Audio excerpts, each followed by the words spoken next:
Hey, what's up, everybody? It's your main man, Killer B, the goddamn witch finder general. You got a witch, I'm burning their asses up every goddamn time. Let's get this stream going. I'm gonna wait for my co-host to come up in here. Siberius, the sleeping serpent, is gonna be my co-host tonight, and see who else we could get up in here. You know, probably have the our usual co-host and stuff, Nagy Springfield, tuning in, and on the panel. Hopefully, I'm about to just send him a message now. Actually, I didn't send the message. Sending it right now though. But see who else we get popping in here. We get a good discussion and stuff going on. I like to thank all my supporters. Any people like to support the channel, you can hit the Cash App, send a donation. I'll gladly announce your name every stream from now on. With the donation, just leave a name that you like me to say, and I'll say it every show. You got the Cash App at the bottom of the screen there for you guys. And got some people popping up in here. That's cool. Also, yeah, I want to play a track by my friend Sahara Jr. You can check Sahara Jr. out on Bandcamp. Sahara Jr. on Bandcamp. And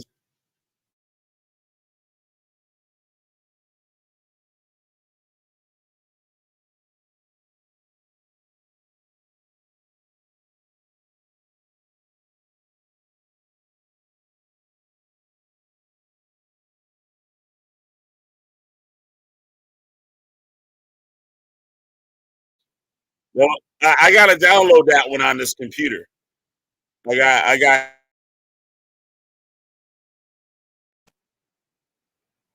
All right, Nagy. We'll be waiting for that. You guys go check out Nagy Springfield's channel.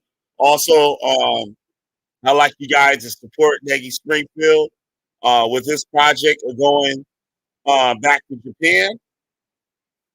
They give us a little tour of his Japanese location. He's also accepting requests on places you like him to visit, so he can do reviews on those places. Um, yeah, Rob Rack always smoking crack. Uh, Love Hina is any good? I know what you're talking about, Shabian. But y'all have y'all heard that? No, I haven't. Um, yeah, trying to get this thing here popping. Let me drop the link up in here.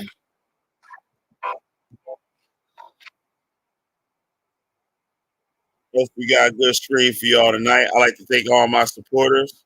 That's right. We got Nagy's Cash App up there in the chat and on the screen. If you can hook him up with a donation to help him save up to get to Japan, it'd be awesome. You know what I'm saying? We always give y'all something back for your donation. You know what I'm saying? We just don't take your donations and stuff. We always give you guys something back. You know what I'm saying? You donate to me, I'll announce your name every video. Who knows how many videos I could do from here and to I get the hell up out of here. Literally. You know what I'm saying? Uh, what's up, Nagy? I like the song ended. Yeah. So I like to thank all my supporters. We got Nagy Springfield on the list. We got Brainstorm Homeschool Academy. We got Sister P. We got Josh. We got Siberius the Sleeping Serpent. We got Myron Edwards. We got Yasu. We got Victor Always. We got San Miguel TV. We got Myron Edwards. I think I said Myron Edwards already. And we got, I think I'm missing one. Who I'm missing? No, I think I said everybody. Yep, Josh. Yep, I said everybody. Hopefully the list gets long. So it'll be too long for me to say every name. I'll just put it on the screen. Someone asked me, he said, What if the list gets like 100 people? Are you gonna sound like hell no? I gotta put I'll have to make something and play it before every video with you guys' names, you know, saying on the screen. Hey, Brainstorm, got Brainstorm up in the building right now. Good to see you up in here. What is it? Rob Rack threatens kids and women, says, make my comments big to see my screenshot skills. Oh, I know what you're talking about. Yep. That's nasty. But that is some good screenshot skills right there. I feel you on that. That's just disgusting. That damn Rob Rack. That's just disgusting. I ask if it hits 1,000. I hope we get 1,000 people on the supporters list. That'd be awesome. I don't know where Siberia's ass at, because I just texted him like 2 seconds ago and shit. And he said he was ready. But where he at? So we're gonna do a show tonight. We can get a little spirituality talk. We get a little cult talk. You know, saying some science and stuff here and there. Right now we got Naked Springfield as a co-host. Siberia's ass is late. I don't know how. He said he ready. Text him again. Come on, fool. All right. Yeah, open panel. Anybody want to come on? Links in the chat. All right. Got 5 people up in here. You know what I'm saying? So what's up, Nagy? Not a whole lot. Just taking it easy. How are you? Come on, Nagy. I need some more energy. Oh, you need some more energy? Yeah, so there's a bunch of things that could probably get me all, riled up. Like we could. Oh, there he is. Yep. Anyway, we could find a topic. Just give me something.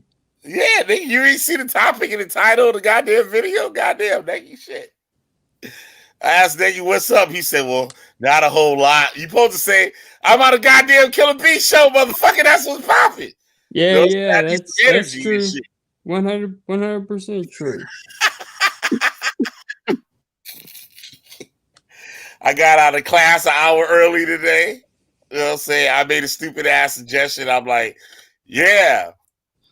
He said, I got this message. He was reading on his computer. I said, oh, you got the email that we getting out of half day today? He was like, no, but that sounds like a good idea. So the dude took me up on my offer. We got out of there an hour early, which I didn't want to leave though. I was troubleshooting on the machine. Is Rob Racko here?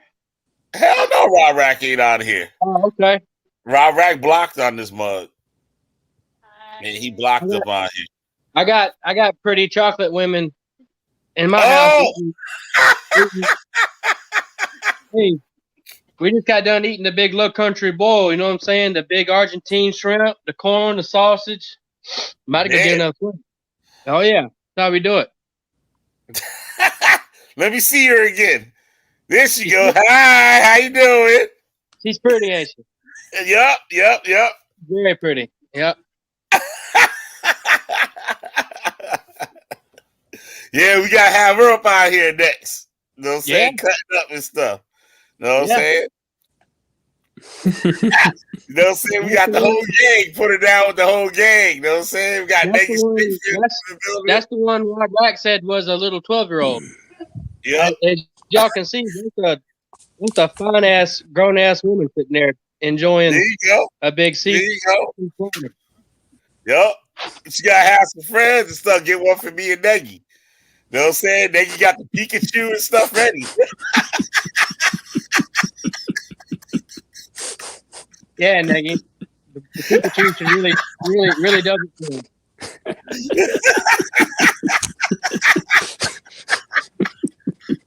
Nagy, if you ever want to get some pussy, man, just have the crazy scientist hair and the Pikachu on deck, man. You're good. You're golden, pony boy.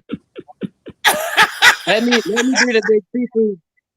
Let me do the big seafood bowls, and you'll hold the Pikachu's down, and we'll get it in. What kind of twisted video is this? Yeah, Bella Delfina. Yeah, we gotta get her up out here. That'll be the shit right there. Yup. You gonna get her bath water? Yep. Yeah. Hell yeah. Hell yeah. Drink a bath for live on the air and shit. That'd be something. I wonder how many donations I get for that one and shit. Probably none, but you know. But I still do Hey, it. babe, can you put another plate? Shit, I'm gonna have to get a GoFundMe to probably afford a bath water. Here you go. How much the bath water going for now? Her bath water is probably like $500 an ounce. Let me get some tea, please. Oh man. Thank you.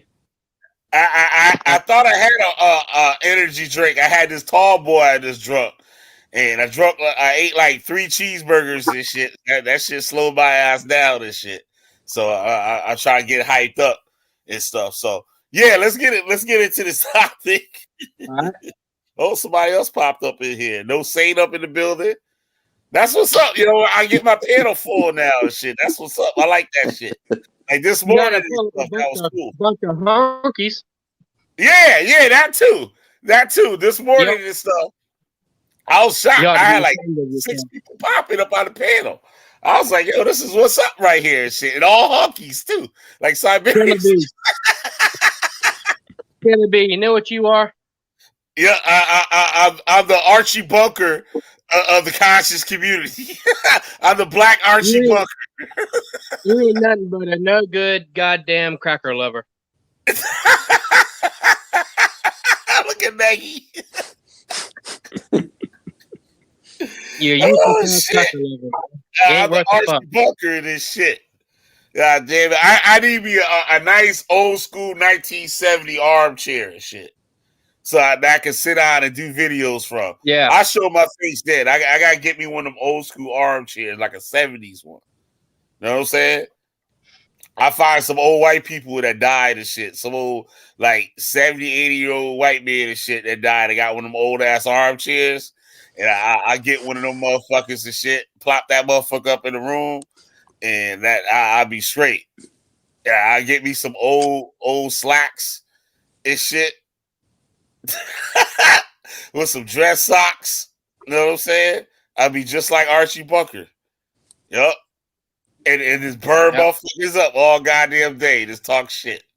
Yup. So brainstorm laughing. Yeah, I gotta fix that thumbnail. You're right. I should have fixed it before the show started. But what's up, No Saint? Oh, not much, man. How was your day? Good. I had a good day in school today. I was tired and shit because I drunk a tall boy before class too. So like that shit was whooping my ass and shit. No doubt, man. No, I'm still getting them hundreds though. I'm still getting them hundreds though. Still getting them damn hundreds though. You know what I'm saying? Yeah, I man. do my damn thing, troubleshooting this shit. I was making inserts for fidget spinners today in school. Like they for the class they have for the daytime for the kids, they making fidget spinners. So our night class and stuff, we was making inserts for the bearings for them. So I was troubleshooting on the machine, like say speeding up the spindle, slowing down the spindles, feeding up the speed and shit on the machine, the feed on the machine and shit, getting that part smooth, fine, and accurate. Know what I'm saying? You know what I'm saying? I work for perfection.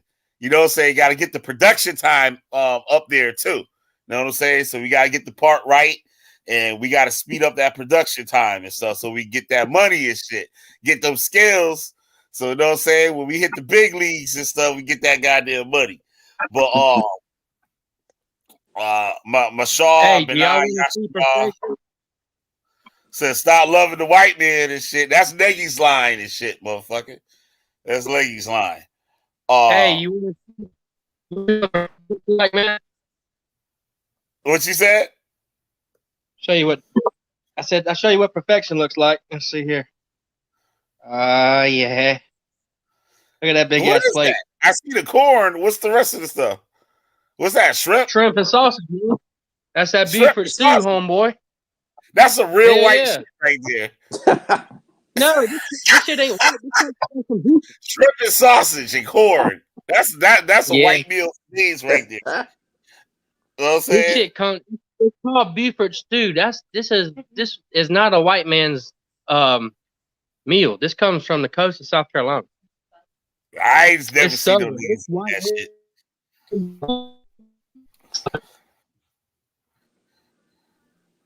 I ain't never heard no shrimp and sausage.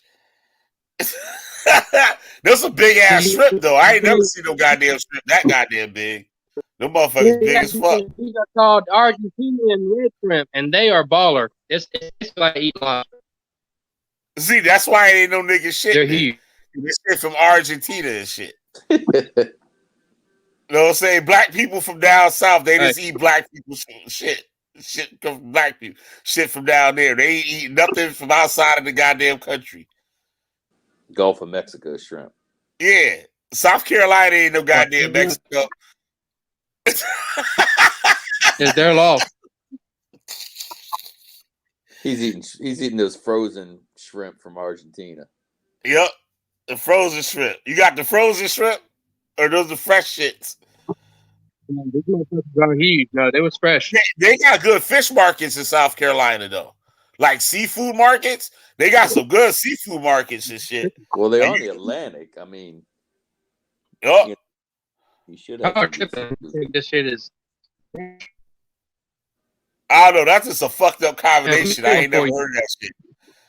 I heard of shrimp, look at the big lobster, one. shrimp and fish, shrimp and steak. I ain't never heard of shrimp and sausage and shit. But it's a fish market. What kind of sausage? Those like regular ass sausage, or that's some like I don't know. Regular sausages. These are some specialty sausages. I got from the market. Right on. You ever been? There's a fish market in Conway. There's a fish market in Conway, South Carolina. That's a big ass shrimp. Yep. That big ass That's shrimp. big as fuck. Just a jumbo shrimp. Yeah, that's a big motherfucker. It's not jumbo shrimp. It's Argentine shrimp. There's a fish market in Conway that like you can pick your fish out you want, and the motherfuckers fry that son of a bitch right for you right there. Yeah. Yup. A good ass motherfucking fish sandwich. They got the black fish sandwich where you just got the whole goddamn fish with the head on it and everything between two pieces of white bread, and they just give you some hot sauce. And that's the fish sandwich. If you sold that shit up here, motherfuckers will look at you like you fucking insane. They're like, yo, what the fuck is this? They're like, that motherfucker got the head on that motherfucker. And you give me 2 pieces of Wonder Bread? That shit good as fuck, though. Yup. It's just over a bridge, just like on a river or something. Like, it's just before you get to Myrtle Beach. It's like you pass it on the way to Myrtle Beach. Yup. God damn, this motherfucker got his cheeks like a goddamn chipmunk. He eating that motherfucking shit. That's how I was earlier and shit, the motherfucking cheeseburgers. But Hey, we both got a mouthful of sausage tonight. Yep. Brainstorm says, oh yes, every time we go home to South Carolina, we bring back some herring. It's awesome. I like smoked herring. That's my shit right there. Smoked herrings? Yeah, that's my shit right there. Smoked herrings is good. What they got down in Texas, Nagy? You mean You in know, terms? everything big in Texas. You mean like food? Yeah. We got everything. We got everything, motherfucker. We got actually. All right, you want to be specific? We got good chili down here. We invented it. Oh, chili comes from Texas. Mm-hmm. Tex-Mex. Yeah. We used to have a restaurant called Texas Barbecue. It was like some world famous barbecue. They were from Texas. I don't remember what part of Texas, but Texas they opened up a restaurant here in Connecticut, but it went out of business like like in the 80s, like early 90s, 80s. No, like the 80s, late 80s, it went out of business. But that motherfucker was good as fuck. They had the briskets and all that shit. Yeah, Nagy's in Texas. Yep. Texas, Part though. Texas is known for brisket. What Yeah, part? Though? Rob Rack threatens kids and women. Shit, you ain't never lied. Said I traded Torah Nights for cheeseburgers and happiness too. Where's Nagy at in Texas? Yup. That shit crazy. And you in California, right? No say. No. I'm in the New Orleans area. I lived in California for a while though. Oh, you in New Orleans. Oh Yeah. shit. You got that dirty rice and shit. I Yup. mean, so much different food down here. Yeah. But Yup. and seafood, a lot of seafood too. Give me that. I was wondering, but see, Witchfinder, sorry. I went to New Orleans in '84 for the World's Fair. Oh, Yeah. dude, I went to that too. Yeah. Oh, for real? Oh shit. Yeah.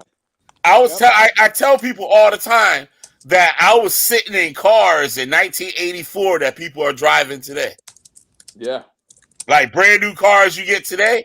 I was sitting in the motherfuckers in 1984 with the GPS systems and all that shit. Yeah, that shit was crazy. I would like to go to it. I don't know when they're gonna have another one. I don't even know if that shit's still in America, if the next one's gonna be in America or not. Yeah, I would love to go to that again. Yeah, man, I remember that, man. Yeah, sure enough, I went to it too. But what I was gonna ask you was, I was gonna say, so I grew up here. I've lived in other places, but actually I moved away for like 18 years. But I grew up here, and the whole thing was, it'd be like you living here as a Hebrew Israelite. You can't eat none of the food that's good because you have that belief that seafood, you can't eat seafood or anything like that. So that's how I grew up. Yeah. Yep. I ate Popeye's chicken for the first time in New Orleans. I think that's where Popeye's came from. Yeah, it did. I think it started in New Orleans, I think. Yeah, it did. Yep. Yep. Yeah, that shit was good. They had the dirty rice. They still got some good those chicken sandwiches, man. Yeah, I haven't had one of those shits. Everybody be talking about them. Yeah. I haven't had one yet. I don't know. I must be a black and shit, because all the black people and shit with the Popeyes chicken sandwiches. No, those sandwiches were good. Wow. Are good. Yup, they're probably really good. You where the motherfuckers came from and shit. But yeah, let's get this show popping. Let's get this show popping. We got 9 people up in the room. So what made God work for your ass and shit, right? So the reason I did this is because there's a lot of channels out there, some ex-Hebrew Israelites that are, how can I put it? They're taking people's spirituality away from them. Siberius put the Senju up there and shit. He down, he ready for business now, goddamn it. Right? So so there's a lot of people, like I said, there's a lot of people that quit the Hebrew Israelite thing, right? God bless them and shit, right? But they seem to abandon spirituality altogether, or want to bash the book, right? Like you know me, I said it a bunch of times that I'm not trying to take the Bible from nobody. I'm not trying to take the Torah from nobody. I'm not trying to take the Quran from nobody, or their spirituality, right? It's some people that I believe that they didn't have spirituality in the first place. What they embraced the Hebrew Israelite or the cult doctrines and stuff was for a personal, what's a good word I could use for it? I want to say a crutch, but I want to be a little bit more articulate with what I'm saying here, but I lost it. they didn't believe in the first place. And there's a lot of people that are in the Hebrew Israelites that are in these cults. Now I speak about Hebrew Israelites because that's what I know. But there's other cults like No Saint. He was a part of a thing like really similar to the Hebrew Israelites, right? And there's other people out there that were in the other cults and stuff like that. But what I see a lot of people, not myself, but there's a lot of those followers, they don't believe. It is like they adopted that to have some kind of self-esteem. And it was easy when someone take their mind off of it, spin their mind so they fall away from it, and they might find something else or they want to bash it. You know what I'm saying? There's a lot of people out there, I ain't gonna say no names and shit, Chris Harris and shit, right? That gotta say, damn that book. The hell with that book. Right? And give a person nothing in return. Right? They say the hell with that book. And they don't understand the book. They might can read the book. Right? They might can interpret things in that book. But what the book is used for, they didn't use. You know what I mean? The benefits, they never gained the benefits of the book or the religion.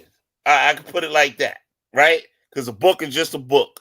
But use spirituality. Like I always said to myself before, I said this in a bunch of streams I did, that when I wasn't a Hebrew Israelite and I was into something else, the God still worked for me.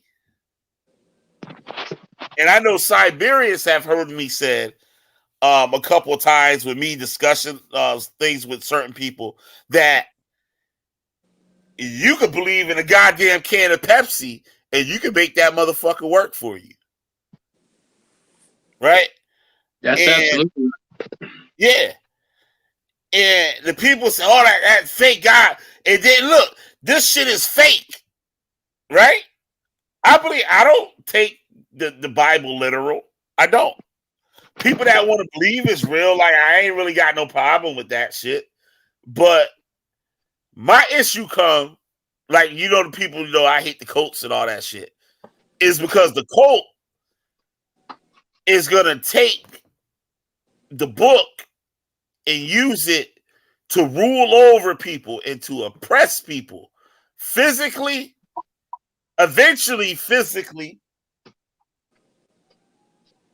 and mentally. Like, you know what I mean? Because your mental is like your spiritual anyway. So you can say your mental and your spiritual. They're going to hijack you. You know what I'm saying? And instead of allowing you to grow, you know what I'm saying? There's supposed to be some growth. In any religion that you in, you should be able to evolve. You should be able to grow in it. Instead of being stagnant, what you got to do. And there's people that are ruling over you. Because your spirit's in your mind. Like, you know what I'm saying? It's part of you. I could be wrong. Some people can look at it another way. But I look at it as like it's something that's part of you. So if you allow somebody to hack it, you know what I'm saying, to infiltrate it, it's not going to be real, because that person who infiltrated is going to be controlling your spirituality, your God, your mind, right? So somebody help me out here, Nagy. Hey, Killer B, honestly, man, do you really need me to do this lesson tonight? Because it sounds like you got it. No, I'm trying to warm up. I'm trying to warm up this shit. You know what I'm saying? I need some help. God damn, I need some help. I got you. So, and I know you're on it's the all cult side of it. Know what I'm saying? yeah, yeah. It's just like how like you deal with like a lot of the goetic spirits and stuff like that, right? Some people say might look at them as literal beings. Some people will look at them as like a energy, or some people might look at them as a attributes or something. Like if I'm saying that right, right. and they'll use it just like a Christian, use Jesus, Right. right? Like what I was telling you, what I was fucking with, right? And I felt that I fucked some shit up, right? The shit was whipping my motherfucking ass, right? And I fixed it. And it might not have been fixing it. You know what I'm saying? It might not have been fixing anything. And it might not have been fucking me up. It was fucking me up, but it was teaching me a lesson. Yeah. This how they would say Papa Legba in the voodoo religion, right? Papa Legba opens up doors, but he's a trickster. He gonna be funny with the shit. He gonna act like Killer B. He gonna be a straight asshole. Know what I'm saying? He got your back, but he can be a straight asshole about it the whole goddamn time. But he got your back, right? So it was like house cleaning. You know how a motherfucker like a pack rat like the gather up shit like a motherfucker hoarder. They feel they need this shit and they gonna hold on to it and stuff. Well, it comes a time when you gotta let things go. You have to clean up. You know what I'm saying? To make room for new things, for new and better things. Cause like I said, look at me now. Like I'm super productive, right? I'm a productive person, but there were some things that were keeping me stagnant for a while. Like, you know what I mean? And when I started doing what I was doing, I was like, oh shit. Like, I know what I did. Like, you know what I'm saying? And I could say it backfired on me, but it didn't. And then I had to look at it differently. This is how they would say Papa Legba. I don't practice voodoo or nothing like that, but I try to understand it a little bit as far as I can with my education and stuff. With I observe from people and read or whatever. Yeah, can I say something about Go that? ahead, Nick. You go ahead. You know what the Santeria equivalent for that would be? It would be what? It's kind of a similar sounding name. It's Alegua. Yeah. That's what I was trying to say. Yeah. So that's it. Yes. And you know what he looks like? You know what his depiction is?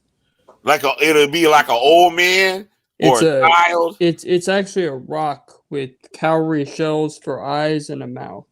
Right. It's a rock with cowrie shells. You're That's right. it. Yes. Absolutely. Yep. But like the Papa Legua is known to be like three.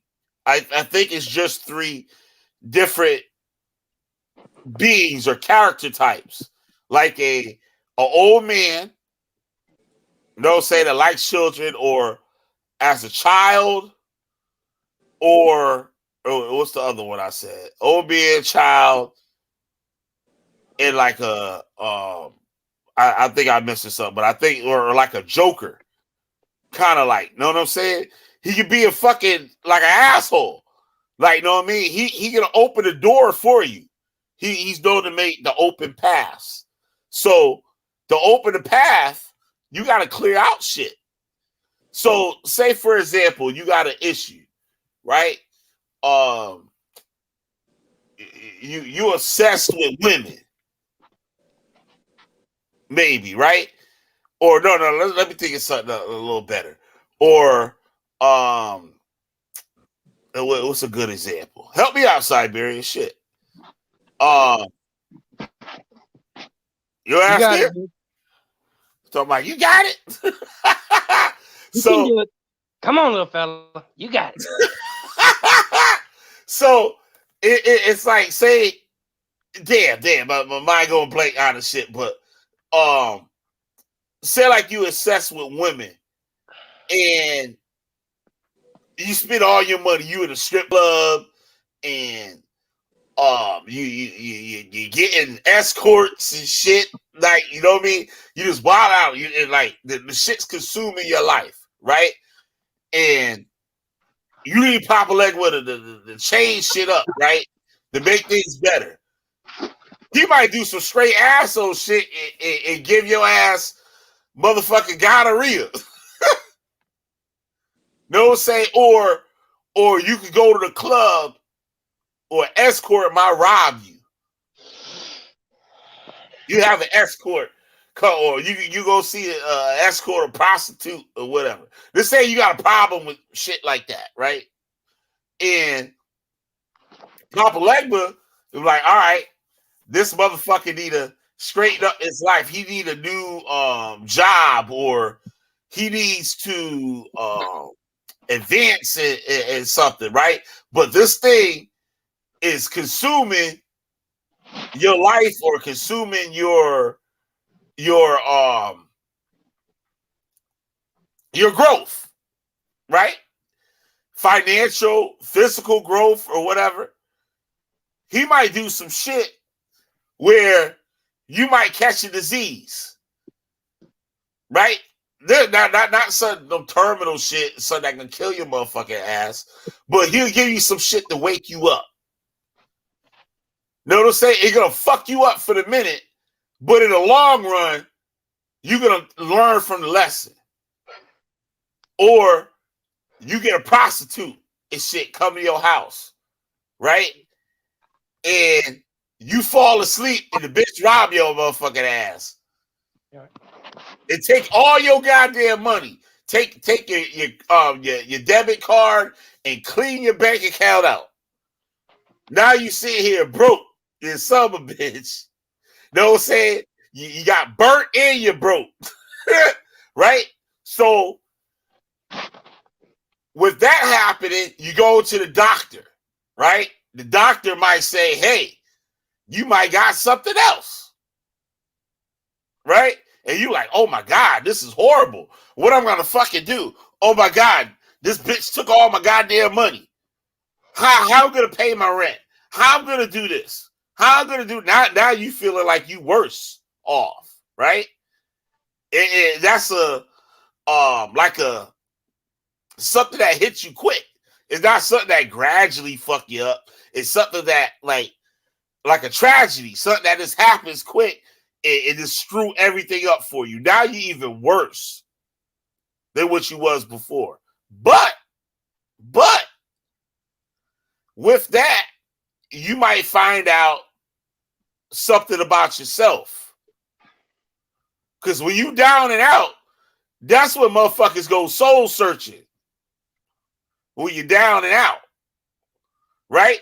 Just like a motherfucker do some shit, get caught. You the man, you on the block, you doing all this shit. And now you get bagged. Now your ass in jail. You got a long time to think about that shit. You know what I'm saying? It might just be a night that you got locked up, right? But you sitting in that cell, you can't turn on the TV. You can't do shit. You can't go to the refrigerator.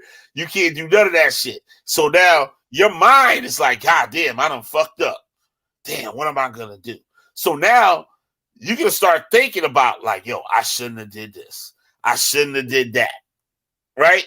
But in the beginning, when the shit was going on, you wasn't giving a fuck about none of that shit. Your concerns was with the fuckery.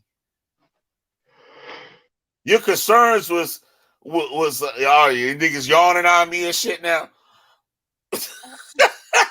But no, you just got Cherry in the chat saying, you know, she doesn't appreciate the language. Oh, Cherry Love over here caught me. God damn. Yeah. Oh shit, I'm still cussing. Yeah, I'm sorry, Cherry. I'm sorry. Everything you were saying about, you know, for the last few minutes had me like really cringing because I'm like, oh, I didn't even see Cherry. Cherry caught me lacking. She from Chicago too. Caught me lacking. She gonna blaze me up. But Had to say yeah, something. yeah, right. She said you can tell Kelly don't know I'm listening right now. I clean it up, Cherry. I clean it up.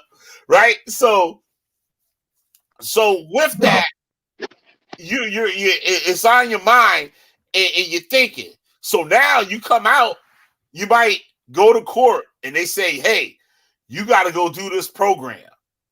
You got to go to this counseling, right? And that counseling is something you don't want to go. You don't want to go. You're looking at it as a punishment. But you go to that counseling and you might meet somebody, right? You might meet, say, a woman, right? And that woman might straighten you up on the right path. Or you might go to that counselor and the counselor teach you something about yourself. And you're like, wow, this is where I was messing up. And it'll lead you into a better opportunity, right? To better yourself. No, sir, I know I took the super long route. Like I went through the Appalachian Mountains, the Smoky Mountains, all that shit to tell y'all this. I know I could have did it in a short amount of time, but you know what I'm saying? I'm just going off the top of the head because I ain't got no help. But Oh yeah. So the topic is making spirituality work for you. right. So And, ultimately, what people need to learn how to do is do their own, learning. So as long as you're not leaning on someone else to be your big daddy, your big homie, whatever, that's the best thing. And it's a natural thing for a human being to seek God or at least see God in things, right? So, like, I guess you could say prehistoric man or whatever, you know what I'm saying? They might see a fire or something, lightning strike, a tree, and the tree catch on fire. They like, well, damn, what the fuck? Excuse me, Sherry. What the hell was that? Like, you know what I mean? And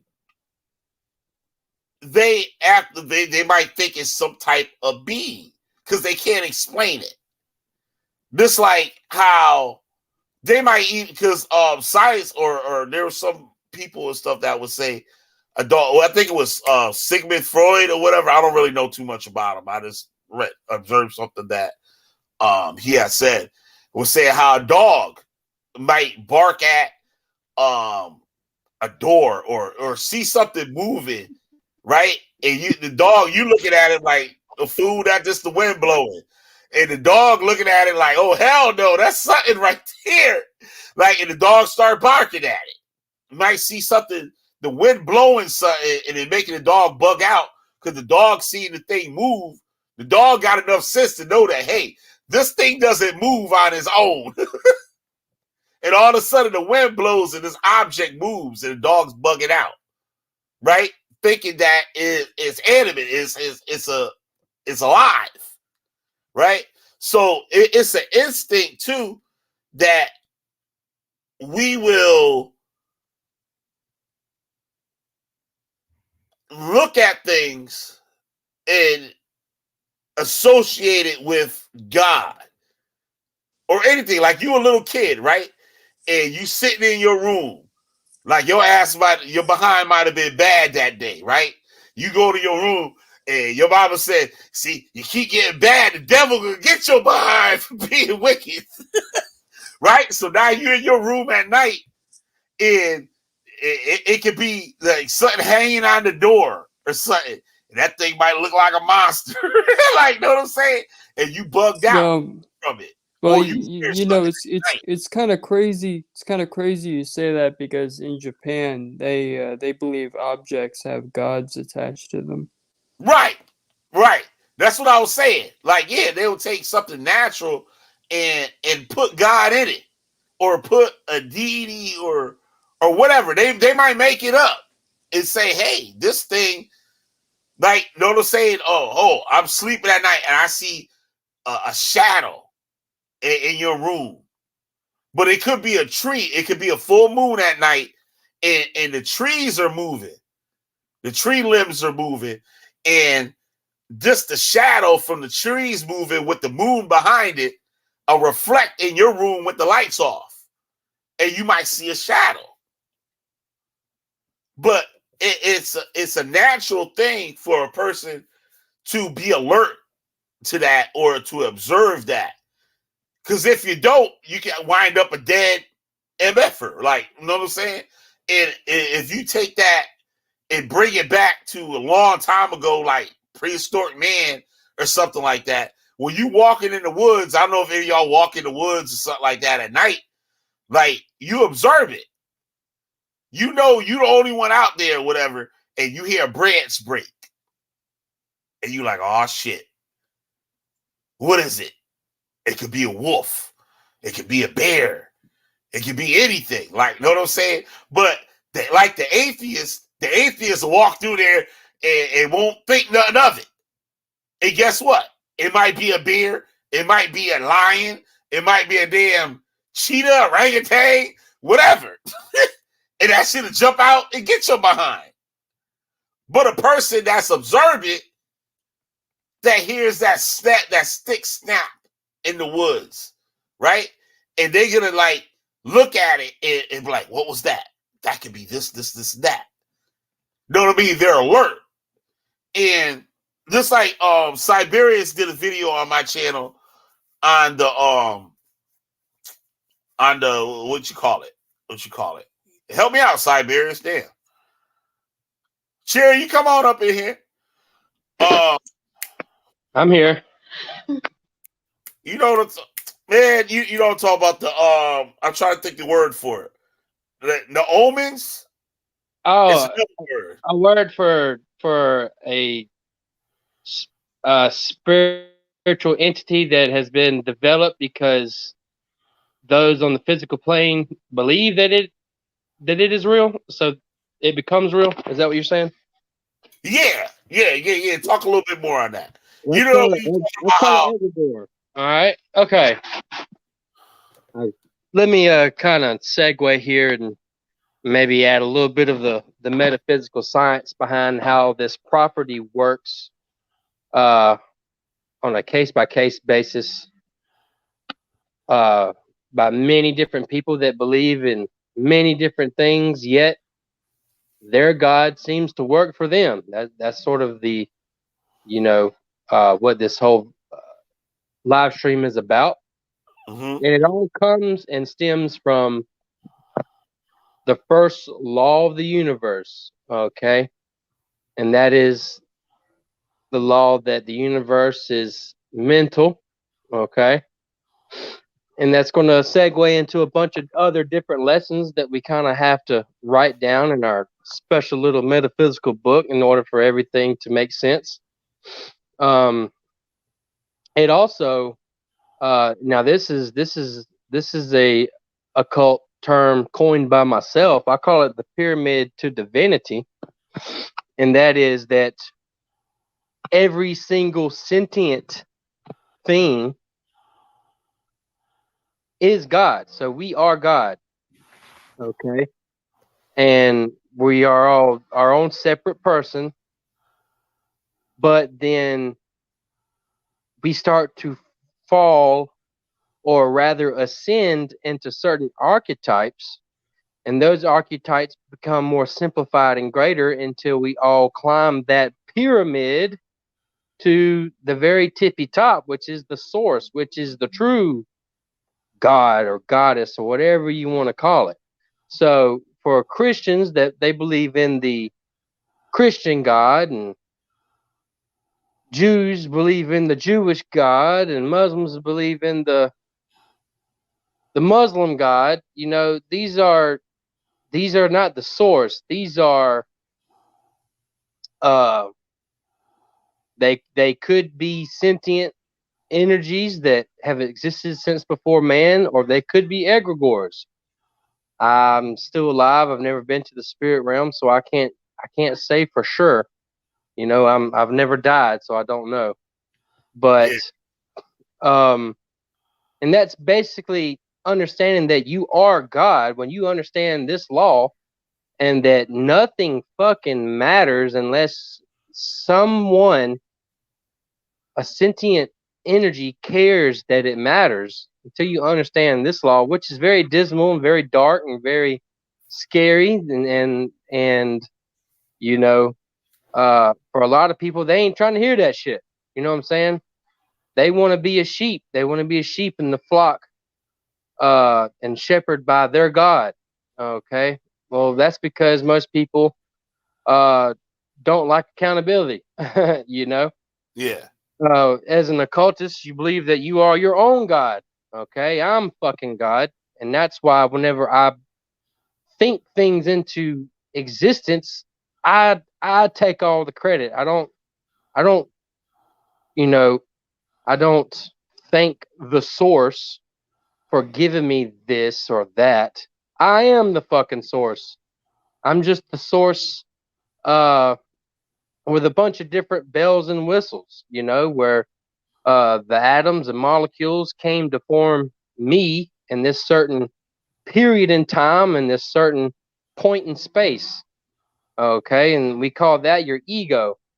And I kind of segue here, you know, when it comes to the ego, and this is kind of something that you have to realize too, you as who you are, which is your mind, body, and spirit and ego, your personality, and all the experiences that you've had.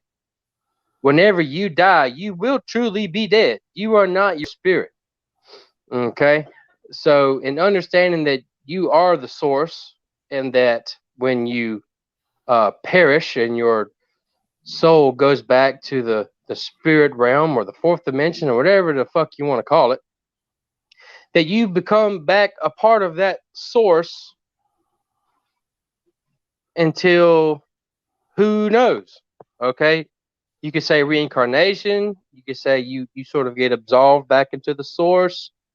Who knows? You know, no one really knows. If anyone tells you that they know, they're bullshitting. They're trying to shepherd you into some sort of rhetoric, whether that be Christianity or a fucking Hebrew Israelite cult. Okay, Right. Nobody fucking knows. No one knows. Okay. I had another point I'm trying to get to. Now, what the thing of the topic, what I'm trying to do is say, like, what makes it work for you? You know what I'm saying? So Right. I'm not trying to say, okay, this religion is right, this religion is wrong, or this way of living is right, or this way of living is wrong. Like, I got it. what you're like, what you're saying, like, I forgot to send you that book. It was a book on Babylonian magic, right? It Right. was written by a Luciferian, and I got to understand what the Luciferian thing was all about, and it was pretty much like lined up exactly what you just said about that you're God and you take the credit, right? Right. And the deities, and also I'm not going to get into all the deities and all that stuff, but it was just it was exactly like what you were saying. Now that worked for you, right? What I do worked for me, or what No State does works for him. What Nagy does works for him, and what Sister Cherry does works for her, right? And they can lean on that till they get up out of here. Right. Well, let me kind of take it from there again. Because what you're saying is leading right into what I forgot to mention. Now, before I do that, we have to understand this principle too. And I'm going to everyone in the comments board. I want y'all to answer what y'all think it is out of the physical realm, the spiritual realm, and the mental realm. Which one do you think is the greatest, and which one comes first? I want y'all to put y'all's answer in the chat. I think Now, when you say the source, right? I look at the source as, I don't know if you saw any of my my Lightroom videos. A little series I call the Lightroom. I got like such the lowest views on it, but it was such the most powerful information that I believe I put out on there. But I don't think people grasp it. It's too much. That's usually how it goes. Like when I talk about the dot and stuff, like the source would be say like with the Bible, right? In Genesis 1. That void, that was the source. And when he said, let there be light, that's the dot. Right? Before that was the source. There was nothing but the source. Like it said, how it was just water. There wasn't nothing. There wasn't no firmaments. It wasn't no planets. It wasn't nothing. Everything. This imagine space. Back when I was a kid, like I observed, right? I was like tripping off out of my mind, right? They'll say we took a bunch of mushrooms and stuff. We was probably like, what? I was like 15, probably 15, 16 or something like that, right? And we said we just bugging, like, you know what I'm saying? I'm like, yo, the sky gotta have an end. They're like, the hell are you talking about? I said, because it got a color. And they're like, what? It's black. Right? So if something go on forever, if you can see through something, like air, right? Air don't got a color. Like, you know, this space. Like, you looking now at your wall. What's in between your wall? You can't see. That's space, right? But the wall is where the space stops at. So I was saying, I bugged out of my mind, and I still think it makes some type of sense that, okay, it has to have an end because you see something. Just imagine if there wasn't no wall, but like the sky or none of that stuff. Like, no, everything, it'll just be clear, like an ice cube. You hold an ice cube up and you look at the ice cube, you know the ice cube is clear. You can see through it. And you can see what's on the other side of the ice cube. And that's going to make the color of the ice cube. I know it's kind of bugged out, like, but hey, that's some old like psychedelic shit. But far out, dude. So I was like, that would be the all. That would be, you know what I'm saying, that void. That would be the source. And when that bang happened, when things was created, you know what I'm saying? Those things are like a disruption or a byproduct. Shut up, bitch.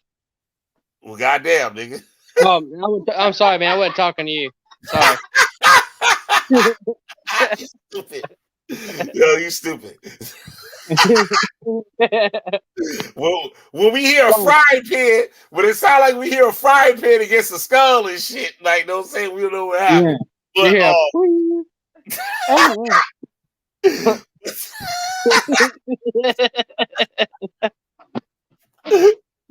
But you know, I got to keep it fun around here. Yep. So like that is a byproduct. You know what I like? You understand what I'm saying? Like by a byproduct, like it's everything was perfect. That void, everything was perfect. But now something comes into existence and it creates a disturbance. It's a static or like a like a byproduct. Well, I got it. I got this. So no one did what the fuck I asked. I said, what do y'all think? The answer is the mental realm. Okay. People All like right, say the question again, because I did forget the question. I was gonna answer, but I just Which elaborated. realm comes first? Which realm is greater, the mental, the physical, or the spiritual? A lot of people are going to say the spiritual because we're a bunch of clueless monkeys and we don't know about the spiritual realm. So we're like, ooh, the spiritual realm, but it's actually the mental realm. Okay, I would say I would agree.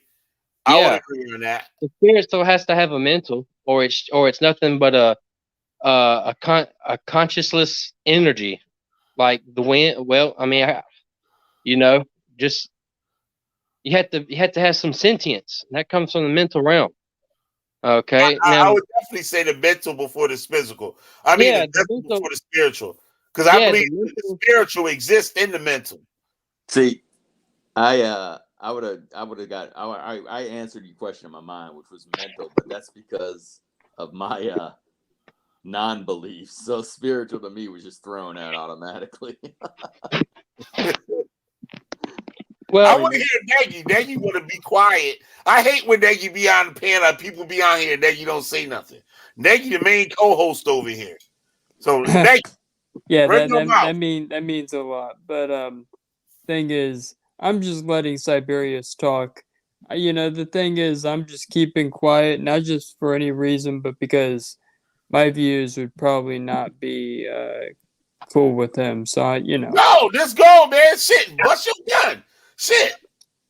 that's Okay, right, Nagy, since bust a We nut. just talking. We just building our stuff. Ain't nobody got to agree with everybody. Like this is an individual thing. So that's what I said. Like how I'm not trying to take nothing from nobody. I mean, I'm pretty boring when it comes to this stuff No, because you ain't, nigga. We be listening to you. I You mean, might you think you boring. You ain't boring. Shit, I be yeah, listening. I guess. Okay, I'll just answer the question. I think Go ahead, Nagy, bust yourself a nut. This nigga's stupid. Go well, ahead, nigga. shoot. Yeah, all right, I guess I will. All right, so you know, even though I've read some pretty far out stuff, some pretty witchcrafty stuff, I'm not really into that stuff hardcore. But I try to, you know, apply the scriptures in a way that makes sense. You know, not using the old Judah Nazareth thing, but you know, doing it in a way that I have come to realize it makes sense. So I try to use some of the things I've learned and rework them. Huh? Keep So talking, nigga. it's actually led me to some very interesting conclusions. The only reason I haven't made them more public is because some people might just come along and steal what I come up with. I hear you on that. So if I were to say something that really was worthwhile, then you know, although I might have to just do it anyway because I don't really care. But you know, it's like inventing something and then watching your opponent, you know, come along and patent it. You know, slap a logo on it, and then you know he's selling it and making boatloads of money, and you're going, "That was me. You got that from me." It's like my name is what's his name? Who's that inventor who invented all kinds of electrical devices and then saw Edison steal them? Yeah. Uh, yeah, You right. You right. And that's why I try to keep my thing personal. Like I can speak on it and stuff like that, but like I don't know if y'all like kind of notice that. Like I kind of keep that stuff to myself. Because I don't want nobody to adopt what I believe. Like, you know what I'm saying? I want people to have their own thing. You know what I'm saying? Like you got religions, like mainstream religions are out there and stuff. That's cool. But even those mainstream religions somewhat teach you to have your own experience, like your own walk, or yeah, like yeah, yeah. Christianity, your own Exactly. ministry, Yeah, or whatever. exactly. The funny thing is, though, you know, it goes back to I did give away little bits and pieces, though. So if people were paying attention, which is a good thing that a lot of people don't, you know, someone could come along and take what I said and try to build on that. But they would fail on it. Yeah, They because would fail on it. they don't have the whole picture, so that's why I try to keep some things, you know, But secret. it's good because somebody could take some of it. You know what I'm saying? Sometimes it's not bad for somebody to take some of. That's why I don't let out the personal part. Like, yeah, I'm talking about like someone who would use it for the wrong reasons. right. That's what I'm saying. Why I don't say like the personal part, but the outer shell of it. Right? Say like Siberius to tell me some shit. He tells me a lot of stuff, like a lot of good information and stuff that I can use and utilize. Some of the stuff I use, some of the stuff I don't. Some of the stuff I care for, some of the stuff I don't. Like, you know what I'm saying? And the like he got his thing, I got mine. I have to develop myself. You know what I'm saying? Along the way, thing you learn from experience. So everybody is learning from something. Well, whether it's a person, whether it's an animal, whether it's just a lifestyle, whatever. Everybody's learning something. But learn something from somewhere, right? But you have your own personal walk. So I believe your own personal walk works for you. Well, let me interject here. There is no on the question of which comes first, the mental, the spiritual, or the physical. That it's not really up for debate because it's common sense. I'll say this: magic is a free for all except for the law. And the first rule of the law is that the universe is mental and we are star stuff, which means we are the universe. So that's your answer right there. It's not really a whatever your journey is. No, your journey still has to follow the law. No matter what your journey is, there's still going to be something called correspondence. There's still going to be rhythm and vibration, and there's still going to be masculine and feminine. There's still going to be masculine and feminine. Could you please stop licking me? It's still going to be masculine and feminine. There's still going to be polarity, hot and cold, light and dark, good and evil. That none of that is up for debate. Now you can have experiences as long as they follow the law, which is a book called the Kabbalion. Anyone can look it up. It tells you the first 7 laws of the universe, and there's actually 2 other secret ones. And we know this because there's only 9 true numbers. Even our numerical alphabet follows this universal principle. That's why after the number 9, everything is comprised of 1 through 9. Okay. Now that being said, and us being God or the source, a part of the source, a little slice of the pie, and the universe being mental. So, and when you fully comprehend that, then that goes into I think, therefore I am. What you believe is true for you, and that's how people who believe in all these different religions and all these different gods and angels and demons and how this works for them, that plays into the first law is that the universe is mental and you are God and you are a slice of the grand picture, the grand scheme of things. And that's sort of how that works. So because you are God and because you thought it and you believe it, so it's true for you because you're the only one that experiences the universe through your own eyes. Because if I'm sitting right here beside my girl, I'm not sitting beside myself. In my universe, I'm sitting beside her. In her universe, she's sitting beside me. So in that sense, there is your own little playing field there. Okay. Not that there aren't a lot of common themes and experiences that we share. We're both in my place. We both shared a delicious meal together. I'm pretty damn sure that if you put my mental in her body, that shrimp would have tasted just about the same. Okay. So you're still bound by the physicality. Now, I want to get with spirituality with on a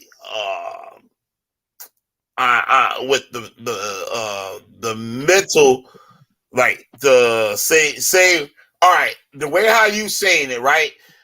You're God, right? But Yep. this is a big ass world, and with a bunch of religions, right? With a bunch of different spiritual paths, I guess you Yep. could say. And people think different on different sides of the world. Like you can see it in different places. Like they some things might be similar, some things might not. But do you where I was going with this? Where I was going now, like you're saying, like for you personally, you're God or whatever, right? Like you take all the credit. Now everybody won't think that, right? Like some people will choose to follow Islam, right? And give all the credit to the deed. Some people might choose the Christian path, right? And with that, it forms a where I was going with this, where I was going. Well, there's many paths to enlightenment. Right. But I was trying to say something like damn, where how I was gonna say this shit. So I wanted to get into mental health a little bit. I was gonna read something how science proved that religion helps mental illnesses. Now, science and religion in most people's eyes don't mix. They're two separate things. Like you got a lot of these people out here, like I said in the beginning, that leave the cult or leave the Bible or leave whatever religion alone to say I only deal with truth and this that, and if that shit ain't in a scientific journal, that shit ain't shit or whatever. Like right now, they throw away spirituality. They throw it in the garbage. So, and like I said earlier, when you in the woods and you hear a stick snap, your senses go up. Like, what was that? Was that a bear? Was that a wolf? Right? Those people that left the religion to say, I only deal with the scientific journals. I only deal with facts and truth and all this stuff, right? Those are the people that hear the snap in the woods and don't think nothing of it. I don't. And then that wolf is on your ass in the dark. Yep. Eating your motherfucking ass up. Well, that plays into one thing that you've expressed many times. People don't want to believe that they're alone in this world, and they want to belong to something, and they'll believe whatever the hell that they need to believe in order to fit into that particular herd of sheep. Right, but that herd of sheep sometimes it can be a benefit. You know what I'm saying? I'm saying as a person that will embrace religion or embrace a spirituality or spiritual path as a one up on the person that don't. Right. You got a one up. Let me read this thing real quick. It says that evidence suggests that on balance, religious involvement is generally conducive to better mental health. And now this is a science. This is a scientific journal here, right? For all the people that just want to deal with science and not say religion is trash and all this shit, listen up. And patients with psychiatric disorders frequently use religion to cope with their distress. Religious attendance has been associated with decreased suicide attempts in general population and in those with mental illness, independent of the effects of social supports. However, not all religious beliefs and variables are necessarily related to better mental health, right? Religious delusions have been associated with poor outcomes, poor treatment adherences, and a more severe course of illness in patients with schizophrenia.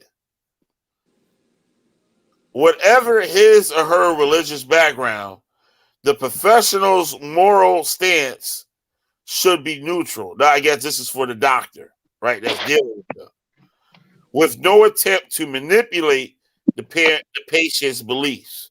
So it's saying like it'll help you, but there's some that can fuck you up too. And I would say that's the cult. All right. So I wanna add on to what you're saying. First of all, I want to talk about the person walking through the forest. The only problem I have with that is I think the person walking through the forest that doesn't believe is certainly thinking it's a wolf or something else and not a spirit. not a demon, right? Right. Yeah, I was kind of like was gonna say that too. Like the person like they're what I meant by like how their senses go up, showing that they're alert. But I would say the beginning of man, that the people that fear arised when they heard that snap are the people that survived.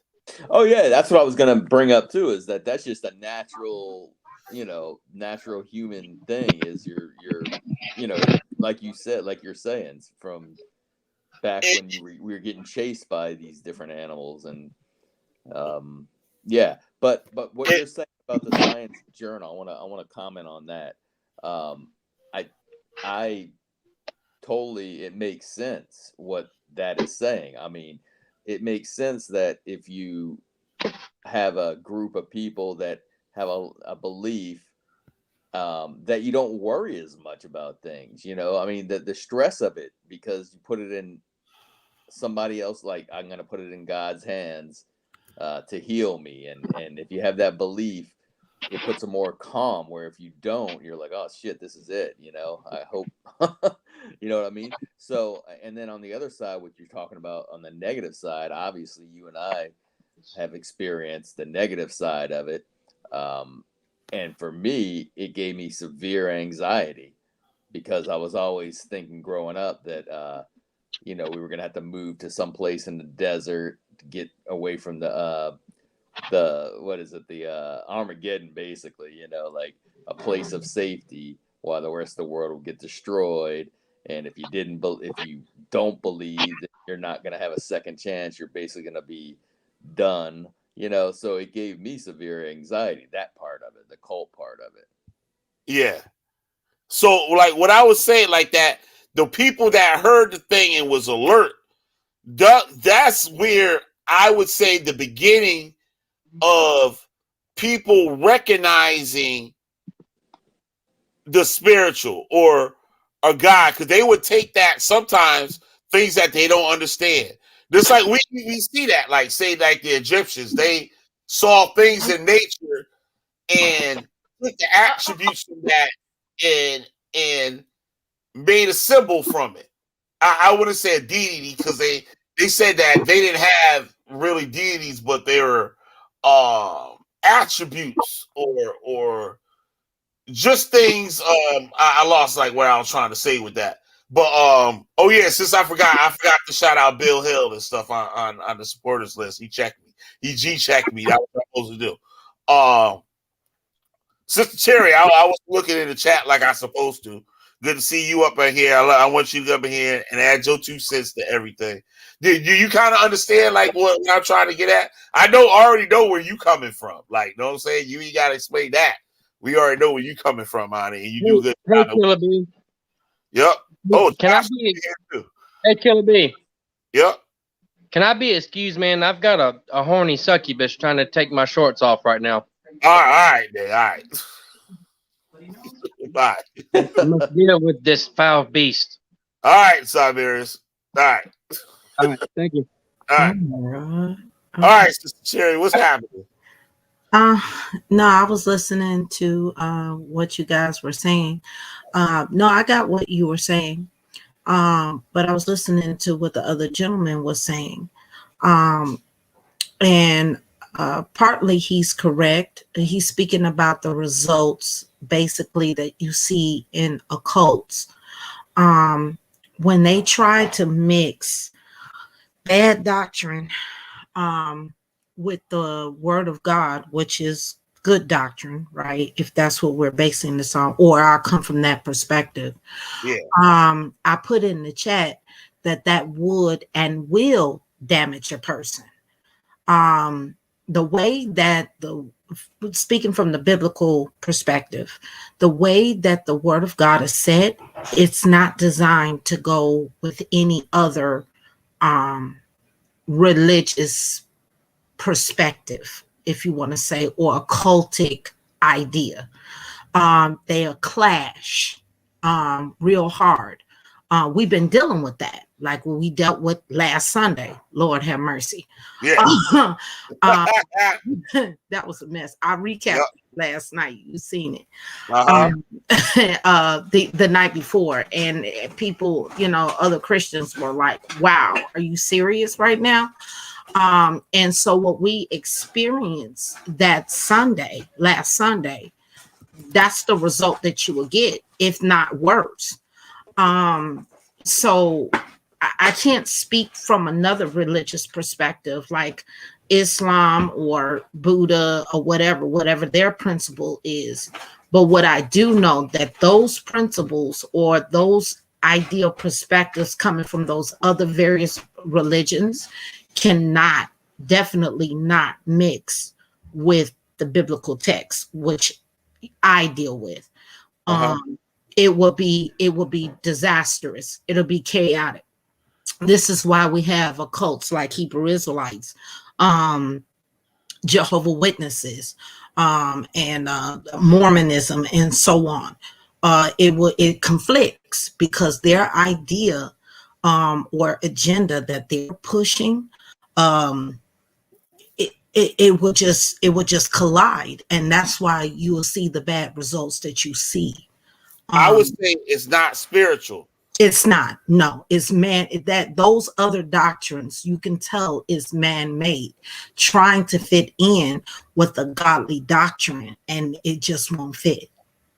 That's now, why I'm not saying everything outside. I know you have your perspective on it, but I would say, just say for example, Islam, right? I know you don't believe the whole Islam thing and stuff, No. right? But people look at that as a mainstream religion or established religion with a background, and I don't know what else to say about it, right? But you can line it up with all the other major religions, and Jehovah Witnesses or Hebrew Israelites are man-based. It's not, they say it's spiritual. They say they follow God or they follow Christ, but in actuality, they follow man. And some people will say that with Christianity, with Torah, with Islam and stuff, they'll say that too. But it's a difference. You know what I'm saying? And Christianity, they believe in Christ, God, like, you know what I'm saying? And it's something that dwells in you. And the Jehovah Witnesses is not dwelling in you. It's dwelling, it's I would say, or I guess external. It's not part. It's not what it's hard for me to explain. You're there. You're right there. Stay there. Yeah, you're right there. You're hitting crucial points. So with the Jehovah Witnesses, here's where the problem comes in. If you were to talk to a Jehovah Witness on other aspects, like let's say we were just having a conversation about maybe faith or let's just say something, let's say for instance geographically, right? Was Jesus born in Bethlehem or something like that, we'll agree. But when I'll tell you where stuff starts to go really crucial, the main essentials, such as the deity of Christ. They believe that Christ is Michael the archangel, which is wrong.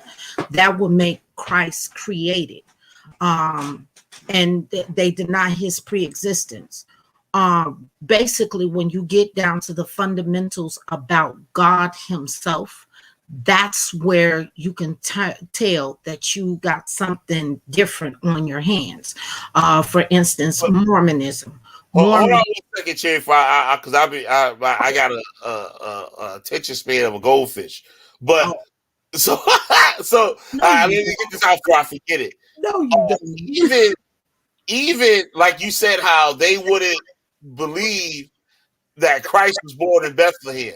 Mm-hmm. But even no, they would believe that. They would confirm that. That's why I said something. Right. We agree on that. But when we get down to the principles of who God is, that's where the funky. I would say, out of spiritual sense, even let's just say that Christ. They just say Christ is born in Bethlehem, and he wasn't. Right? Okay. The spirituality part, it wouldn't matter where he was born. Or say like somebody with that follow Hinduism or something, right? They read the Bhagavad Gita and they got blue people and all types of crazy people with 6 arms and 8 arms and stuff like that, right? You know there ain't nobody walking around here with no damn 8 arms, right? But yes, they're another mainstream religion that actually has a foundation. You know what I'm saying? And I would still look at Jehovah's Witnesses, Hebrew Israelites different from that.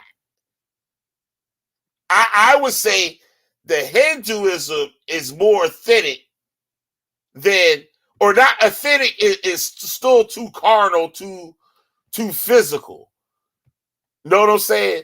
It's when the people that deal with that deal with Christianity, that deal with Judaism, that deal with let's say even North American spiritual religions, like what the Native Americans was following, that the people in the heart of Africa was following. It's actual. I would just say spirituality, because it's something that dwells in the mental, where Jehovah's Witnesses, Hebrew Israelites don't dwell in the mental. It dwells in the physical. That's why we see the people that claim they follow those religions don't follow it, and we don't see it in them. What they claim, we don't see it inside of them. And like, say like when I mess with you all day, Sister Cherry. Like, know what I'm saying? You a Christian. I believe Sister Cherry a Christian. Straight up and down. I see it in you. The things you talk, the things you say, the way you move, the way you think, the things, your shows, your whole way you move. I see it in you. Know what I'm saying? When you go to Jehovah's Witnesses, when you go with and now, like, I can be wrong too, because people claim to be Christian, go to church every week, and we don't see it in them. But that's, you know what I'm saying? That's their mistake. That's them lying to themselves or whatever. But the group, the Hebrew Israelites, they don't teach it to dwell in the person. They'll say, I'm an Israelite, I'm from the tribe of Judah, I'm from the tribe of Ephraim. But when we look at them, when we interact with them, we don't see it. And just how the Bible say that you will show the people to Christ by your works. You know what I'm saying? And the people, and that kind of goes with some of these other, what you would call religions or spiritual systems that are actually developed, that actually have a background. You know what I mean? Like there's little small little groups and stuff. Things are developed and stuff that have some type of benefit to it. So like this, for example, some old Indian lady in southern India or something like that, right? She get a disease or something, and she go to the Buddhist temple. She go to the temple or whatever she do, and she pray and stuff, and she gets better and healed. There ain't nobody that can tell her that her religion don't work. You know what I'm saying? Nobody can say that it don't work because she prayed her God that she followed with her. It's inside of her. It's in her head. You know what I mean? And that's like what I had read. Like even science says that religion works. It is if you sick and you have a faith or something, it's going to help you. It's not going to take away. But they said now, not all of them. Then it says not all. And the way I look at that not all, it even talked about how the physician, when they deal with the patient, stay neutral. The physicians should stay neutral, not to infringe or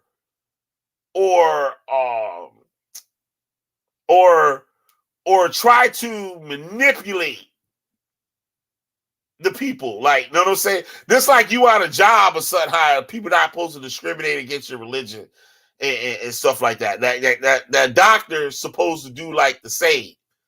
And those, you know what I'm saying? Like, I know it's kind of hard, it's kind of sticky. I could be wrong what I'm saying, or not interpreting what No, I get what you're saying. I definitely get what you're saying. What's up, John? Oh, I definitely get what you're saying. Go ahead. I'm sorry. Oh, well, I was just going to say that, you know, this is always an interesting topic, right? Because first of all, it's always going to boil down to the language that we're speaking. You know what I'm saying? Like, and how people interpret it as far as where you're coming from and what is your motives, right? Because I could be saying something to somebody else and having a conversation directly with somebody, and they're listening to me, right? So they're going to be in tune, you know, with my motives and through what I'm speaking. So that's where essentially all begins, right? Is conversations. Because when we're talking about the Most High, right? Some people don't even, just like that, like I say, the Most High, right? Some people don't even say that whenever they're talking about the ineffable or they're talking about God, right? They might know God just as the Lord, or they might know God in their language just as Jesus, or they might know God as, you know, whatever it is. But like, it's always, you know, it's a trip because we're all speaking English, right? So it's hard for English speakers to break their mind, to get themselves out of the mindset that it's other languages out there, right? And it's other ways of expressing the ineffable, no matter what. So whenever people confine themselves to their own expression of trying to express the ineffable, then that's where it gets really sticky, because you can go somewhere else. Let's say, you know, you get lost somewhere where they don't speak English, right? But yet you're trying to explain salvation, or you're trying to explain the Most High. How do you do it? You know what I mean? So essentially, it's always about like breaking it down to the most simplistic things, and what people respond to. People respond to action. You know, they say, you know, actions are louder than words. You know what I mean? because actions are things people can see, but it isn't just about them seeing it, it's how they're interpreting it through their eyes, right? So it goes into a whole lot of different levels, you know what I mean? Like, because some people have a different way depending on their audience. Like, for instance, Sister Cherry, it's pretty easy to see. I could probably say primarily that her language, what she's speaking, is receptive to those who understand where she's coming from as far as a Christian doctrine. You know what I'm saying? Like, if I was mainly that was my train of thought, then and I heard Sister Cherry speak, then I would be locked in, right? Like, okay, I'm locked in because she's speaking my language. She's speaking biblical language. She's speaking concepts that I comprehend, right? About salvation. You know what I mean? Like, it's easier for people but where it gets delicate is that what if people get disenfranchised by that so many times that they're just like, man, there's got to be something else. And so they push that aside and then they go seeking somewhere else. So let's say they push Christianity aside and they go to Islam and they say, man, I'm gonna search for God right here. And then you have people who are Muslims maybe treating that person better than their experience that treated by Christians. You know what I'm saying? And then they become more receptive, like, oh,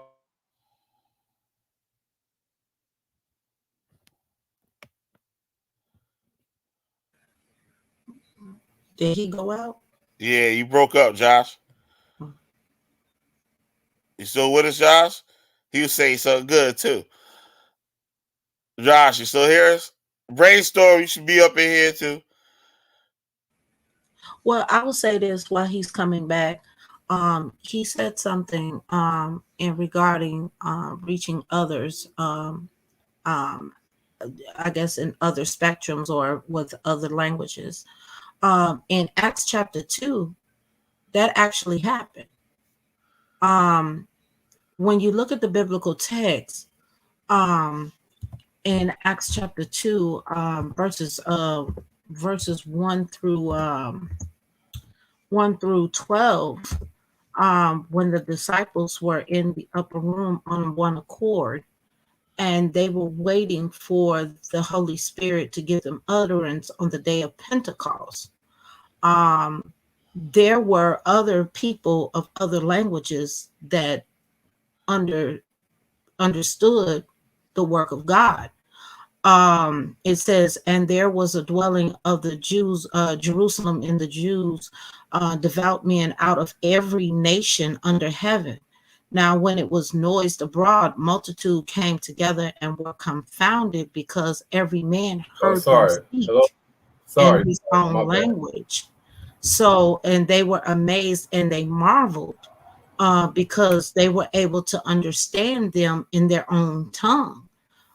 From their native language. So the word of God was able to reach not only the Judean, but the Parthians, the Medians, the Amalekites, the people from Mesopotamia, Cappadocia, Pontus, Asia, Phrygia, Pamphylia, Egypt, Rome, Cyrene, other strangers of Rome, Jews and proselytes, Cretes and Arabians, and so on. So the word of God manifested and was ministered unto all those people in Acts chapter 2 on the day of Pentecost.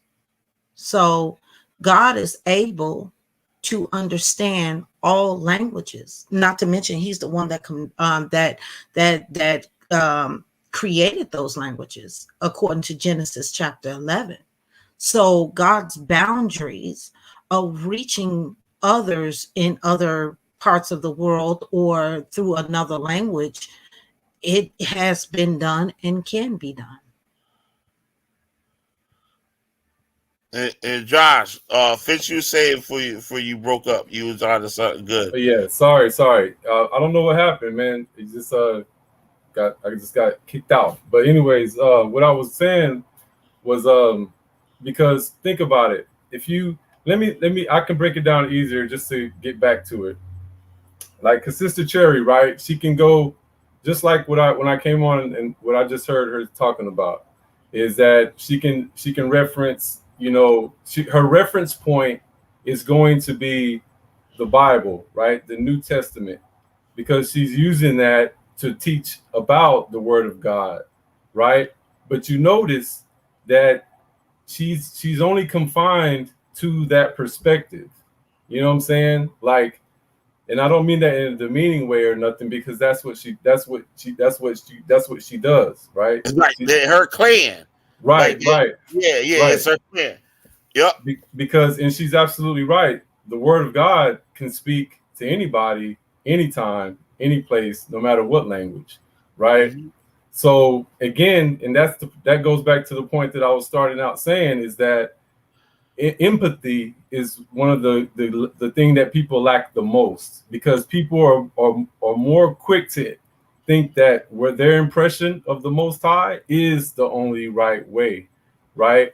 But your impression of the Most High will be different if you was in a place of like where that language doesn't even exist. Like, speaking of salvation and speaking of, you know, of a reference point of the Word of God, even talking about the Word of God.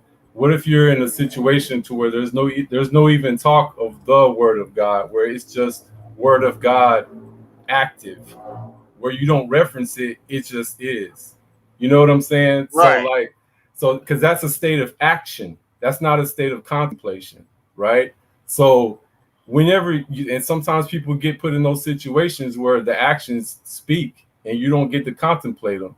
So that's what I mean. Like, there's a whole different levels to the experience of the Most High, because sometimes people may realize God not even through people talking about God, but they'll realize it through some action that has happened to them, thus translating in their minds, oh, that's God.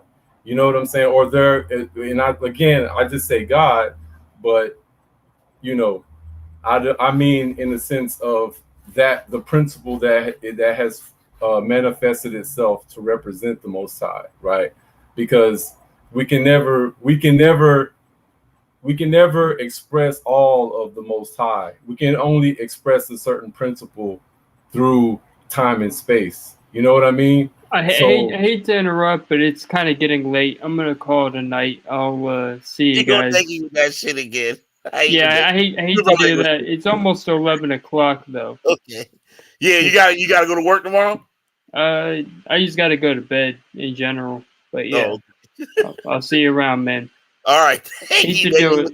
abrupt dismount again. Thank you for coming on, Nick. I know. It's always a pleasure. Take care. All right. Shalom, Josh, and everybody else. Good night, Nikki. Yeah. No Saint. You can chime in on this too. Also, No Saint, I want to introduce you to Cherry Love. I know you saw her the other night on my channel. Cherry, this would be a good person for you to get on your channel too and interview. He's an ex-member of like a cult too, like the Hebrew Israelites. And it was really? it was the British Israelism, if I'm correct, right? Right. That's correct. Wow. Oh, And wow. I know she's sort of famous. I know of her even before your show. Okay. I used to see her on Vocab Alone's channel. See, you're famous, Cherry. You're famous. Okay. Oh, wow. Okay, so you coming from the British Israelites. Wow. Okay. Whew. Yeah. Okay, so it's So, like, I don't know what Josh was talking about. Oh yeah, you can go after. No, Saint. I know I told you to go, but No. I'm listening. Josh was saying about the people like in different parts. They recognize God without putting I guess a label. I can kind of see like what makes me think about that is say like in the Congo, like the whole Bakongo religion, where I did that that video was talking about the first black church and they had the Congolese cosmogram, like that cross. They practice like animism. If I'm explaining animism correctly, is like they see God in everything. So if that's what animism is, I could be wrong, but Pantheism. Well, they don't have a like a list of gods. No, pantheism. Pantheism is basically saying all God is all and all is God. Oh, okay, all right. So like the where I was going with this, how? Damn, I lost my train of thought. Doggone it. But go ahead, y'all. Go ahead. I'm sorry. Okay, yeah. No, but it's. I would say that again, this topic is one of those where it's like, yes, it is all of that, but it's none of that, right? Like, it's absolutely all of that, but it's none of that. And I think the enigma of the Most High, as far as experiencing the Most High every day that you walk, is going to boil down to the simple truths that we're all dealing with, right? Which is going to be like your word. It's always good. That's why you can't front on the word of God, because it is about the word of God, but it isn't about you dictating the word of God. It's always going to be the word of God using you to present itself and to be a light, as it can be. The word of God is the word of God without you, in other words, right? So that's the whole enigma of it, which I totally delight in, because from my experience, I always experience people getting stumping themselves trying to express the ineffable, right? Because the ineffable ultimately is inexpressible. You know what I mean?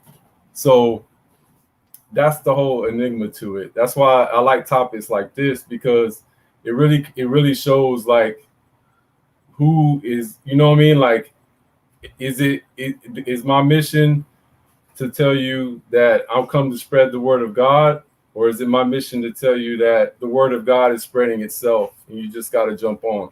You know what I'm saying? I'll just leave it at that for right now. Yeah, what I was saying that I forgot, with what I was saying about the Congolese like people or whatever, I can see, because that's like kind of like a primitive like kind of thing, like, you know what I mean? And I can see how ancient man came into knowing God by seeing certain things, like, you know what I mean? Like they see God represented Right in certain things, and from that, just like this here, like we say, seeing that shadow in your room, or that's just the limbs of a tree or something outside with the moon behind it making a shadow in your room, but you like, where that thing coming from? You can't figure out where it came from, so automatically you think it is something supernatural, right? Right. You can see how those things could develop and get and eventually come into what you would have in religions and stuff today. You know what I mean? And not saying that there's God wasn't in it, that it was just a tree moving, but you know what I mean? Those heightened senses that start in your mind. You know what I mean? And it becomes a helper too. You know what I'm saying? So even if that shadow that you think was some kind of supernatural thing in your mind developed into something. You know what I'm saying? I could be wrong. You're right though. No, I get, but see, think about it, right? Your mind, you said it right there, the mind. Now, you said the mind, I say the mind. But when you say the mind, depending on what people's experiences of what mind is, they're going to interpret that differently, you know? Right, yeah. I want to kind of get people to see where I'm saying instead of like, you know what I mean? Like you saying, some people interpret that differently the way I said it, but like you get what I'm saying though. Well, yeah, And, because it's on point to what I was talking about action, because that's an action and that's someone's reaction in their, but like in their system, like they felt it. Like if you hear the branch snap, you're heightened, like your fears is you're in tune because different aspects of your mind activates, right? So you're just like, you tune in to it. What does that snap mean? Is that somebody walking? Is that an animal? Is it the wind? You know what I mean? Like, yeah, and you feel it differently based on like where you're at. Like some people might just hear it, but it doesn't reverberate within them, so it don't have that kind of communication. Like it's all like, it is about communication. For instance, like you brought up about the African, right? So the African, their form of communication is different amongst themselves, like even in that sense of like animism, or what is it, more like, if I could quote like a Egyptian might say, nature, like a nature, right? More like a nature, because it's felt within, and it's in the mind. So not everyone has that kind of, when you're dealing with people, some people might just be in their mind, right, or in their yeah, thoughts, but they might not be in tune with their feelings at the same time, right? But some people might be like feeling it with their mind and in tune with their feelings. So they might see it from a more holy perspective, right? And rather than just partial, like only in their thought. Or and I think that over time it's really hard for people to be able to, like I said, empathy, right? It's easy to be sympathetic, but it's a lot harder to have empathy, because you have to put yourself in other people's shoes. You know what I'm saying? And that's something that's really, if you really want to break down the keys to like being successful in a spiritual walk, especially if you're the kind of person that's looking to bring people into the Most High, then empathy is the biggest aspect to that. That's the biggest thing, because you can't just go into it like you got a checklist. Look, like I got someone into the Most High today, check. I got someone into the Most High today, check. Because you're going to end up fooling yourself, because the Most High is going to, it ultimately is one time, the Most High will prove to you that the Most High can't be checked like that, right? You get checked. And that's the thing that humbles people the most. You know what I mean? Is that if you're bringing people to a spiritual walk per se, then you got to be ready to be checked yourself. You know what I mean? Because you can't be part of existence and be existence. It's either existence is, or you're existing within existence itself. You know what I mean? Because there's a certain aspect of the Most High that no one can know, and that's the aspect that's unspeakable. So that it always boils down to that, and it's always the most astonishing thing is people getting dumbfounded constantly by the aspect of the Most High that they can't express, and that's where everyone can feel each other, like everyone. That's the one aspect that everyone can relate to each other on, is the aspect of not being able to express fully the unexpressible. You know what I mean? When it all boils down to it. And it's an interesting thing, man. It's an interesting thing.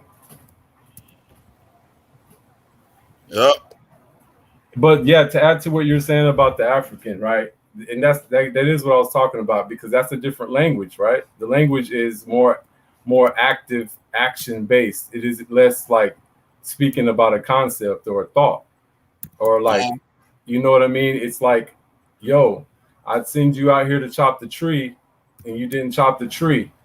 Now that sets us back in our activities certain amount of time. Now we all got to go chop the tree.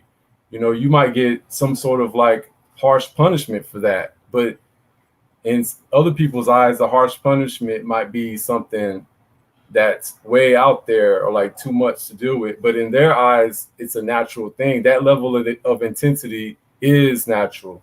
to them. So I think it's just it's a trip, man. You know what I mean? But again, we can always agree on things that are horrible, like way too overboard. You know what I mean? Like severing of young ladies' clitoris and stuff like that. You know what I'm saying? Like everyone can agree that that's a horrible act, right? Yeah. And that it goes totally against what's natural. So that's what I mean. Like there's certain things that is unspoken that people can agree on, even on a moral standard, that still speak in the language of action. You know what I mean? And that's Yeah. godly too. That's godly too. Like that is God speaking. Like, yo, you don't know that that's immoral? You know what I'm saying? Like, Yeah. so that's kind of where I meant by that. It's like the language, again, the language. What is the language of the people you're dealing with when it comes to speaking about expressing spirit, right? Yeah. Yeah, man. Cherry, no saint. Yeah, I'm here. Yeah, what up? Y'all gonna chime in? What? Yeah, I'm here. I was just listening to him. I think we're both just listening. Yeah. Of course, you know I'm gonna come from a biblical Yeah, perspective. go ahead, Cherry. I know you don't. That's why I'm waiting for you to talk. I know you don't run out of gas. I think you said it like that. Coming from the perspective of being a Christian, the Bible tells us to have the mind of Christ. Let this mind be in you, which was also in Christ Jesus. Philippians chapter 2. And you spoke of earlier on something about if I want to articulate it correctly, I don't want to just throw words in the man's mouth. But people who may see certain things and it may speak to them, something of that nature. Yeah. The Bible does give us warning about things like that in 2 Corinthians chapter 6, I want to say. When it I'm trying to just get this up here real quick because it's I don't know, my computer is kind of tripping. Okay, now it's acting right. So it clearly tells us here, it gives us warning about that. And we have to be careful because we can think that it's harmless, but it could end up being something else that, you know, that you really don't want to get into. 2 Corinthians chapter 6, starting here at verse 14, it says here, and I'll come to something more familiar here. It says, basically, working together with him, then we appeal to you not to receive the grace of God in vain. For he says, in a favorable time, I listened to you, and in the day of salvation, I have helped you. Behold, now is the favorable time. Behold, now is the day of salvation, right? That's verse 2. Now I'm going to go down to verse 14. It tells us here, this is the warning part. Do not be unequally yoked with unbelievers. For what partnership has righteousness with lawlessness? Or what fellowship has light with darkness? Now, Paul is asking some real profound questions here. What do they have in common? The answer is nothing. What accord has Christ with Baal? Or what portion does a believer share with an unbeliever? What agreement has the temple of God with idols? For we are the temple of the living God. As God said, I will make my dwelling among you, them, and walk among them, and I will be their God, and they shall be my people. Therefore, go out, basically separate from their midst, and be ye separated from them, says the Lord, and touch not the unclean thing, then I will welcome you. Along with that, he gives a warning of Satan, basically, which is the adversary to God, and even to those who are believers, will masquerade himself as a minister of light, as something good, but it's actually something terrible. So how can I put this? this is almost tiptoeing towards demonology. What spirit is manifesting before you? Is this a spirit of God or is this a spirit of Satan? And in order to know that, you have to be able to spiritually discern that. This is where in the biblical text says that the believer is aided by the Holy Spirit, who is referenced as a he, a person, not a human being as we are, but in personhood, because the Holy Spirit grieves, the Holy Spirit, shows some of the attributes that we do, but not human. Is it from God, or is this a trick of the adversary? How would you know unless you get the instructions from the actual biblical text? So just because something that my grandmama always said it like this, just because something glitters doesn't mean that it's always gold. Is this authentic?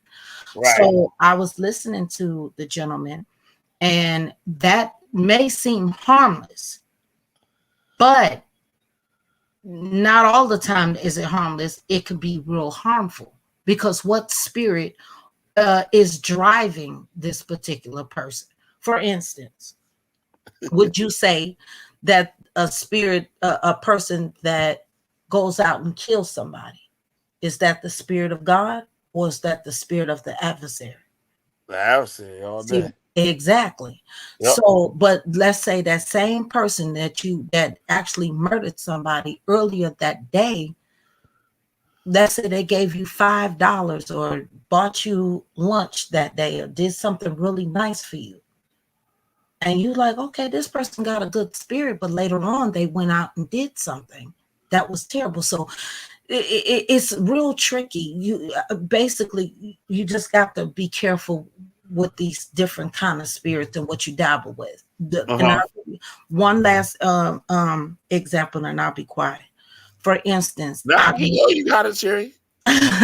For instance, in the beginning with Adam and Eve, right? God told Adam, do not eat from the tree. And Eve was also told that as well later on when she was created. Sin entered into the world not by a gun, not by cosmic power, not by anything else, but by a simple conversation. See what I'm saying?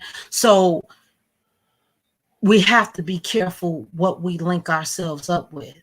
Even though it may seem harmless, it can truly be harmful. That's my whole point. That's what the Bible tells us to beware of. Yep. That's just okay. So I have a question based off what she said, right? So the question is, from what I was speaking of, where in your mind did it connect that you had to talk about a warning? Just a simple question. What did you feel that made you go towards a warning rather than, and let's say, a build per se, right? Because a warning, right, is like a takeaway rather than an add. So let's say if I was talking about something and you was like, oh man, I'm gonna add to that. So you was building on top of it. But what if I was talking about something, you're like, oh, I'm gonna warn against that. So it takes away from it. So my question to you is, what was you feeling within you to be like, oh, I need to express a warning for this? When you spoke about something you said about different spirits or something you said, and I know what the Bible says about different spirits. If is this the spirit of God or is this the spirit of the adversary? Yes, dialogue is wonderful. And I'm sure Eve and Adam thought that too, and sin entered into the world. So we have to be on our defenses at all times. Okay, that's fair. So it'd be safe to say that you're always on your defense. Absolutely. Okay, so what is it that you fear the most about your defense breaking? I don't fear anything but God. Well, I'm just saying, like, to be on the defensive, right, is like you have to be, you're defending, you're not offending, right? There's Does no that- reason for me to be offensive, but I am going to stand on the principles of the Word of God at all times, and I'm not going to move off that ground, no matter how nice you are. I mean, I get that, but see, that's what I'm saying. Like, I get it, I get what you're saying, but I'm just trying to dialogue with you about your thoughts on it, right? Mm-hmm. Like, I'm not trying to take your foundation away from you. No, And I you can't. can't. I know, and It's- I can't. But see, the thing is, your dialogue is as if somebody's trying to. No, it's not. It's just you have to get both perspectives. Again, everybody would love everything to just be as one as coexist. But as I spoke of earlier on regarding Christianity, Christianity was not designed to coexist with other religions. Well, I I mean, agree with you that. can, you know, but the truth is, though, is that that's an obvious thing because it's not the only existing religion. But it's not the correct one. The others are not correct. Well, I mean, again, that's a different discussion, right? No, well, Jesus made it very clear. Now, Right. are you alluding that But there's no, other but look, hold see on, what I'm saying? are What I'm you saying? alluding, let me just say this. Are you alluding that there's other pathways to God? Well, if I was to say yes, then you would be offended. No, I will not. Well, then you would defend, right? No, I will just literally just tell you exactly what the Bible says. Exactly. Yeah. But what if you didn't have a Bible? What do you mean? What if I didn't have the Bible? I mean, exactly that. Well, I mean, God made it clear that He's the only existing one, right? And I so, am and that so, I and am. so, Right? so would you say God only comes from the Bible? No, God Well, that existed before the biblical text. He's the author of it. exactly. So what I'm saying, that's the point that I'm making, right? Is I don't that understand your point. I think he I means can see that. I can see not that. But what I'm not saying, having the Bible physically, but not I kind of lost it my damn self. Like I kind of see how Josh is saying it. Like if like you defend it. This another scripture on that how Sherry said no matter what I'm gonna stand on that book, right, right? right, No matter what come my way, I'm gonna use that book to evaluate what comes. Like what you were saying, like how a person could be nice to you or do things in your favor. Don't allow that to eventually maybe swerve off the path to God. Okay. That's exactly what I'm saying. Because that right. person might pay your rent. That person might feed you, right? Mhm. And then say, hey, you want to go worship Satan? You know what I'm saying? Right. And like you like, hey, that might not be a bad idea because Right. you're nice. You gave me money, you fed me, and stuff. So she always has to be alert because Satan will always find a way to slip in. Mhm. Right. Like he'll Well, come up under the door. The door closed, but he'll creep up under the door. Or he might get in the ear of somebody that's in your house. Yep. You know what I'm saying? And right. next thing, the kid, it might get into the kid. The kid might go out and you raise this kid to do it, to follow the Bible, follow you, go to church and all this stuff, like, right? The whole Christian thing, and everybody, the whole family Christian oriented, and the family is striving, right? You get your blessings and like, know what I mean? You see the works of God. And then your son might go outside and meet a friend. And the friend is cool, right? He's a nice kid. He might come over for dinner one day or whatever, right? and now your kid goes to his house, and now your kid might come home with, let's say something stupid, come home with a Ouija board. Know what I'm saying? Yeah. Next thing you know, now he think the Ouija board is cool. He never seen nothing answer questions for him before. Like, he think it's innocent, right? But you know what it is. You know what it'll lead to. And just that little trinket or that little thing will cause the kid to start to question the parents. And then after you question the parents, he'll start to question God. And then he'll venture off. Now, I would say, if like I would say that the kid should be able to follow his path, but the parents should set the foundation. This like me. I grew up in a church and stuff like that. It never left me. It taught me how to act. Right. You know what I'm saying? Right. Right. Stuff though. But I agree. This like Sister Cherry, right? I stopped cussing when Sister Cherry come out. I learned that from my parents. Right. I see grown men, like down south in the South, grown men, right? Say they sitting under the tree next to the store, right? They got their little beers and stuff, and all of a sudden Rev pull up. Rev pull up, right? And my father got a cousin. He a preacher, right? He became a minister. So he might roll up and they're going to put their beers out of the way. I see grown men. I'm a little kid. I watch grown men do this.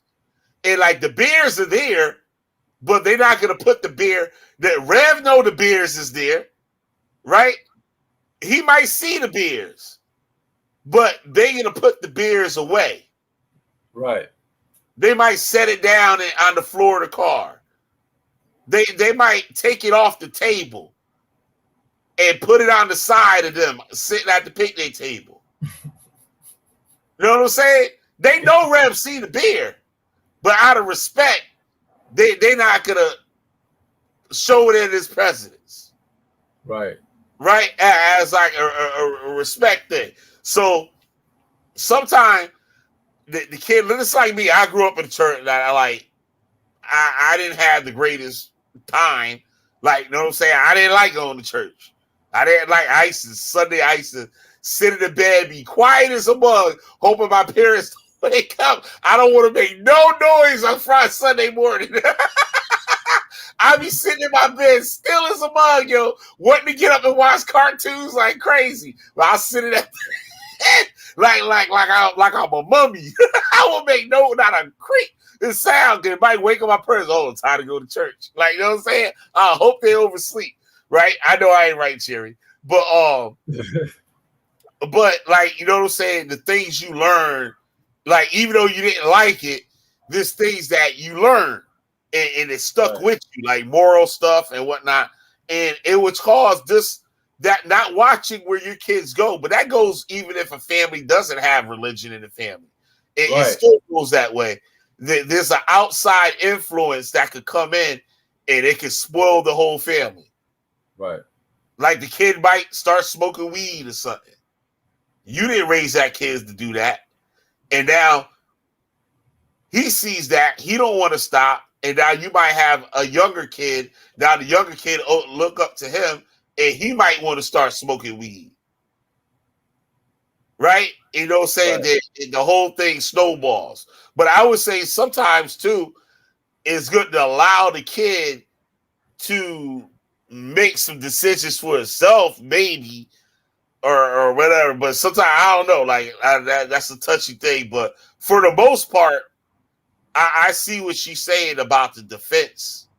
Like, yeah, I mean, I see that too, and I understand it. You know what I'm saying? I was just coming with questions. You know what I'm saying? Because I like questions because they do reveal a lot. You know what I mean? Rather than just like, this is how I feel and this is my perspective. You know what I'm saying? Like, because I think it's interesting because I wasn't the reason I asked essentially is because I wasn't talking about something nice, right? We were talking about something very, very harsh and something very like horrible and very like in the level of like action without having to explain things. You know what I mean? So I was curious as to where because she was talking about nice words can be deceptive, which I totally agree. And but like I was curious to where she got there, like how she got there, based off what I was talking about. What we were talking about, which was nothing nice. You know what I'm saying? So that's why I posed the question, because it makes me curious on where people's minds go. You know what I mean? Like, where did her mind go to? She revealed what her point was, but I was wondering where, like, you know what I mean? That's why I started talking about the offensive is like something that I said triggered her to go there, and I was curious about what it was. You know what I'm saying? Because based on what she said, it was something she was talking about. The sister was talking about nice words are deceptive, and how Hashatan could come in. The adversary could come in unexpected. I'm not afraid of none of that kind of talk. You know what I mean? Because to me, it's obvious truths that you always got to be discerning, and that it's especially if you go through a lot of hardships to where it makes you like, yo, I got to be discernment at all times. You know what I'm saying? So some people do. Right. Some people do. They say somebody that had an alcohol problem or something, and it caused them to lose everything. Right. And they go to AA or something, and those be some of the strongest Christians. Right. Like, you see them, you be like, man, if you don't sit your behind down, like, you talking me to death. Like, you know, they got that fire in them, just like somebody coming to Hebrew Israelites for the first time. Like, they like a roaring lion. Right, no doubt. Yeah. Like we was tearing up stores, Arab stores, for selling pork in the store. We tear their stores apart. This ain't no loud. Yeah. Like, you know what I'm saying? So, like, I see that too. It worked for them. You can't take that from them. Right. It worked for them. Like, now, sometimes it might, I don't want to say it go overboard, or sometimes people will take it in and not really understand it. I would say. I say that I could say maybe some people that claim to come to Christ or whatever. I don't know. Cherry can check me if I'm wrong, but they could get a little wild with it and not actually even really know the scriptures. But that's according to Christianity. That's all it takes. You accept Christ into your life, like, you know what I mean. That's it. Like, you know what I mean? You sign the contract, right?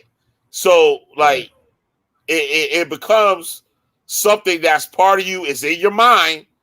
Like you said, the defense thing, you can't let Satan come in. And no, Christianity, you can't have these certain things attached to it, because it's going to cause it to erode away at Christianity. Like in school, we was talking about some of the aerospace parts that we'll be making in the future and stuff. Connecticut has a big aerospace and CAC and stuff. And for the stealth bombers, you be making stuff for stealth bombers and all types of stuff. And they put a special coating on the parts to make the plane not be picked up on radar, right? But the parts have to be constantly changed because that coating erodes away at the metal of the parts. You know what I'm saying? So just like with Christianity, you can't have something else attached to it, because eventually it would erode away at it. Am I right by saying that, Chris? Yeah. Well, I like where you're going with that. No, you're absolutely correct about that. And again, because I think just a few of the essentials, with with God being the head, Christ being his deity and all of that, faith, grace, mercy, salvation, which is some of the main essentials, and authentic Christianity. We won't allow anything or any other religion to attach itself, and it's not even just us, it's the biblical text will not attach itself to that. Yeah. That's what I'm saying. It's- People have tried and failed. Yeah, that's, I mean, exactly. I think that what you're talking about, Killer, is I like where you're going with that, because it poses more questions, right? Because whenever you talk, just like Brainstorm said on the comment, or one that stormed the Capitol, like it's so interesting to me, like being a Christian, right? And I ask Sister Cherry this, right? Being a Christian, do you feel that I'm not saying you're speaking for all Christians, or like Christianity as a tentative of like Christianity, right? But No, I'm I just represent the body of Christ, which are Christians, all 2.4, 2.9 billion Christians. I speak for them. She tell you, won't she? okay. No, that's cool. So that's cool then. So all right. Yep. Okay, well, she speaks for 2.4 billion Christians. Good. That's fine. That's fine. So,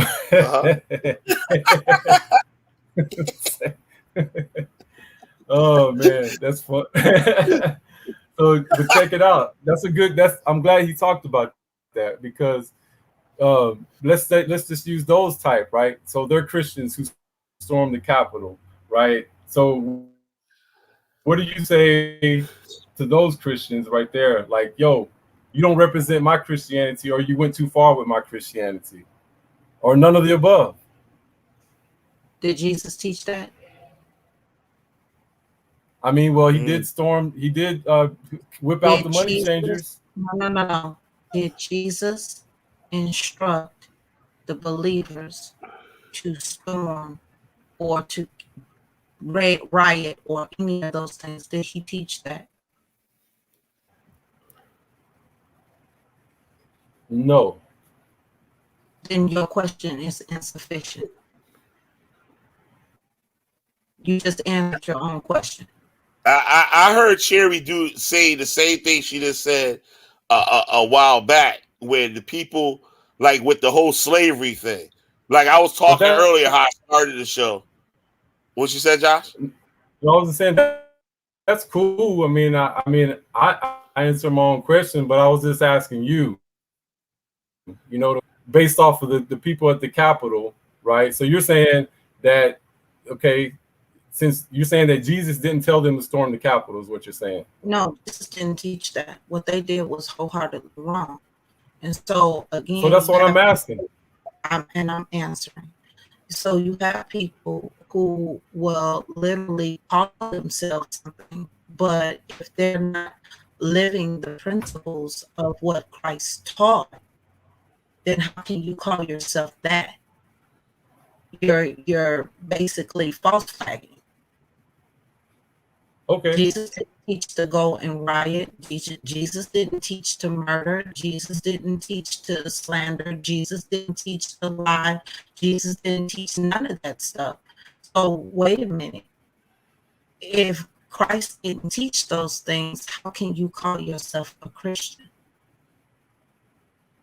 Okay, so let me ask you this then.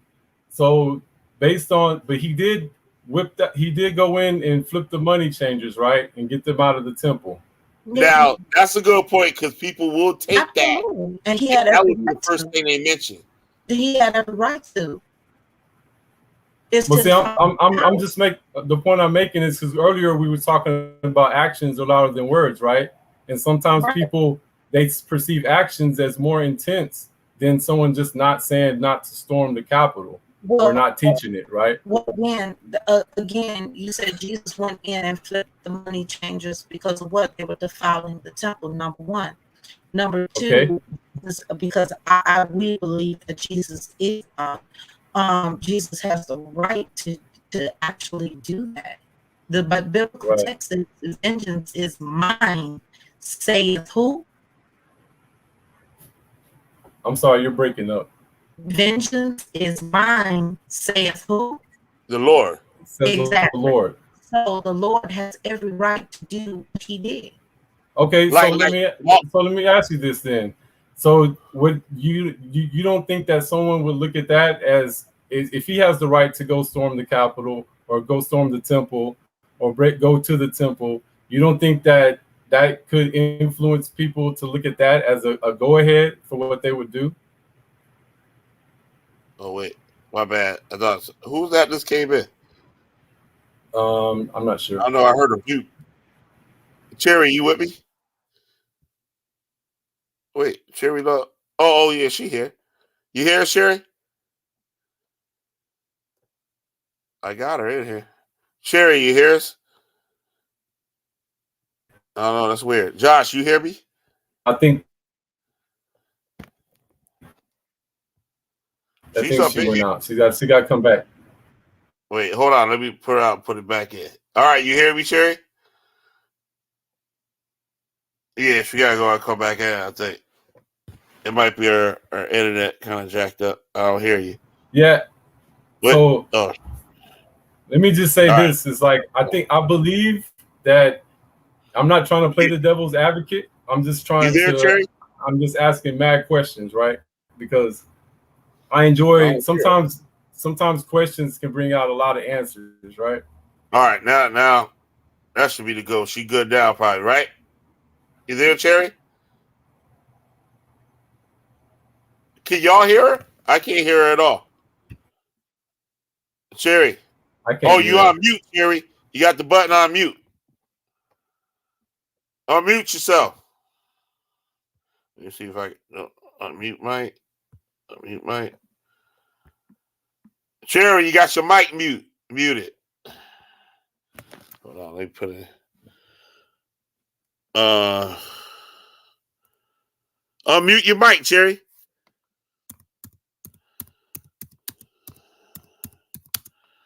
Mike, Cherry. She says she can't hear us.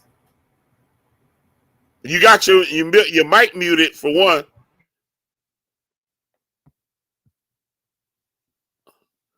How about now, Cherry? Cherry, you got to unmute your mic. It says I can't unmute her because she muted herself. I don't know. That's crazy. Well, I was just saying, like I said, I wasn't trying to play the devil's advocate because I agree with it. I mean, she might be surprised to find that I believe in Jesus as just the same, right? Yeah. But the thing is that I also am like, it's interesting to see, like, if you're saying that you're going to take on your shoulders the burdens of 2.4 billion Christians, right? That's one thing just to say that, right? But it's another thing to actually dive into it, and then She unmuted now. Okay. You hear us, Cherry? I can't hear her at all.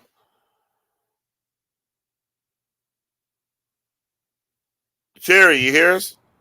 Yes, she was breaking. Brainstorm is right. She was breaking up, and then she went out. It could be your connection. But I don't know why one's coming in with the avatar and the other one's not. All right, let me put her out and put her back in. Maybe this work. Oh, she jumped off again. Let me put the link back up in there for her. But I can see if I can answer this the way I think she would. Like, you hear me, Josh? Good. Okay, go for it. Okay. So, like, when she was saying how Christ knocked over the tables, that was his house. Right. But like Christ said, don't. Well, no, that might be a bad example. How he was saying like, give Caesar what's Caesar's. Right. Like, you know what I mean? Like he wasn't going out saying, take over.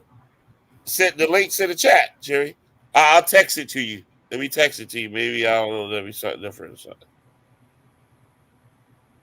All right. I text it to you and it's in the chat. Right. I'll put it in the chat again.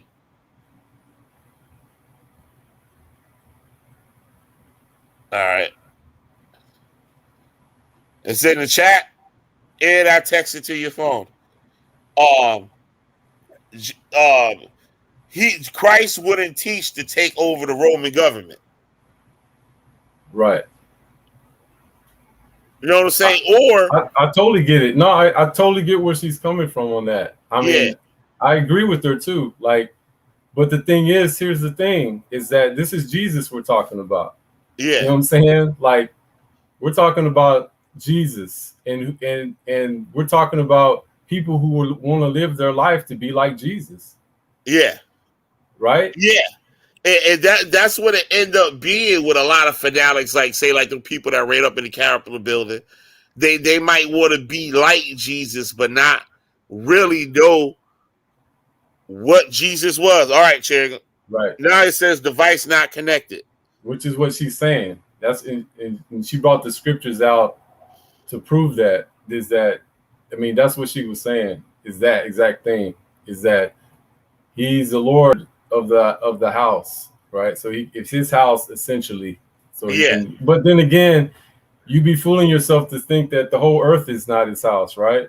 Yeah. You know what I'm saying? So like that's what I mean, is that's why I like posing these questions, because that's the enigma of God. That's the enigma of the Most High. Like the Most High, how the Most High can do anything what the Most High wants to do. But then again, you know, he can't really, though, right? Yeah. Or can he, right? So that's why I trip out, is because, you know, my thing is this, is like, can we see God at work through the people who stormed the Capitol? I was, Cherry, it says your device not connected. It says you got to turn on your mic. It says you need to connect their mic or cam before I can add them to the screen. So you got to turn your mic on that account that you got, the StreamYard thing. Yeah, I totally see what you're saying, Josh. And I don't know, maybe I'm gonna try to answer for her again. I don't know. But I'm just going along, like, because that's why I like your topic, because it's pretty open, right? Like, you can just, like, because that's faith-based kind of sort of. Oh, I hate that update stuff. I always turn that update off on my computer.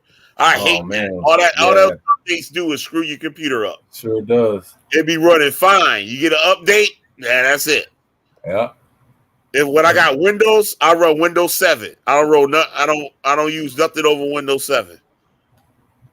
Yep. That got all the quirks worked out. There ain't no need for no update, no nothing.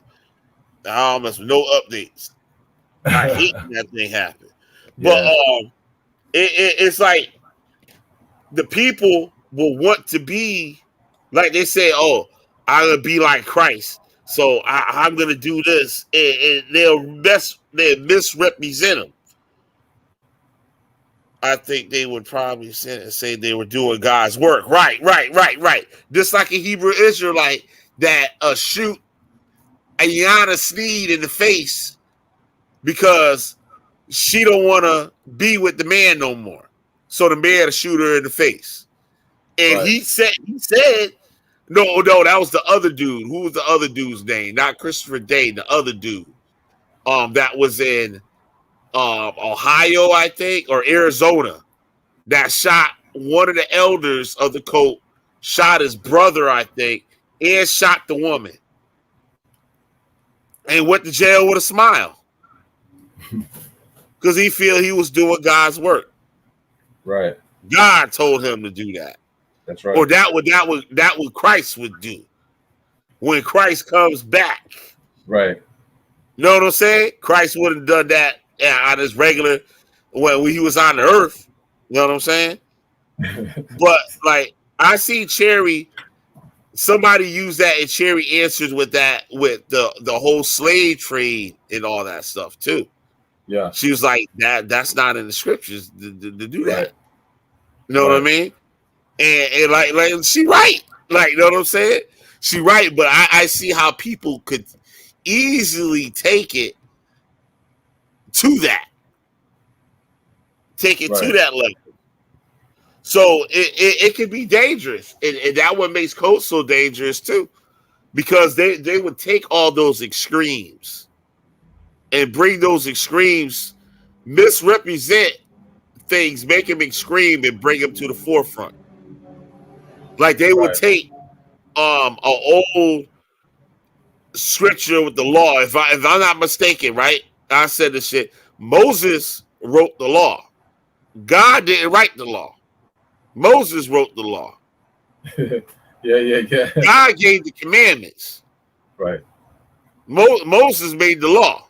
I don't know. Cherry might come out here and slice and dice me up, but you know what I'm saying? I get what you're saying though, right there. Also, because I mean, when it says a hand, you know what I mean? When it says a hand who wrote, right? Was it Moses' hand and being inspired, or was it this, this ethereal fire that just came down like we see in the movies, and just like tapped onto some stones, some letters, right? So, but that was the commandments, the law. Moses wrote the law, right? That's from his pen. Yeah, the 613. Right. You know what I'm saying? So yeah, I know what you're saying. Yeah. The commandments is bulletproof. You know what I'm saying? It's a moral code. Right. It's bulletproof too. Like, know what I'm saying? Bulletproof. You can use that it's in written. You can use that in every part of the world. Yeah. You can take that and insert it in any religion. Just about, like, you know what I mean? Yep. But Moses wrote the law for the time. Right.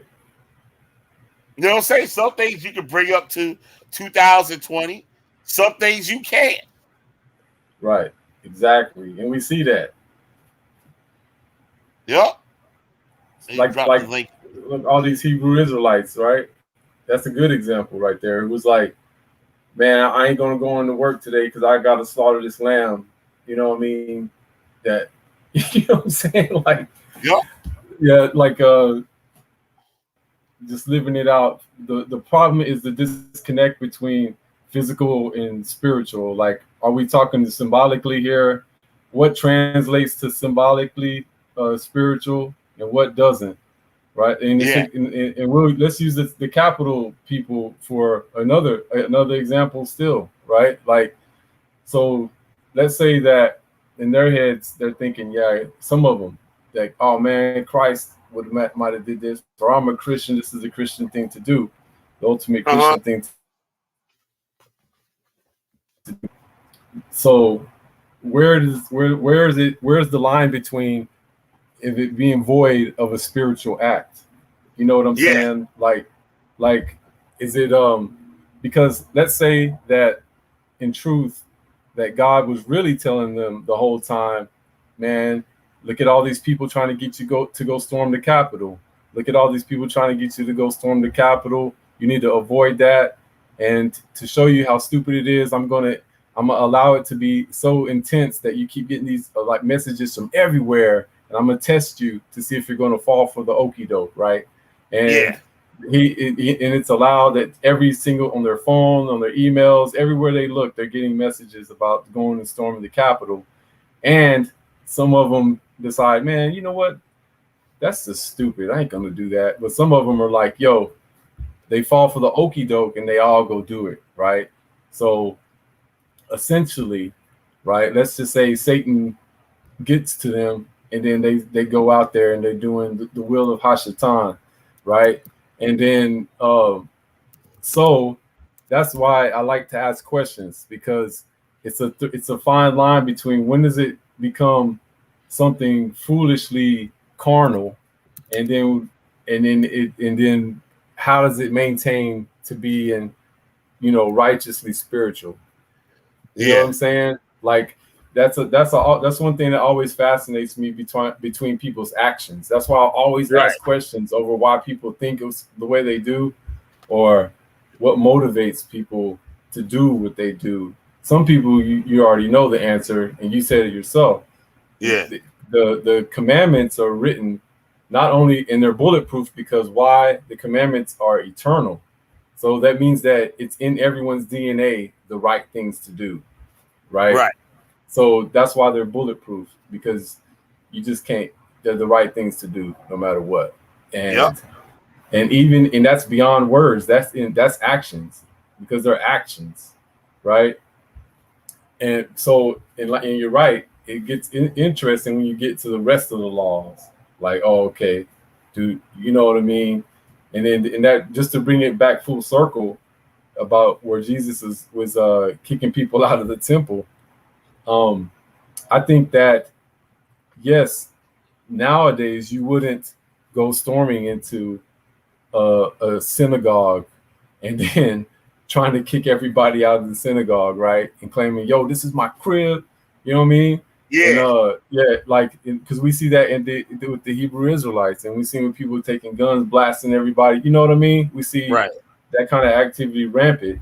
So things like that, like stories like that, and metaphors are like intense metaphors. Now we have to modernize it. What is the modern day temple, right? What would be what would be the equivalent of that in a spiritual practice, right? And it's easy to see that it's all around us. It's the banking system, right?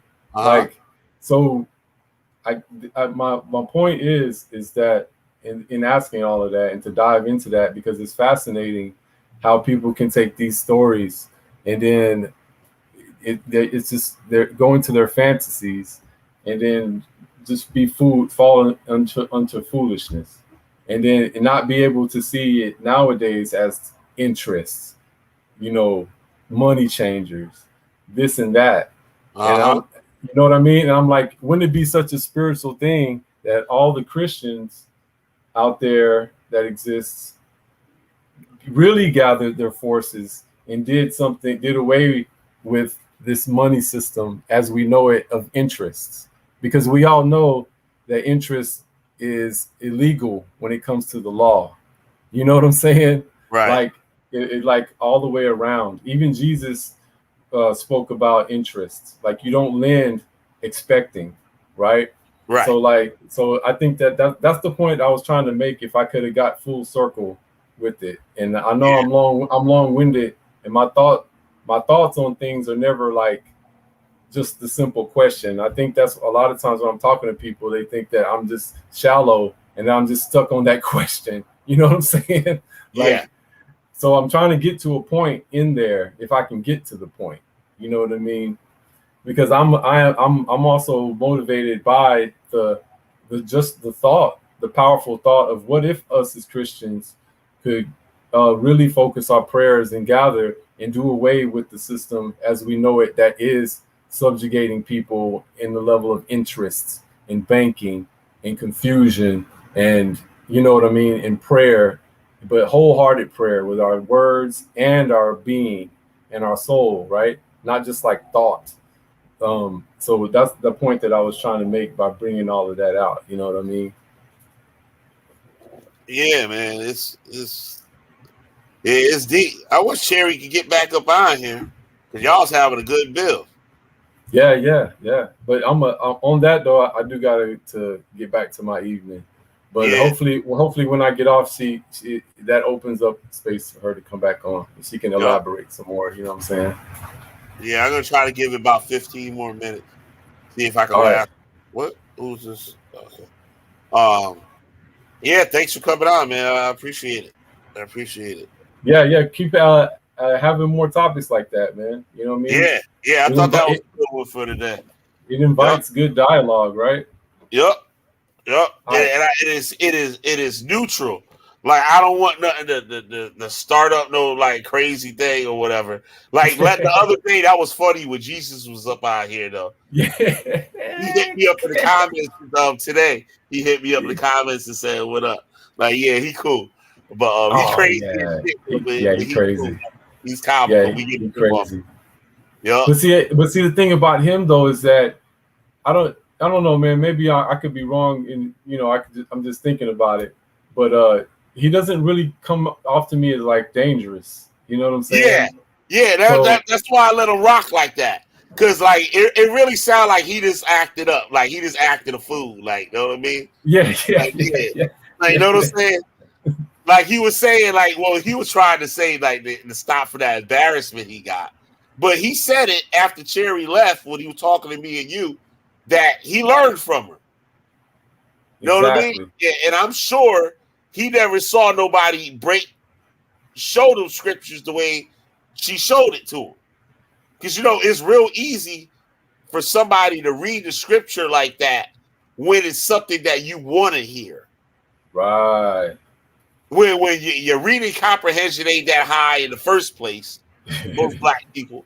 Like, you know what I'm saying? So, and he 50-something years old. It's been a long time since he was in school. So, No doubt. so, you know what I mean? He reading the Bible and like, like a lot of people, like I said, I ain't like going to church when I was a little kid. Like, you know what I mean? And no doubt. So he was probably 1, 2, and later on find out Hebrew Israelite shit. If I'm not mistaken, he probably found that out. I don't think he been no like 20-year Israelite. He probably like a 4-year Israelite or something. Like, you know what I mean? I have a feeling he just found that. Yeah. And on the internet, like, oh, Jesus is black, motherfucker. Like, yeah. Like, you know what I'm saying? So he embraced that quick, this off on some black stuff. And not really realize and really comprehended what he was seeing. And that's why I kept asking him, where is he getting that Philadelphia, the Church of Philadelphia? Where is you getting that information? Where did you get it from? He can't tell me that God gave it to him or he came up with that. No, that come from a school. Like I used to teach that. Know what I'm saying? Like so long ago, I forgot all about it. Like, you know what I mean? I couldn't even begin to even start to give the breakdown on that. I used to be able to break down the whole thing with the 7 heads, the dragon, the 7 heads, and all that stuff, and who they was. I used to do that back in the 90s. You know what I mean? So, and thank you, Brainstorm. I enjoy you just being in the chat, chilling. For real, trust me on that. Oh yeah, no doubt. Peace to the chat too. Thanks, Brainstorm. For real, everybody. We always be bugging out. You know what I'm saying? Yep. Yep. All right. I'm gonna be out, man. Hopefully she gets back on. Peace to Sister Cherry too. Always bringing us back to the Rock, who is Jesus Christ. You know what I'm saying? Yep. That's what she do. That's what she do. She hardcore with it too. You see, she don't take no junk. You see that, right? Oh man. Oh yeah. She don't play. She don't play. She stand on it. Hardcore. Yup. All right, man. Peace. All right, man. Peace. That was Josh. Yo, y'all go check out Josh's channel. It's spelled just the way he spelled it in the chat. Y'all go check his. Yo, he got real good videos. He don't post that often, but like it's always some like real positive like vibes going on when Josh talk. Like all my other buddies too, even Brainstorm. Brainstorm got some stuff up on her channel. Yeah, she stares. She staring for real. She staring for real. Staring on your head. She be standing on people's heads. Forget the floor. She be on people's shoulders. Standing on them. Yup.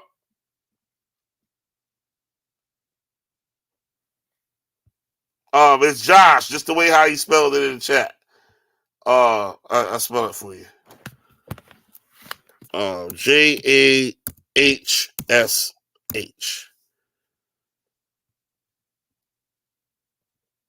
That's how he spells it right there.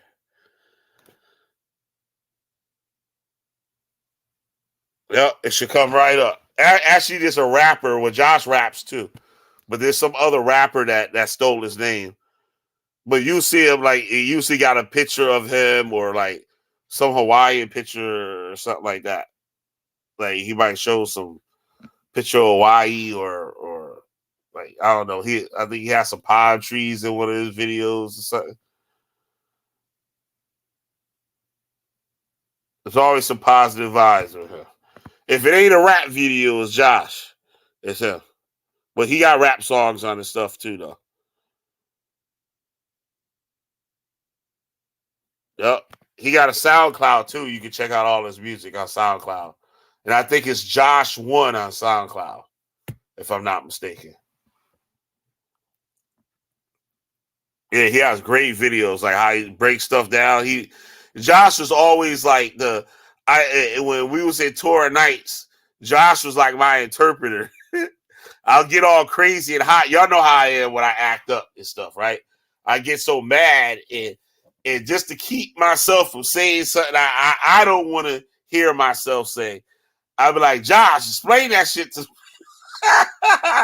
Josh know what I want to say, and Josh can say what I want to say without all the cussing and without sounding like, you know what I'm saying, like I'm gonna do something to somebody.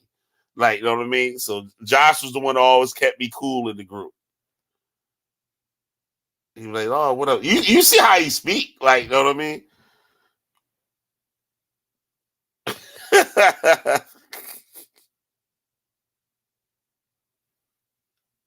Like, Josh, tell them niggas what I'm saying. And Josh would break it down, like, you know what I mean? It'd be smooth. Like, you know what I'm saying? Yup. And Nagy went to sleep. Nagy just be bouncing. It'd be crazy. Then be like, all right, I'm out. And so somebody put in the chat, I think that was this morning or yesterday, day before yesterday or something, how Nagy leaves. He says like the same thing. He be out like before you even know it. Like he out of here.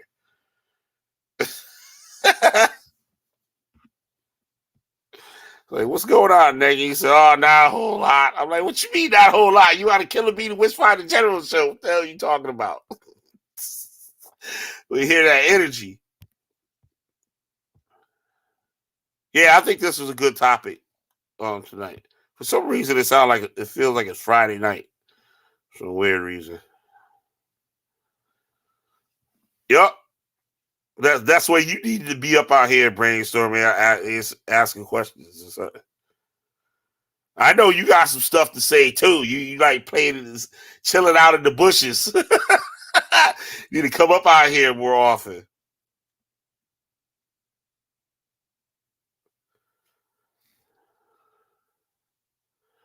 I use brainstorm as the go-to for a couple of things.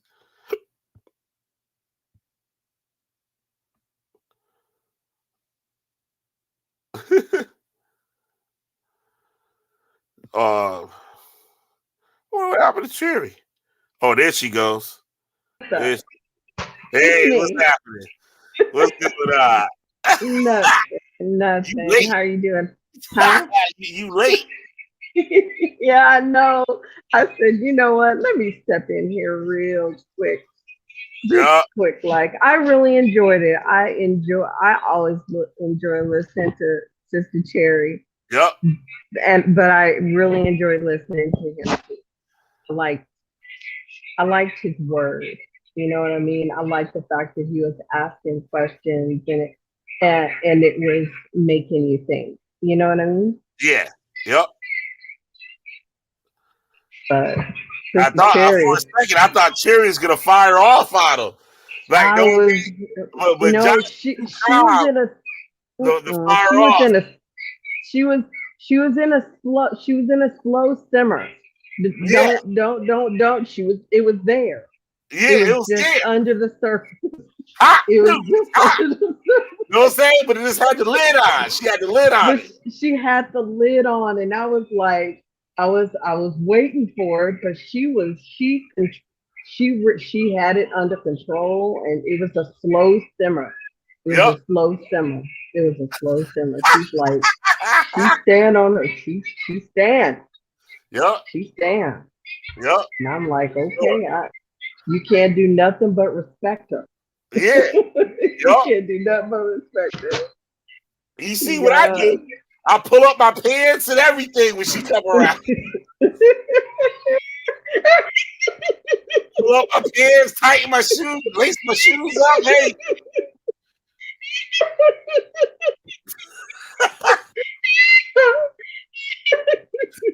Got me hiding my beard in my own house.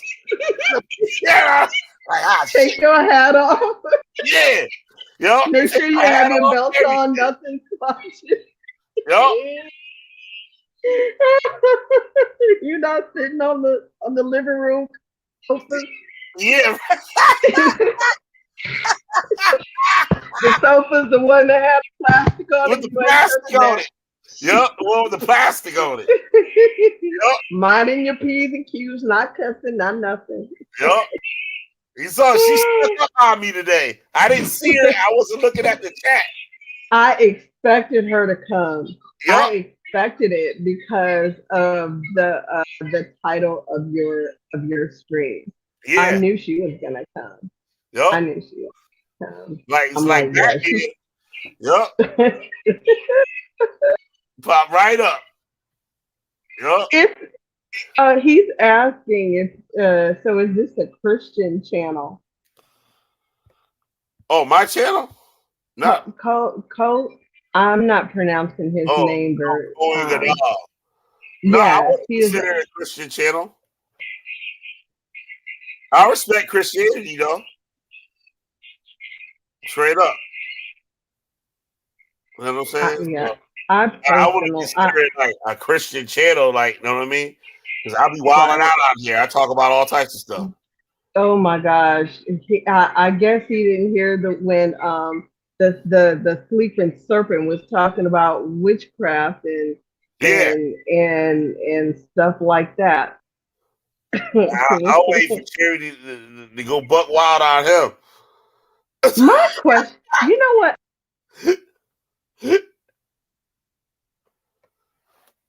Oh, you there? You break it up.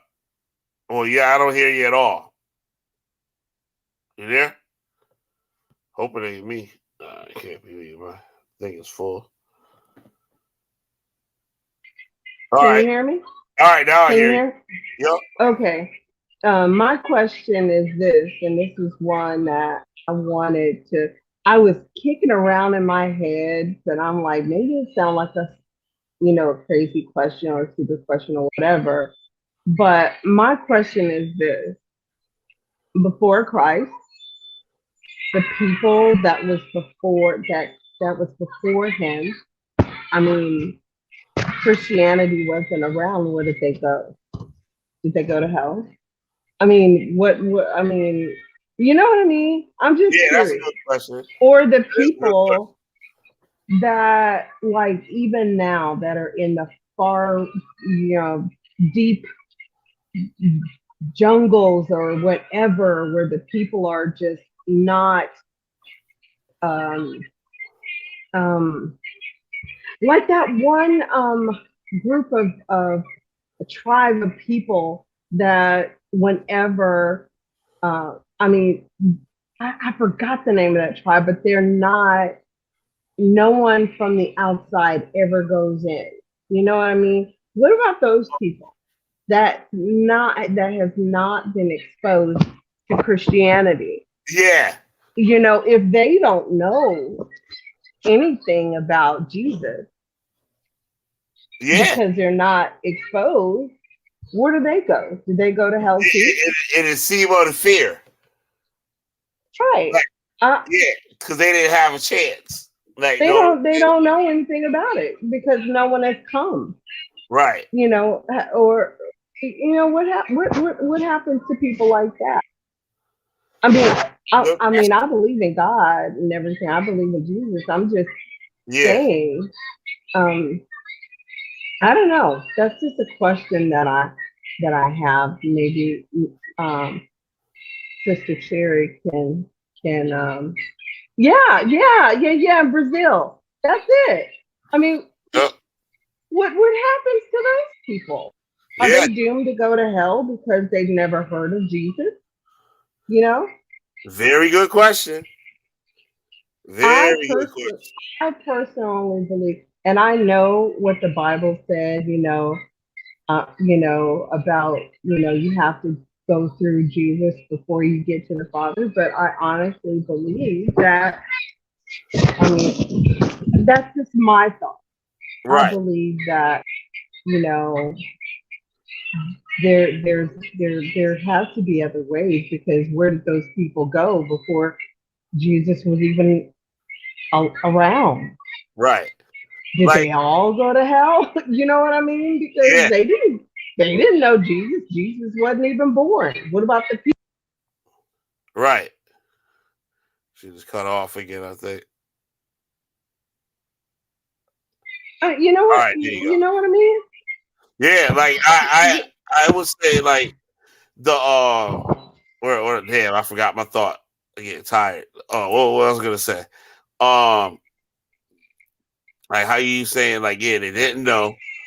That yeah. That's why I don't necessarily believe the biblical characters existed.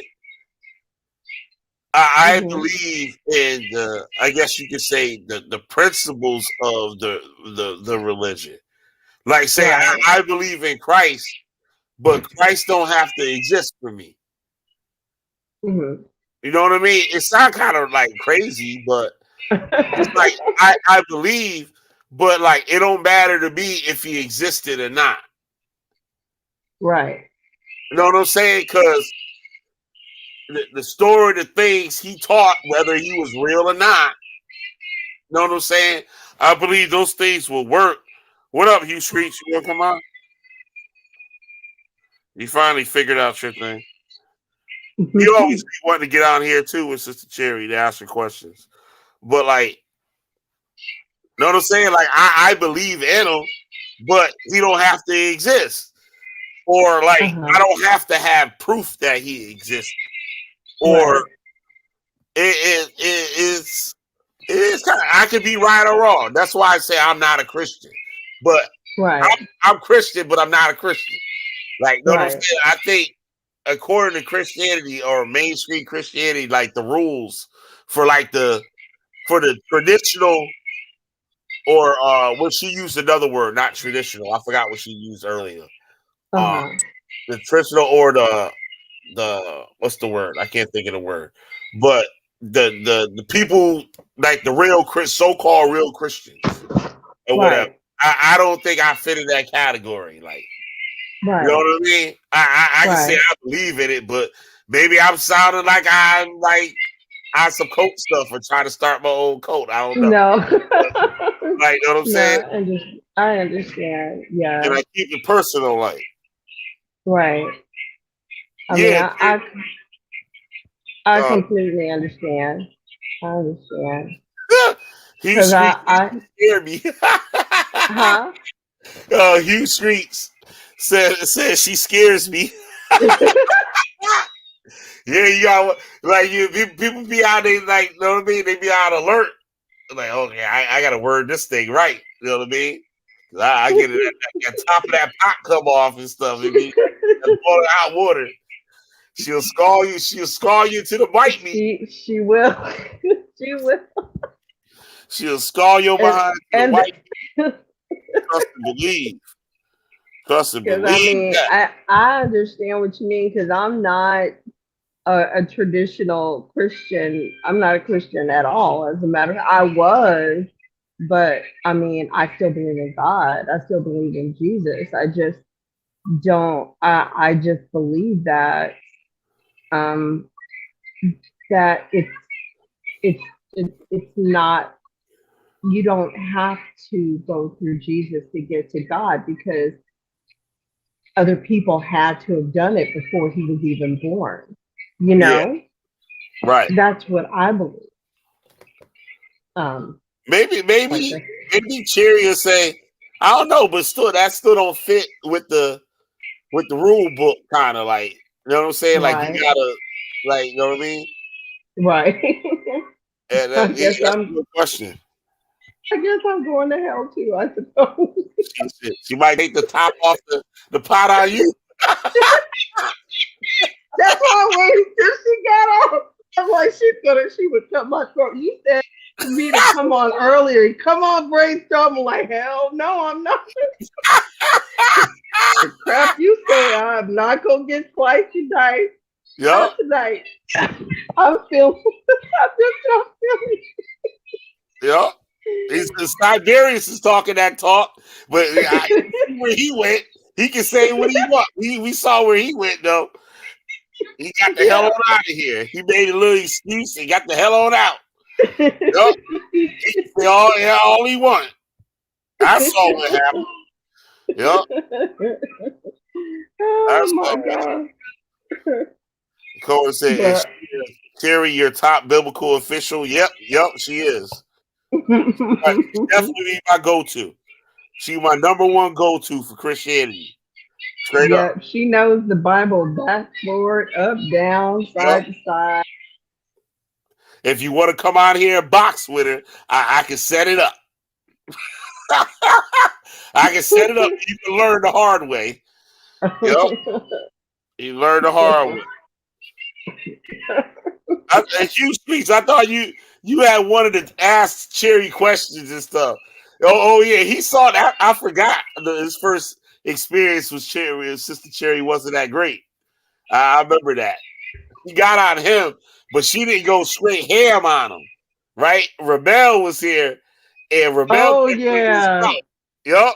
Rebel kept running his mouth and was getting beat up. Oh my gosh! What happened to him? I haven't seen him in a while. Blocked. I had his ass blocked for a few months. Oh, I unblocked him last week though. Oh my gosh! I got to do that to him once in a while. He get out of pocket. You know what I'm saying? So he's the only one I really got to do that to. Nope. He don't know how to act. But he be over there. He be over there on Judah Nasty channel. That's what he be at this time now with the weirdos over there.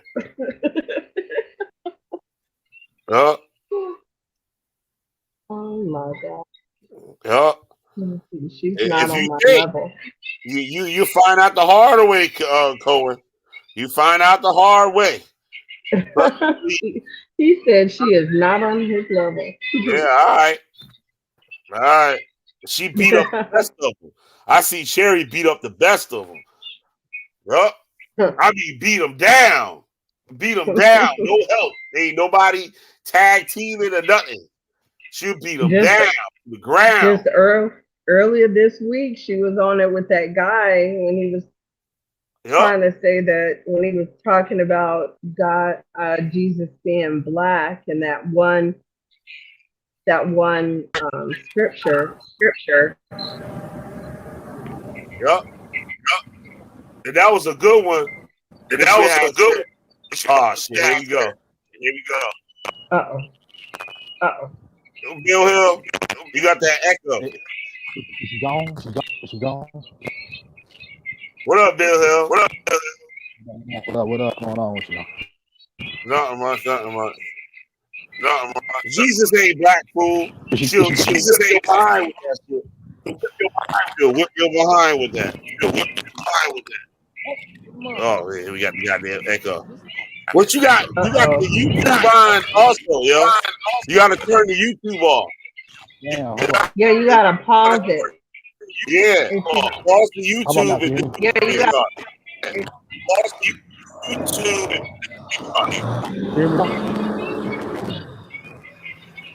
You hear us? Yeah. Well, damn. When you answer right on top of the echo, so I can't even hear what you say. Oh man. So what you think of the show? Oh, now you mute. Okay. I'm here. You hear me? Talk, nigga. What you think of the show? Oh, it's still.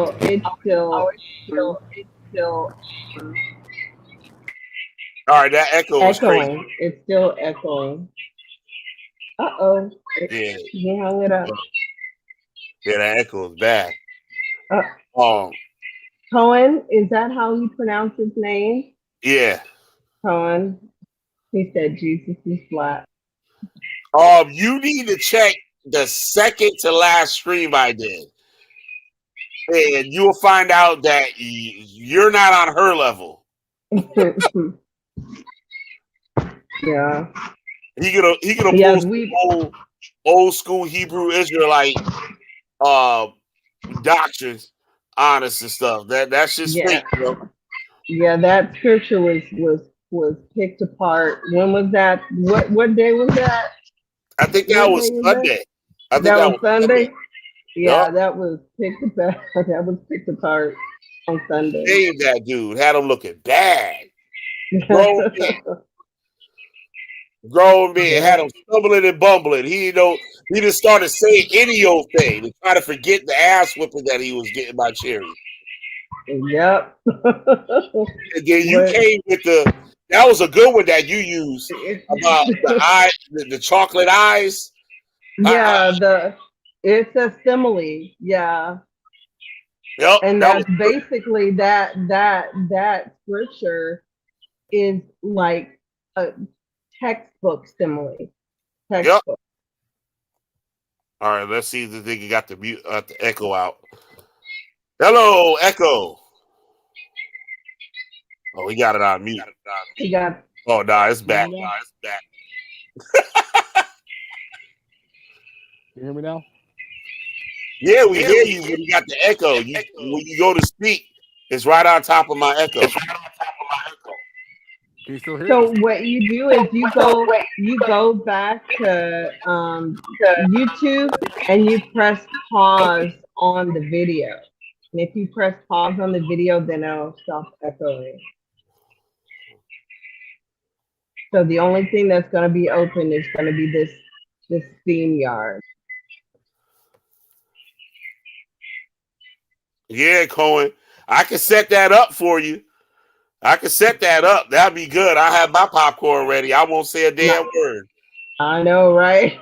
Yep. Yep. That's a stupid question, So though. what color do you think? For one, it don't really matter. For two, he wasn't black.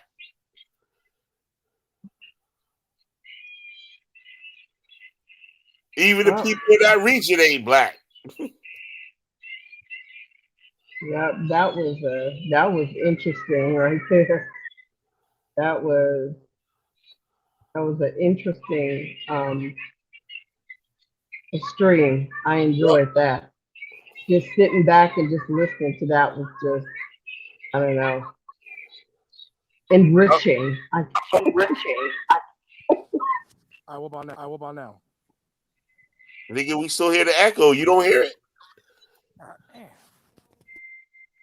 You got something playing in the back. You got to turn YouTube off.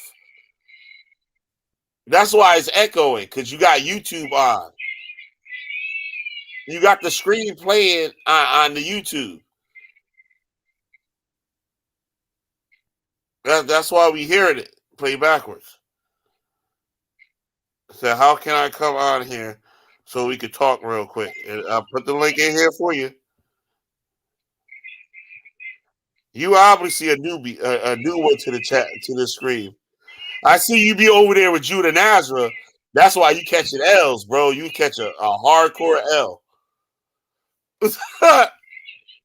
You be over there with Judah Nasty.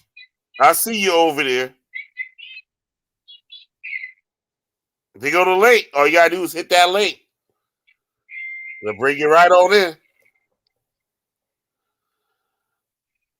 You learn the hard way.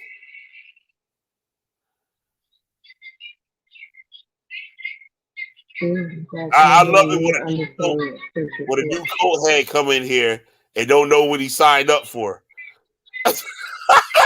So Cohen, when you read that scripture, what is it saying to you? What makes you think in that scripture that he is black.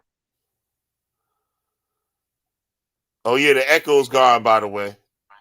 Is that him? Is that Cohen? That's Oh no, coming the over? echo is back. I thought the echo was gone. Damn. He's like, damn. No, that's still me. Oh, okay. All you gotta do is hit that link. You obviously new over here. You come in and get your Hit the initiation. link, Cohen. Yo, come get your initiation.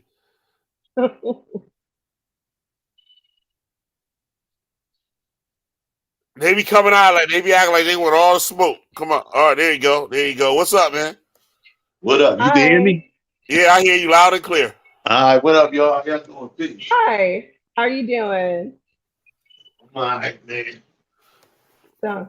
Just taking it easy and shit. What up with y'all, though? Not much. You know, we said you obviously new over here, huh? I saw you over there on Judah Nazareth's channel. You never saw me over there because I don't even know who that is. You sure? Facts. I don't even know who that is. Well, I might be mistaken. You know what I'm saying? I usually be right, but I might be mistaken. But I could have swore I saw you over there on the stream I watched today. I could have sworn it. But nah.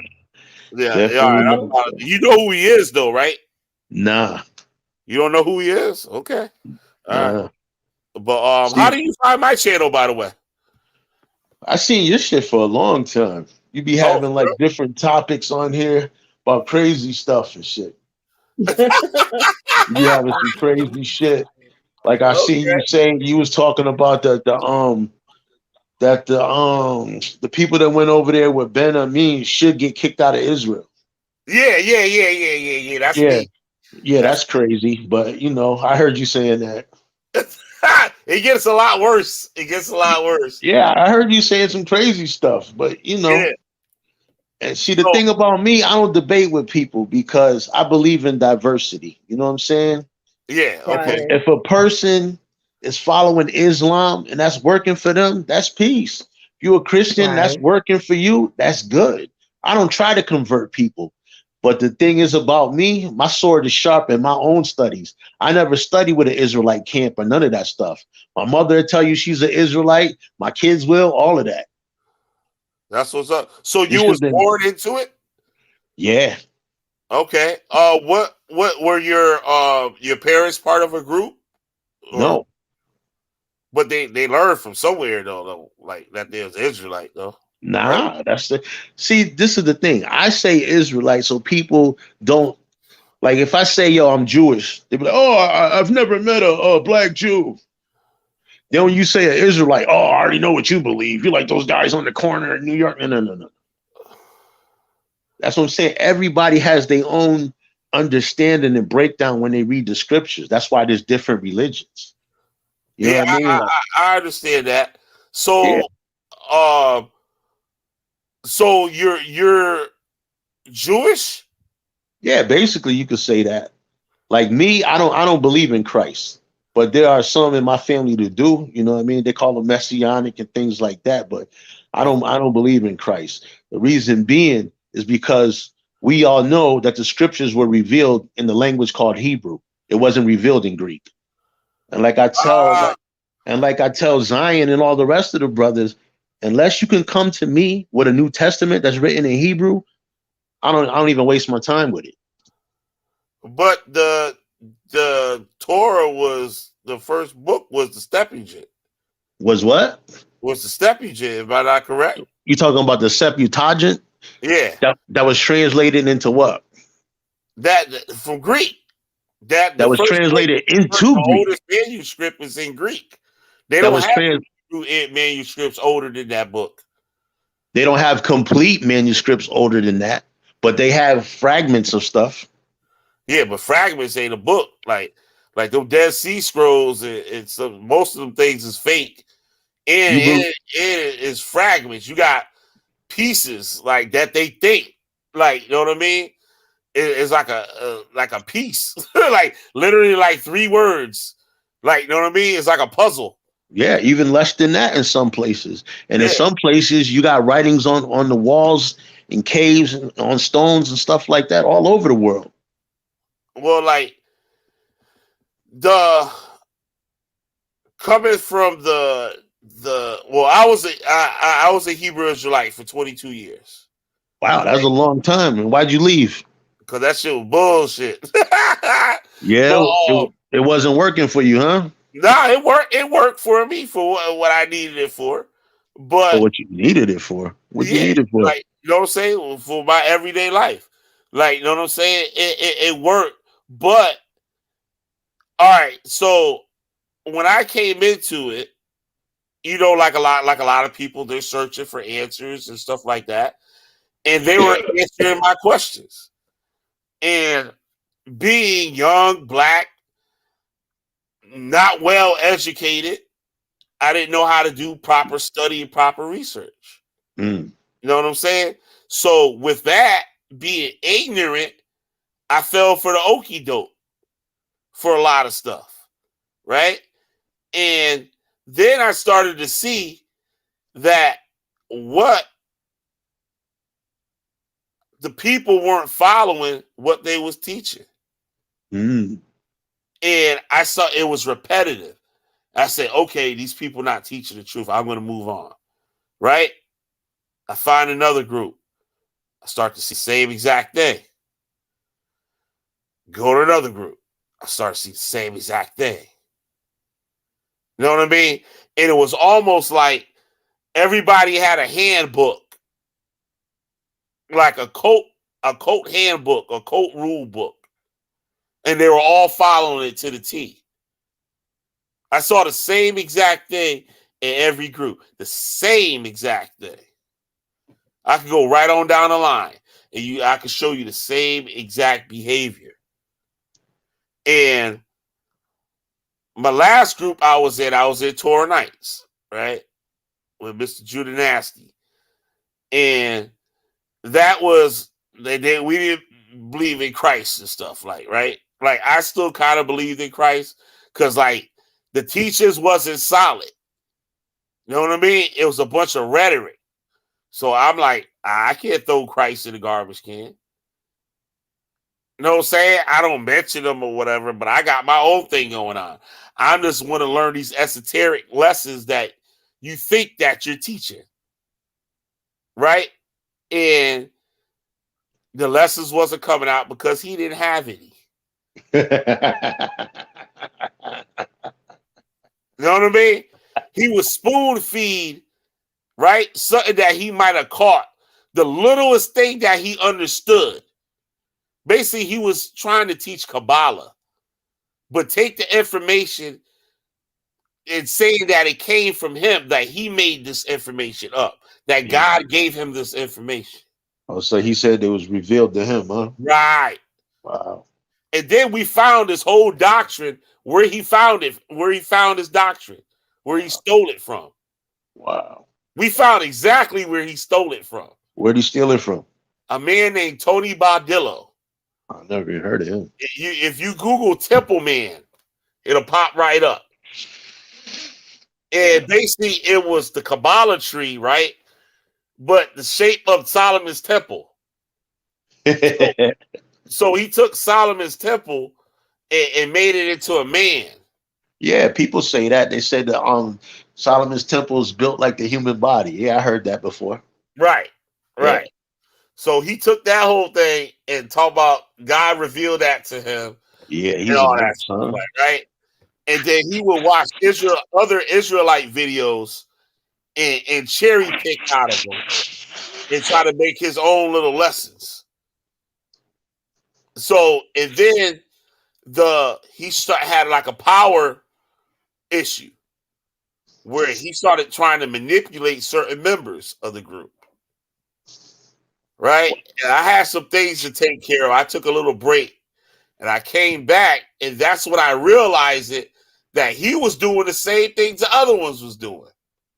And I was like, no. It stops right here. It stops right here. So I dragged his motherfucking ass for like 6 months straight. Like every day. for like 6 months with nothing but hardcore evidence, eyewitnesses, and physical evidence, where he's condemning people to hell for being gay, calling people homosexual, falsely calling people homosexuals, right? And saying that they need to die, they need to get showered with bricks, right? Damn. And then we find a video of a Halloween party at his house with pork on the table, with them serving his kids pork and shrimp. Swine and dine, huh? Yup, get Halloween candy. The kids dressed up like witches. We see at a Christmas party where he had his living tranny living in his house. What? Yeah, he had a white tranny living in his house. Good Lord. Oh, we got the physical evidence. We got the tape. It is not like somebody said he lived with a tranny. No, we got the goddamn tape. Whoa. We also got him recorded saying that the tranny was molesting his child in the house. What? Yeah. Oh man. Admitted it. Damn, man. But saying it like he was saying like the hell with that dude and stuff, but when he explains it, he's obviously allowing it to happen in the home. Man. It's crazy, man. I be seeing a lot of weird stuff, man, coming out about these people with these channels. Shit is crazy. Yeah. One after another. Yeah, it's like a huge domino effect. This shit is crazy. Yes. Yep. And the same thing he accused everyone of, we see him doing it. And I took the lead on it. And that's why I got the name, the Witchfinder General. Damn. You know, so I don't know if you ever saw that movie, but it was based off a real guy. Nah, I never seen that. Yeah. It's actually a good movie and stuff. But he was a real life person. John Hopkins was his name. I think his name was John Hopkins. He was basically hired by the church to hunt down witches in Europe. And he would do things, it became a sport to him. Like, it came out as like, this is a job he got to do, but it came out to be too much fun for him, where he would just like fucking people up, like, just to be doing it. Basically, like, say he would get a person that's accused of being a witch, yeah, and to find out if they really a witch or not, if they throw them in the water, they would tie the person up and throw them off a bridge into the river. If they float, if they sink, right, and drown, they wasn't a witch. And if they float, they a witch. Yeah, I think I heard about that in real life. Yeah, it's a real story. He was a real person. Oh, yeah. Yeah, he was no joke. And which is crazy. So if the person was innocent, they would sink and drown and die. But if they floated, that's the witch. Yeah, this nigga, is this nigga snorting cocaine, the sound I keep hearing? No, I doubt that. He's stupid. So that sounds like I'm snorting, me blowing this fucking on this fucking towel right here, huh? Sound like I'm snorting. Hey, I got videos of that too. I got videos of Israelites snorting cocaine on the live stream. I got that too. Yeah, but the thing is, people are humans, man. Yeah, people. Nobody's superhuman.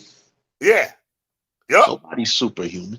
But you give that person the label Hebrew Israelite, they they somehow become the masters of the universe. I don't know why that is. I don't know, man. And that's how I started off the stream today. it was saying how a lot of these people they don't really have spirituality. When they join these groups, they're really using it in a physical sense, like in a physical way, not in a spiritual way. So it's to them, it's all about ruling over people. Yeah, I would never join any of those camps. Never. I'm still down. It kind of it throws up a red flag. I'm just letting you know. From just my experience with dealing with people that come on the channel and other Israelites and stuff like that, and other social medias and stuff. I've heard this before. So, like, you know what I mean? I'm trying to feel you out. Like, if you listen to the show I did Sunday, a guy came on that was an Israelite. He was real smooth with it. And, like, usually Israelites don't last but, like, maybe about 3 minutes on here. Like, you know what I mean? And the shit get hot for them. It get hot. Why? Why would it get hot? Because they can't handle the heat. What's heat, though? What do you call heat? All right, a lot of them will come on with that spirit that I'm an Israelite and the doctrine is bulletproof, like, right? And they come out here and shoot their shit and not realize I was in the cult for 22 years. So, for one, I already know your answers. I already know what you're going to say. You shouldn't think that, though. You should never think that. But I know where the people come from. Everybody doesn't come from that school of thought. But, all right, now, for example, all right, I'm going to ask you this, for example, right? How do you prove that you're an Israelite? Now, you saying that you don't subscribe to none of that stuff. No, I say I don't join the groups and follow the people. The reason why you know that you're an Israelite, number one, there's two ways. Number one, if you start following the commandments and doing the things that's expected of you by the Most High, that's one way. Okay. The other way is also like the teachings and the curses. You know that. What other people on the planet been through that? You said you've been an Israelite, right? So what you talking about? Hold on. You talking about Deuteronomy 28, right? No, I'm talking about throughout the whole Tanakh, not just Deuteronomy 28. The whole Tanakh. What other people have been through that other than black people? Slow down. So most people, which you would include also, Deuteronomy 28, right? Yeah, that's a part of it. Right. Where did you get that information from?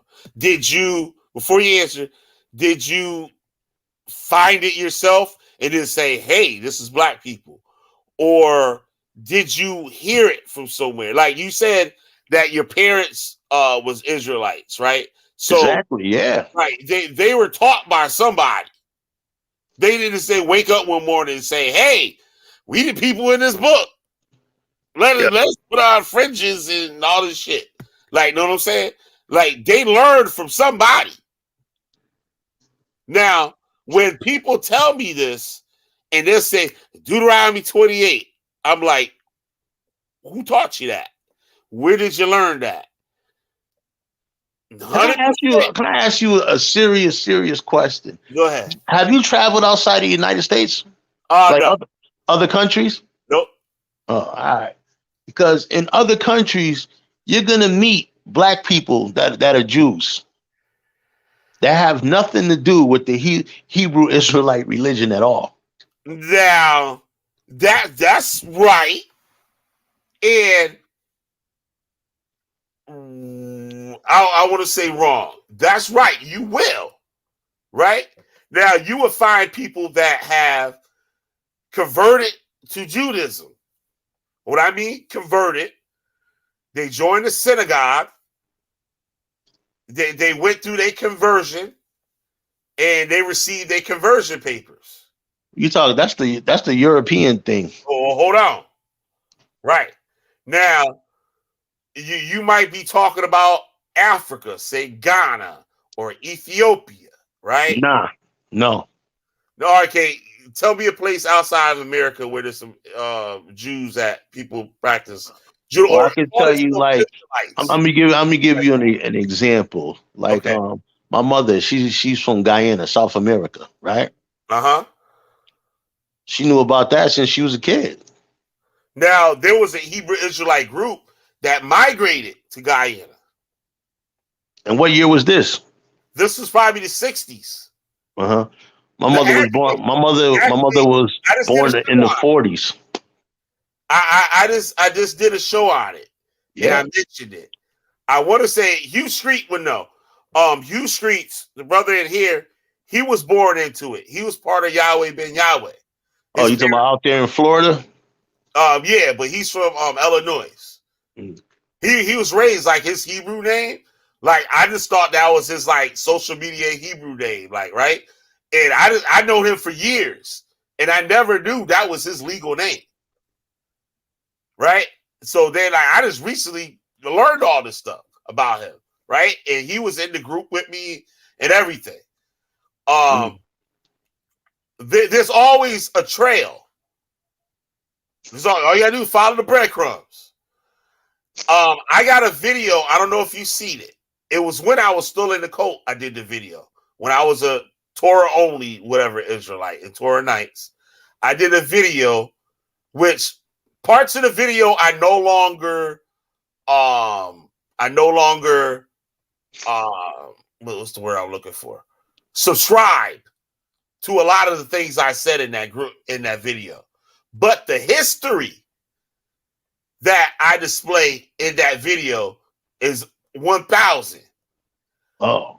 I show it's called the Masonic, the African, it's called what's the name of the damn video? The Masonic origins of the Hebrew Israelites.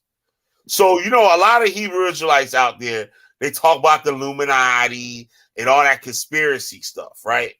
Like I said, I don't build with them, so I wouldn't know. You know what I'm saying? Right. Well, most of them, a majority of them, they deal with that conspiracy stuff, right? Now, they supposedly against witchcraft and stuff, right? But when you look at the founders of it, you got Cherry, you got Crowley from the 1800s. You got shit there. You got Cocaine for Days. Let me pass the plate to y'all. Yo, that's funny, yo, because the video that I got, if you look at my playlist called Cult Leaders Caught in the Act, I got a video out there of a Hebrew Israelites. Shit. He gets up and leaves the live stream running. He was on someone's live stream. He gets up and walks away. And his wife comes in the room and like, oh shit, got a plate of this cocaine right here in front of the computer. and she's sitting there, she rolling up the paper. She got the paper rolled up. Oh, and you hear her wrist. You know, like you eating and your wrist hit the edge of the plate. Yeah. And you hear that ceramic hit the counter, and it make that certain sound, right? So you hear that when she put her arm down. She dips her head down. Now you can see the plate in the reflection of her eyeglasses. You can see the plate in her eyeglasses. Damn. She puts her head down, and you hear her go. You hear her just snort a fat line, right? Damn. And she lifts her heads up. She said, "Woo! I gotta stop this shit." I'm like, oh my fucking God. The woman sits down and she's trying to use the line. She don't know how to use the computer. So she see us in the chat of the screen talking to her. So she's like, hello? I can't hear nobody. She got she puts the headset on and everything.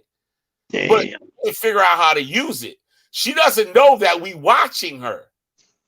That the camera's on. She doesn't know.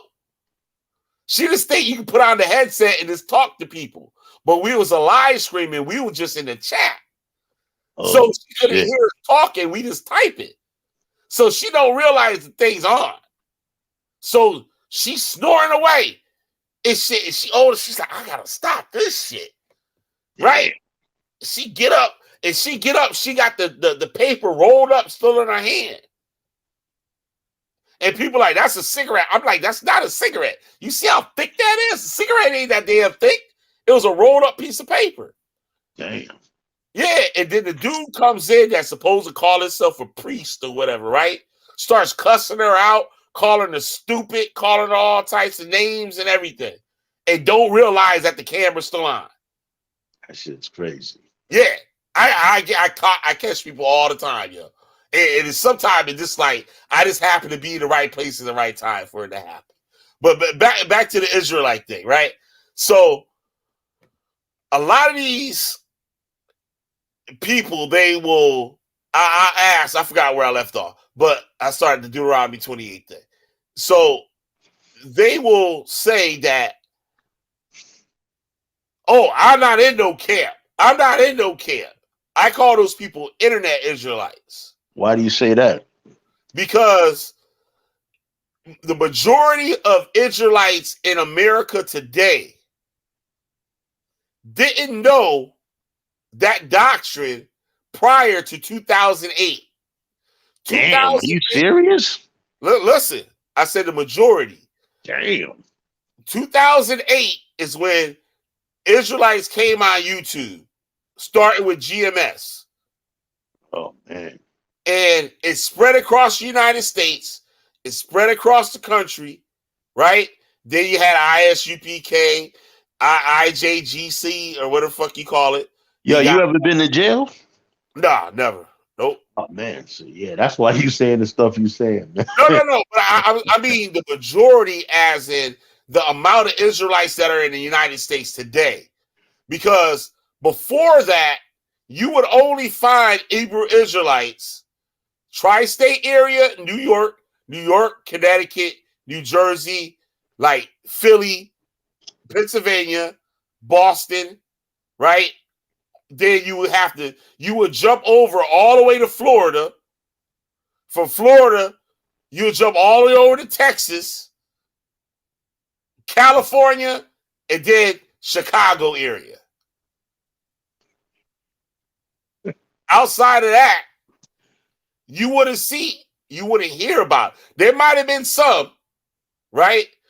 But it wasn't anything outside of Chicago area and the New York, Connecticut, New Jersey, Pennsylvania area. That's where the concentration was. Now you got Israelites in Kentucky, Tennessee, South Carolina, Virginia, every state in the nation. Yo, Virginia got an old history of Israelites, man. Oh yeah. Virginia, you right. With Cherry and Crawley and all that stuff. Yeah. You right on that. Virginia too. But that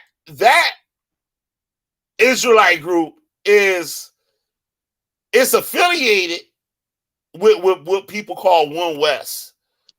I can affiliate it with it, but they're their own entity. It's extreme, but it's not as extreme as the One West sect.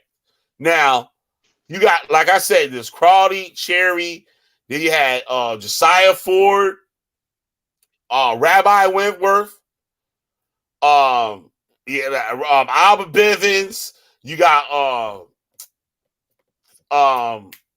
this nigga, you know the nigga that died, that the Demona dude. Talking about Ben Amin. Like, know what I'm saying?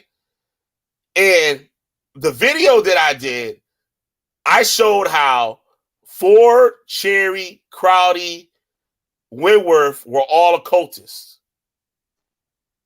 They're all into witchcraft. Okay, do you think witchcraft is something bad?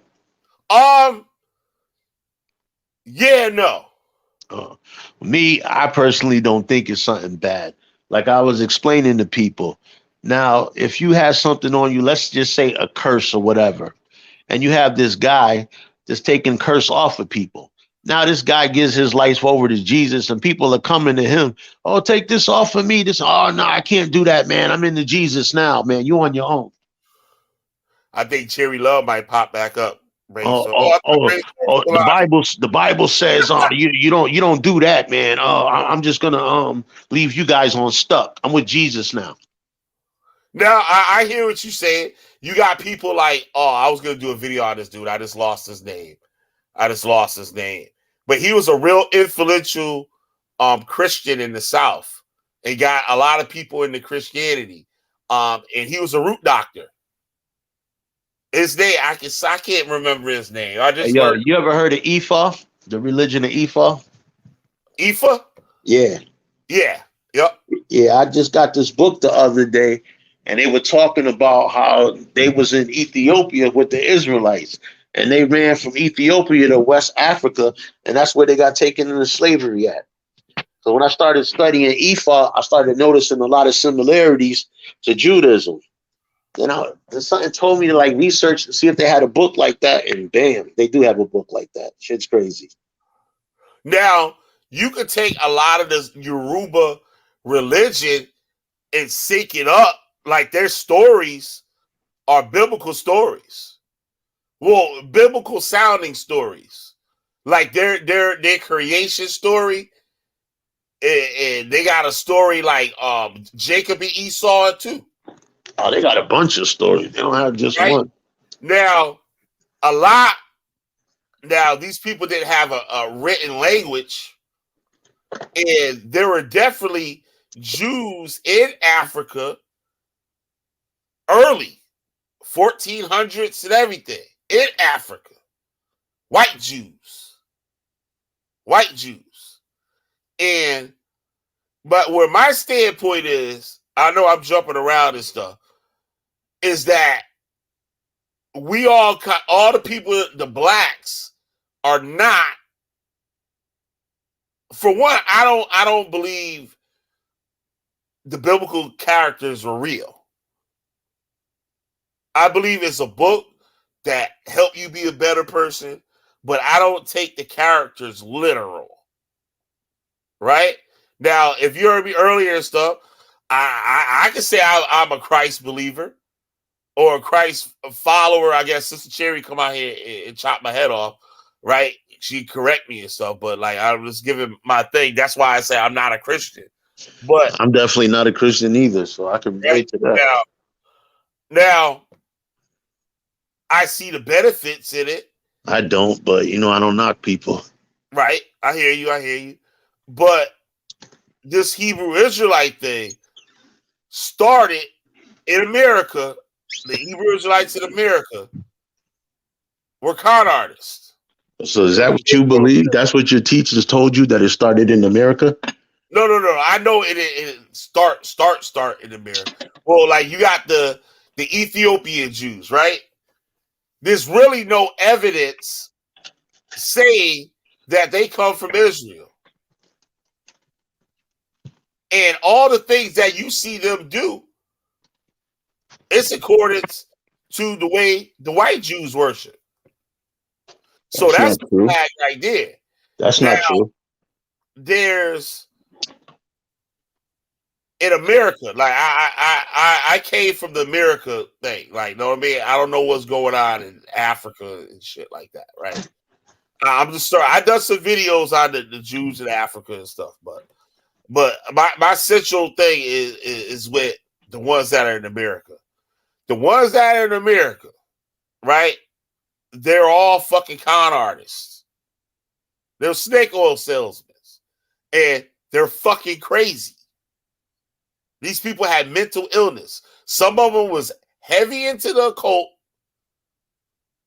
and fucking insane.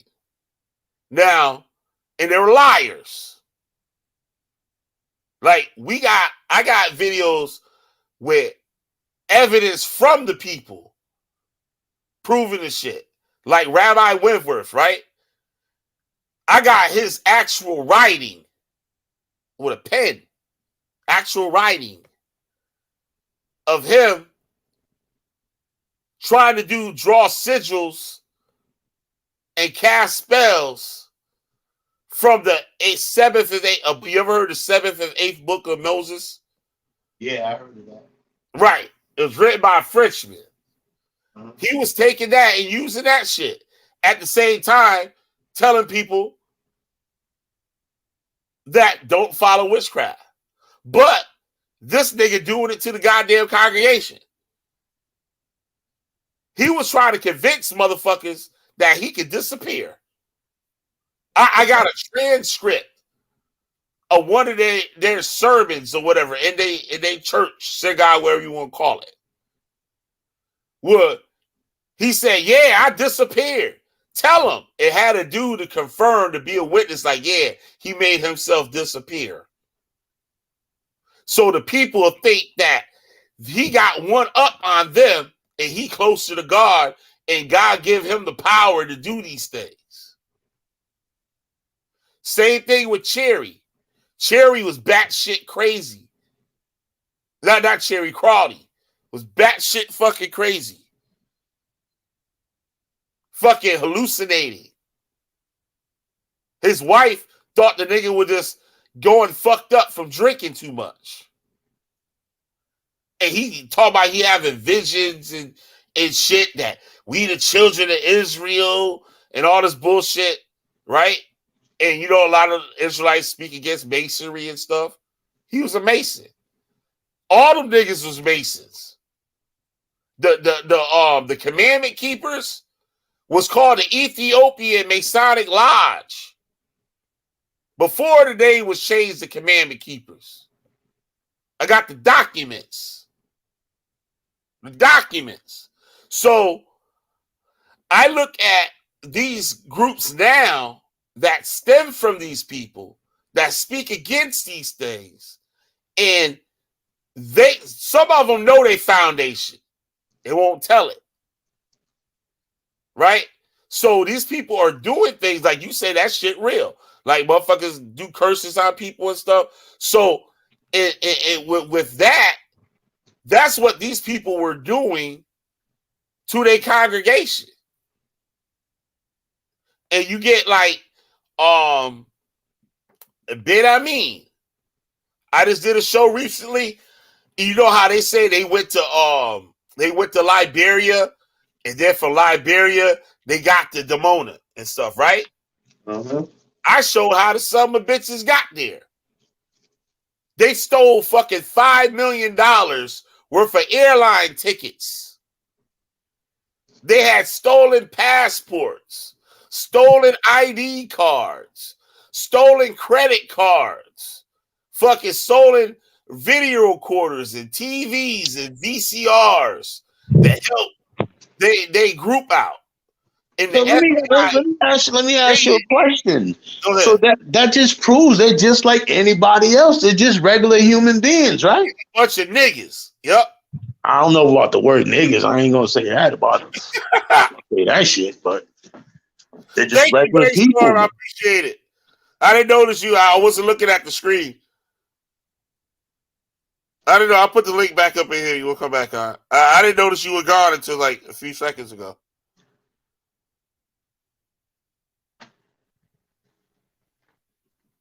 Okay, you gotta lay down and stuff. I appreciate you coming on. Thank you for the support. No doubt. I've watched your show many times, man. Yeah, no, I was talking to her in the chat. But yeah, that's cool that you've been watching me for a while. So I don't think you've been seeing too many of those videos, no, because you would have had you had an idea a lot of this stuff. I know you saw the one I was talking about the niggas and shit. They need to deport their asses. But so they stole all this shit. So let me ask you: do you have a problem with them stealing that shit? Fuck yeah, I do. Why? Because they law tell them they ain't supposed to be stealing the goddamn thing. For one. So that makes them hypocrites. So that's why you have a problem with it, because the Bible says do not steal. Not only that. So which is it? Is their false teachings. So what are they teaching that's false? That we are the motherfucking biblical Israelites. When there's no archaeological evidence of Israelites ever existing or walking this motherfucking earth. Okay, now No, okay. Now that you said that right there, would you be willing to bet some money on that? Nigga, that's fact. How much money would you be willing to bet I on don't it? gamble. I don't gamble. Oh, But all right, what you all got? right, What you got? all right, all What you right. But I'm gonna tell you, there's a brother on here. I forget his name. I think it's like Ron something. What? Ron Campbell? Ron? No. He's got the channel that from Hebrews to Negroes. Oh, that weird ass nigga. I seen a couple of his videos. Nah, Oh, that brother's the truth. nah, But man, it's a bunch of pseudo information, bro. all right, but put it this way: he's got DNA evidence. Are you willing to bet against it? Cash money? Nobody has any Hebrew DNA. There is none. Are you willing to bet money on this, on what you're saying right now? Yeah. All right. Yeah. So lay it on me. Lay it on me. I'm just going to direct you to the video, right? When he breaks it down about the DNA, right? This DNA was found in the bones in ancient Israel. This same DNA is found in the bones over there in Egypt. Every place that they claim. As a matter of fact, hold on. You never read the Armana letters? That's not real. We done videos on that. So the Armana letters are fake? You're saying right now. We bulldoze all that shit. But so you're saying the Armana letters are fake? The Menefata, Stele, all of that shit. We don't bulldoze all of that stuff. I got videos on all that stuff. Oh my God! Now you're saying this. If you comment in this video, I'll find the links tomorrow, and I'll put all the links to those videos. So you don't believe in anything, then, is what you're saying right now? No, that's not. No. I don't believe I ain't no goddamn Israelite. Well, you may not be. I'm solid on that. I'm not one of those people. I'm not one of those people that'll sit here and say, "Oh, all the black people in America are Israelites." Yeah, I would never say no shit like that. But there is no archaeological evidence. Yeah, there is.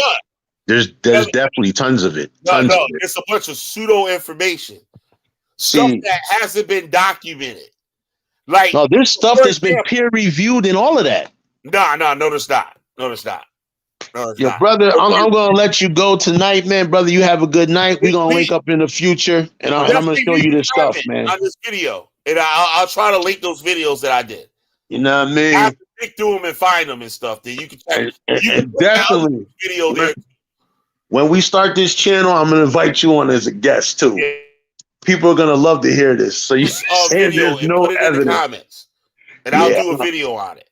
Definitely, we gonna link up. Do a video on it. We definitely gonna link up, man. But you people have a good night, man. You know what I'm saying? And we hash all this stuff out, because that's what I do. Like, you know what I mean? I'll show you where I'm coming from, and I'll show you. Yeah, I feel you, man. I've been studying since 1996, man. I've been studying a long time. Years, and found out that I didn't know how to study. Like I said, I've been studying since 96. So, like, there's people that come on here and will tell me, what's the dude's name? Ron White or something. He said that he found the chariots in the Red Sea. And I heard people say that. Know what he is? He was a fucking dentist. He's not an archaeologist. He never had a license to do archaeological dig, right? Well, he said that he did it himself? Yeah. Oh shit. Yeah. And he shows the evidence. He shows the pictures of the chariot wheels in the water. Right? Right? Now, as stupid as that. Like, but a nigga will take that and run with it. That's crazy. Somebody that has like a scholarly brain could put that together and be like, yo, that shit ain't real. And he has a museum, right? But guess what? None of those artifacts are in the museum. Why not? Museum because they don't exist. Oh man, let me ask you a question. He has never presented those wheels or anything to any scientist. Oh man, and he's saying he got this in his personal collection, huh? Right. They never the pictures that he took. Those things have never been taken out of the water. They have never been shown to any archaeologist. And these are some of the hardcore Hebrew Israelite go-to archaeological finds to prove Israel. Same thing as the Los Lunos stone in America. So yo, you never heard of the Hyksos and none of that? You don't believe in none of that? Yeah, the Hyksos was real. Oh, all right. Yeah, the Hyksos was real. So let me ask you a question. You don't believe the Egyptians were black? At one part, when we say black, when I say black, I either say black when I'm talking about Negroes of the slave trade in America, not in Jamaica, not in Brazil, in America, in the United States. Like I'm talking about like black, like the brother that's on your screen right now. Right, but black in Africa, I consider sub-Saharan Africans. Negro, like they took for the slave, the sub-Saharan. That's who I consider black when I'm talking about Africa. The people in Northern Africa are light-colored people, even to this day.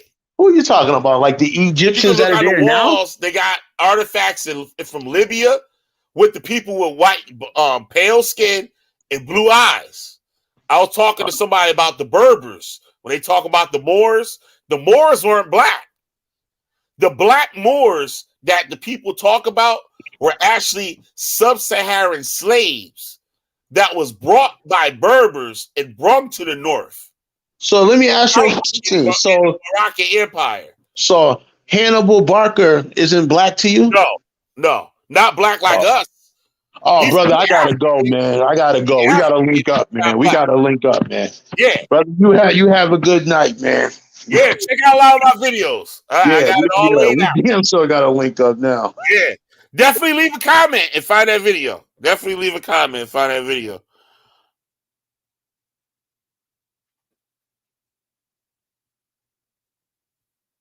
Oh shit, Hugh Squeaks up in here. Got 6 people up in here. That's what's up. Everybody else will come on. Hugh Squeak, you gotta fix that damn echo. I told you, you gotta turn off the YouTube thing. That's why I was echoing. Or you got it playing on something else. Or you next to a speaker or something. One of the two. One of the two. This is a good stream tonight. He's a different one. But you notice what he said, like how I was getting to it. I was like, you hear the Guyana? Like, it was Hebrew Israelites that went to Guyana. I was just talking about it recently. I was just talking about that shit like last week before last. I mentioned that. Yeah, I don't know if y'all remember or not. Give me 1 second, y'all. Give me 1 sec. Give me 1 second. I'll be right back.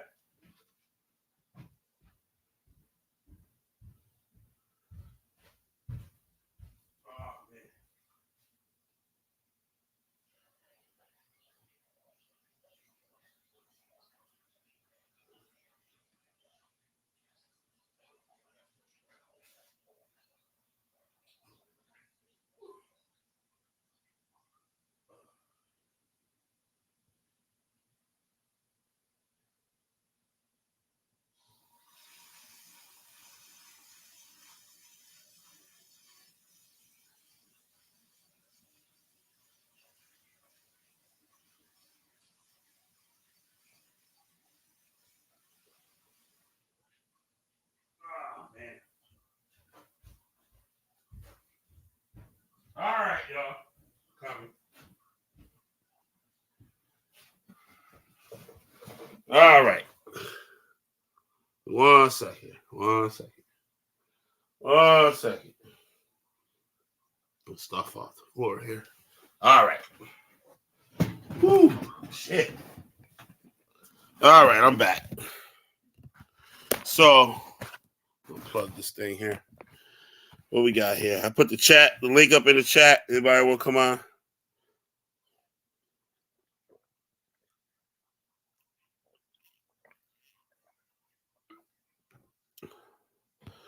Ooh. It says, I don't know what it was, but yeah, he'll run circles around. Who are you talking about? Show proof. I'm listening. Don't go show proof. You said show proof and don't go show proof. Hit the like button. Thank you. I did. I don't know what it was, but yeah. He'll run circles around Raw Rat. Then again, so could Siberius and Negi. And Cherry and me.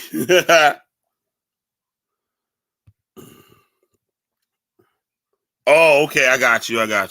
Anybody else want to come on? I got the link in the chat.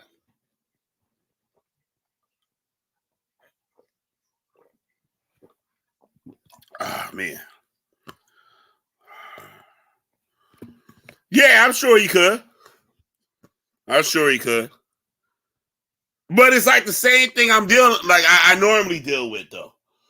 You see, I ask questions and it all comes to the same thing.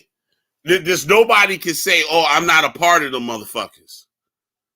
Because somewhere down the line, that's where they got their shit from. And you notice I said, what do you use to prove that you're an Israelite? And that Deuteronomy 28 comes up. That's exclusively from Hebrew Israelites. That's exclusive. Nobody outside of that shit use that.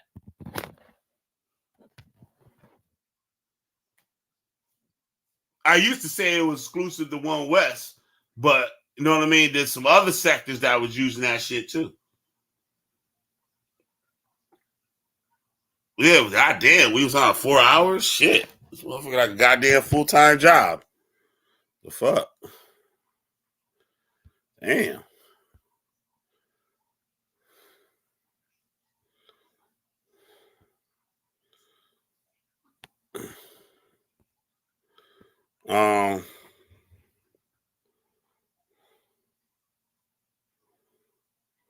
Yeah, I know. Ah, shit, I let the sync. Hold on 1 second, y'all. Turn off the damn sync. Shit. Always something. Shit can never be regular.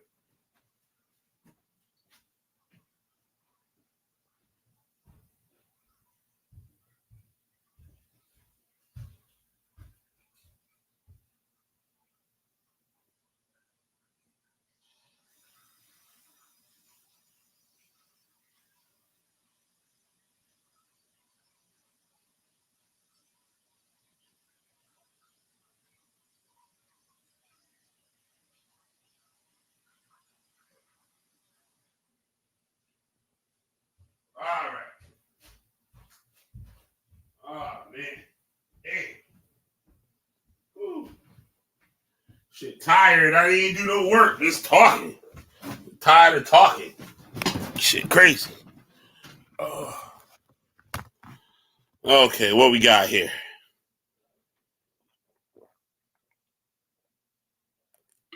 Oh, that water hitting the spot.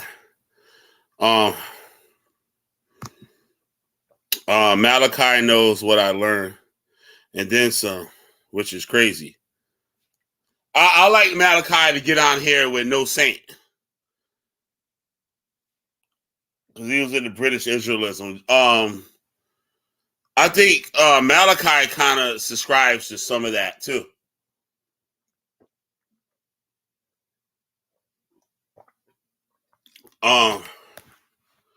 What else? Whew.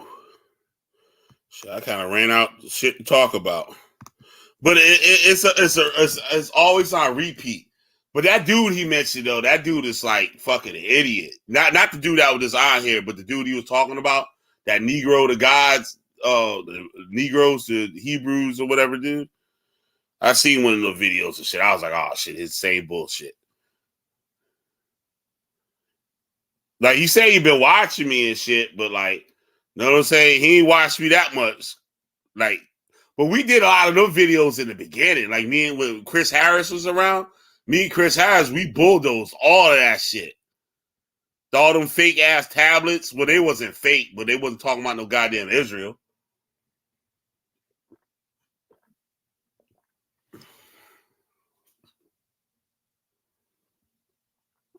Yeah, all that shit come from pseudo sources and shit.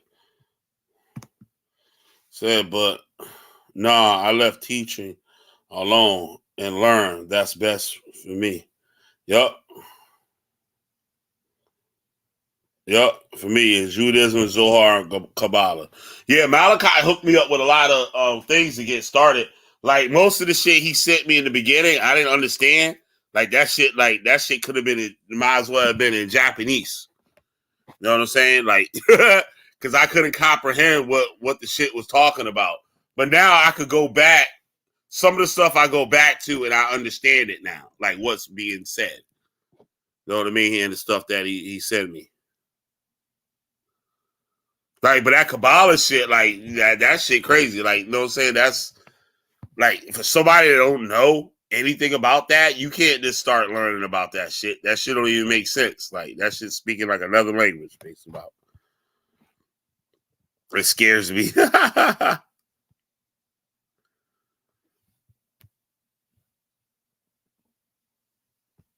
We got here.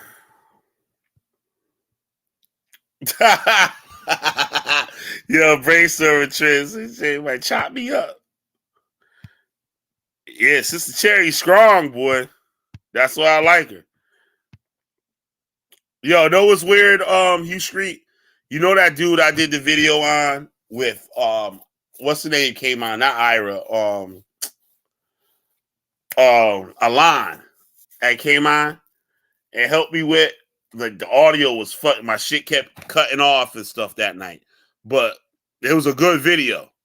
Right? I actually went to sleep on that screen. This is dude from Facebook. He's like a Dominican that's studying to be a rabbi, but the dude just like, he's a nutcase. This dude calls me like every night. It's like weird. I get all these missed calls, like, you know what I'm saying? Like, I don't even be around to answer like when he calls, but it's just like stupid shit. Like, the fuck off my phone, you fucking weird ass nigga. Like, nigga just keeps calling and calling. Like, why are you calling me? It says you're a nigger. Like, your mama a hoe. Like, I'm like, really, dude? Like, you don't got nothing else better to do and shit? It's like 1 o'clock in the morning and shit. Like, goddamn, nigga. What is you doing?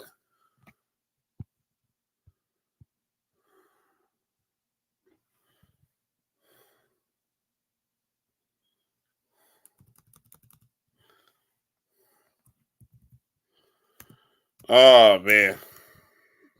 I don't know. I guess I'm going to close it up. I'm going to play another Sahara Jr. joint. I got to download that Josh song again so I can have it on this computer so I can play the intro again.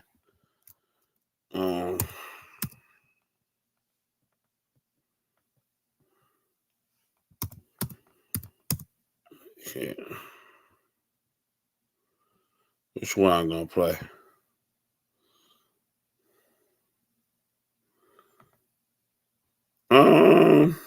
I guess I'll play this one. This was long.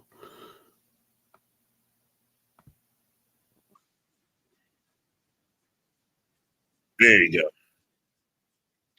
Yo, where that come from?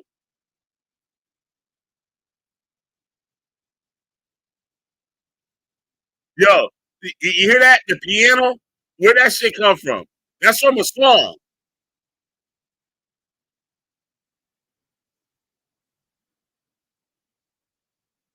I'm trying to think of where that shit came from.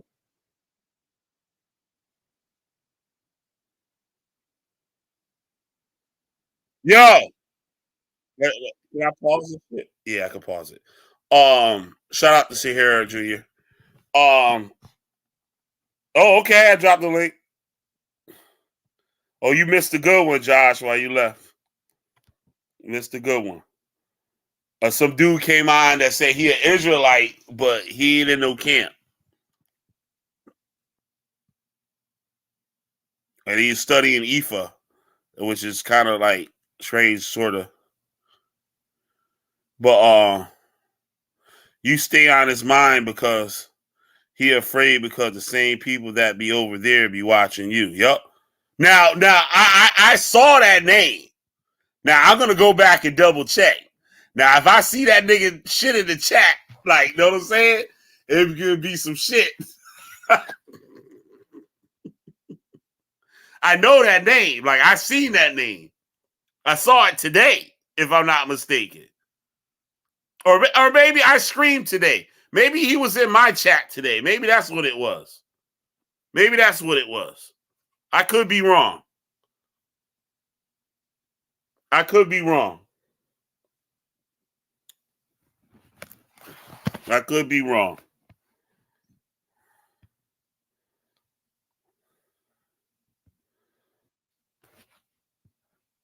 Yo, what up, Josh? What up, man? Oh, your mic's muted. Can you hear me? Yeah, I hear you loud and clear. All right, I got to be a little bit more silent because it's more late over here. But Okay. Yeah. Dude came on after you left, kicking the whole "I'm not in no camp" Israelite thing. Oh yeah, because but where did he get his thoughts regarding the Israelite movement? That's what I hit him with. He said my parents is Israelites. Said they became Israelites in Guyana. I was like, Guyana was a prime spot for Israelites. Just like what's the name with the Guyana? Jim Jones. Oh, that's Guyana, right? Yep. Jim Jones with the Guyana too. So was Jim Jones talking about Israelites? Could have been. That's something to look into. You know what I'm saying? Let me find it right now. Let me go see what Israel, because I spoke about it recently. In the last couple of weeks, I brought that up. Or I read something, like, you know what I mean, on the show. Because Jim Jones had to have been popping something that was like, everybody, to get people hooked like that, he had to have been using some sort of like, it couldn't have just been Christianity. You know what I'm saying? Yeah. Like, he had to have been using something more, how people use the Old Testament. They like to use the Old Testament's ways of living to convince people that of righteous living. So they like to pull on those strings. I'm pretty sure maybe he was kind of using some of that like that. Let's see here. Because I know he was Jim Jones, man. Wasn't he like, he started like on the block, right? Like, yeah. I did 2 shows on Jim Jones, I think. I know I did at least one. Like pumping pamphlets and stuff, right? Didn't he start like that? I think that was Ben Amin that went to Guyana. Ben Amin went to Guyana too? Wow. I believe so. Let me see. I'm looking it up now on the internet. I'm trying to find it here. Let me put it here. Yeah, I just mainly think of the whole Kool-Aid thing when I think of Jim Jones. Yeah, that's what everybody think of. You say Jim Jones, Kool-Aid, come pop right in your head. Right in your head. Yeah. Yeah. You want to talk about nice words, man. That's something that's a good example of what Sister Cherry was talking about earlier. Nice words, man. Nice words to your death. What's up, G Street? I saw the comments right now. Bacon. Yeah, I was looking at that. I went to Rob's channel and to peep that. That food did it again, man. Went ballistic. Yep. Oh, you saw the thing with Rob? Yeah, Rob ate his ass up with that shit. Oh man, it's the truth. He can't come back from that. He's got to do more buffoonery. Yeah. In order to kind of dumb down what Rob was saying. Yep. But it's right there. It's right there in the book. Yep. He done. He done with that shit. He all set. As my cousin is saying, he all set.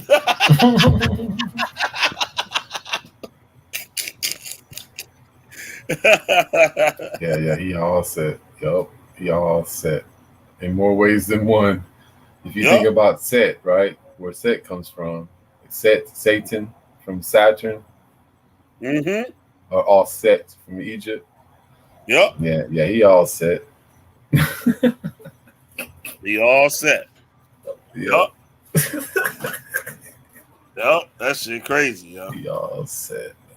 But like that's like, yo, like he was like, yo, this nigga ain't no Israelite. He said, yo, look, you supposed to be yo, he laid it all down. He laid it all down.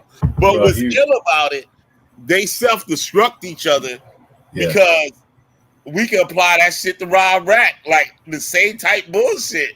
Like, Exactly. I like Rob Rack. You done admit it. We done proved, and you admitted yourself that you're not an Israelite. You remember the Right. stream? You remember like, when? Yeah.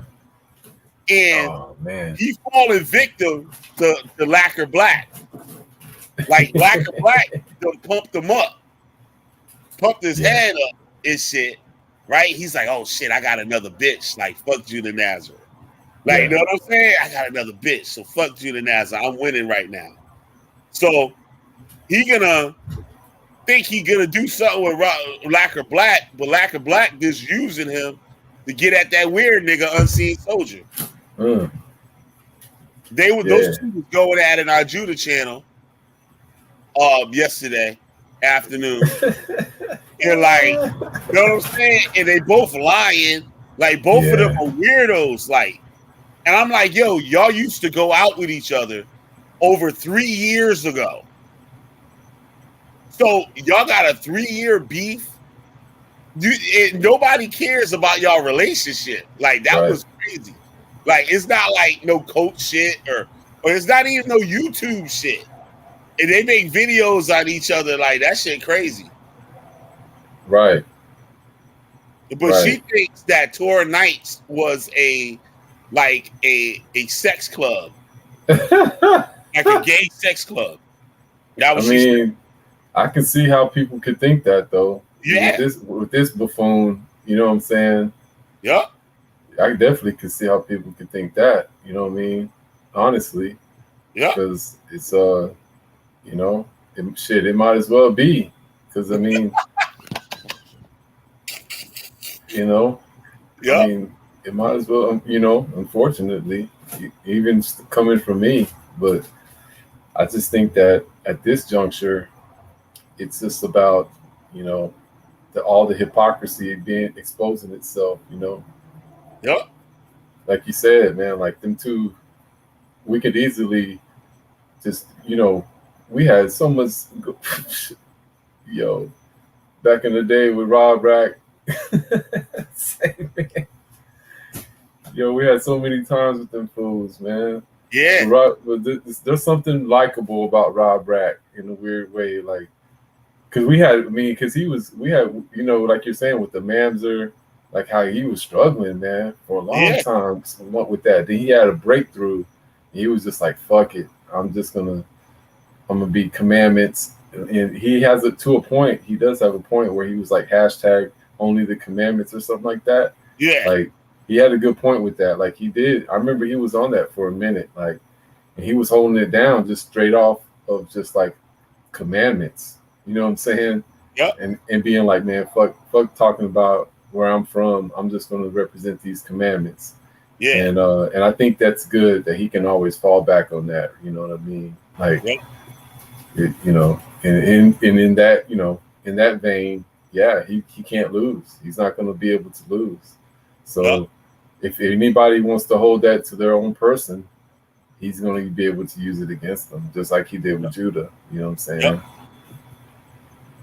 And, you know, Judah is a walking contradiction, man. Like, every single thing he does, even down to the name. Like, we've told him whenever we used to be really heavy on it, like holding cats to that. Like, we're going to hold you to that, nigga. You know what I'm saying? Like, that kind of stuff. And, like, you could do that with him very easily. If he's going to be like Lashawan Kadash, then why hasn't he changed his name to that yet? That's still, you can just hold that question as a red flag number one.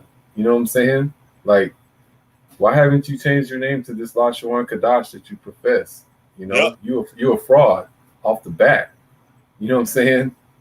And I got the screenshots where he wasn't even speaking or writing that shit when he came out. I got him. He's spelling the high call, right? You know the high call. He spelled the high call HYKOL. Oh yeah, yeah. Where that in the Lashawan Quadash or the Hawadaf language? It's not. You know what I'm saying? Caught red-handed. And he just cherry pick. Like, you know what I'm saying? He watched videos just like these other internet Israelites. They watch videos and whatever they like out of what, that's what they take. Yeah. Negi was right when he was saying it's like some shit he said he don't want to say because a motherfucker take that shit and use it for a different purpose. So he said, I just keep this shit to myself. Exactly. Because that's what he does, right? Like Yep. every single thing we put out, he'll just take a little bit of it and then just flip it. But, you know, it's to his own detriment because you can only do that so much before the pieces fall exactly to tell the whole story regardless. You know what I'm saying? Yeah. Like, you can, like, and that's where we are now. Like, there's no more little bits and pieces that he could use that won't fall into its right place. Yeah. You know what I'm saying? Like, it's just impossible from what I've seen, at least. Like, Yeah. you know, it doesn't even matter if because the truth is that he uses Yahweh as a scapegoat for his own bullshit. And it's just the truth. And it should be a prime example of demonic possession of someone on the internet for everybody to see. But, Yeah. you know, that's not always, some people don't even believe people can be possessed. But Yep. that's just the nature of the beast, right? So And you see it in him. You see it. You see it, like you see it in his actions, and you look at it, you see it physically. Yep. The man looked sick. Like he looked bad. Like he looked like an old, like you know how an alcoholic to be all dried out. You know what I'm saying? Like an alcoholic, like their skin be dry, like they ain't got no like they like a dried up motherfucking rag or some shit. Like that what that nigga is, like his body done dried up. Like he curing himself. You know how you cure a pickle or something? Like so pickle pig feet, like it's a vinegar or some shit. That nigga curing himself. That nigga literally embalming himself. Embalming, there you go, because it is fermentation. Yep. You know what I mean? And he said it himself plenty of times that he uses it as a cure, a self-medication. You know what I'm saying? That's the excuse for his dumbass wife. That's what that is. Man, yo, Rob was killing me with that, dude. I was like, I mean, I couldn't say that about his wife, but man, that fool was killing me when he was like, she was talking about she looked like Corky. I was like, I almost died, bro. Like, wait, what? I didn't even catch that part. I didn't watch that much of it. I just knew he was going in. I listened to it. What he said? Yo, he said she looked like Corky from that one show. Remember that Down syndrome kid? I can't remember what show that was from. Oh, shit, I'm about to look that shit up right now, bro. This I was listening to it. I was like, yeah, Rob's going in. He's going in. He's kind of funny. And then he said that shit. I was like, damn, oh, that fool. shit, that's fucked up. I'm looking at it right now. That ain't stupid. That fool's stupid. He said, man, I'm gonna take these. He was just revving it up. He's like, yo, I'm gonna start with this, and then I'm gonna take this with pictures to HOK, and I'm gonna destroy this nigga. That's what he was saying. That's the ill shit right there. He got to do that. Yeah, he a whole ass nigga if that shit he don't get outside Netta to do that. Yeah, that's what he said he was gonna do. So, and he better put up the tranny video. Yo, I can tell just of what Rob is bringing out that he watches. You know, he looks at what we do, and you know what you do, and sees the stuff coming out, and just kind of fouls it. You know what I'm saying? Yep. And then I'm gonna come right behind him and shit and do the same thing to him. And then it's not gonna let me back on to do that one, so we get them all out the way and shit. Then everybody can live happily ever after. Hey man, I leave that up to the Most High, man. You know, get all these niggas, yo. Do my Witchfinder General shit. If they float, if they sink and drown, oh well, I guess they wasn't a witch. If they float, yeah, that motherfucker's a witch and shit. Let's kill him. Yo, fire, man. Yep, fire.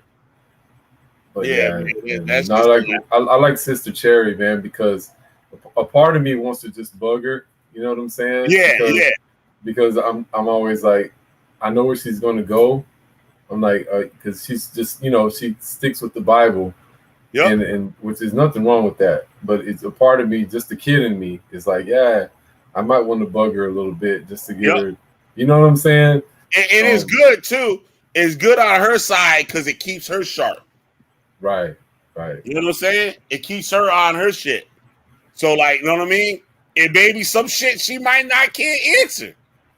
And she had to go and study and find the answer. You know what I'm saying? Right. If she find one. You know what I'm saying? But see, the thing I love why I like talking about Christ so much is because the enigma of Christ people don't really think about, right? Like people, because like think about it, man. You can't phase Christ.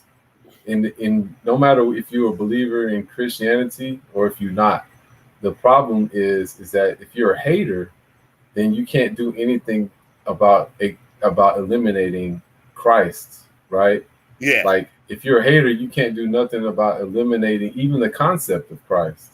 Like it's bulletproof. Like you said, the commandments are.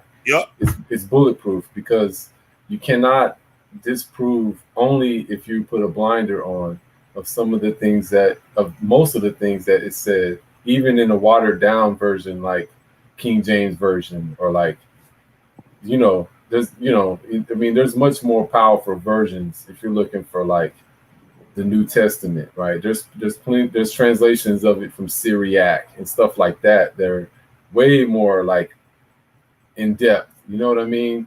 But the concept itself is bulletproof. That's one thing.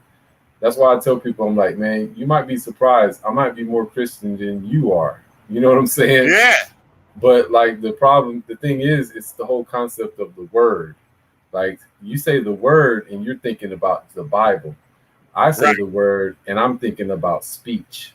You know what I'm saying? Yeah. Like, so that's where we differ in concept. Like, because everybody doesn't speak English. A lot of people speak words.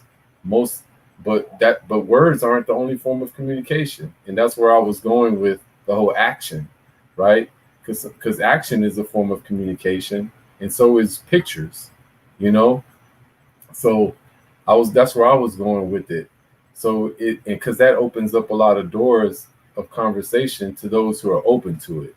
A lot of people, you open those doors up, then they close off because they think that you're a demon or that you're, like you're somehow going to overturn their money changer table. You know what I'm saying? Right. Like, and in my head, I'm like, what do you got to lose? If you got so much faith in God, then you should already know that God knows ahead of time that I'm going to be talking about this. You know what I'm saying? Like, why wouldn't God know that, right? So, I mean, that's the kind of faith that I have, understanding that all this is already written, and there's nothing you can hide from the one who you cannot hide anything from, right?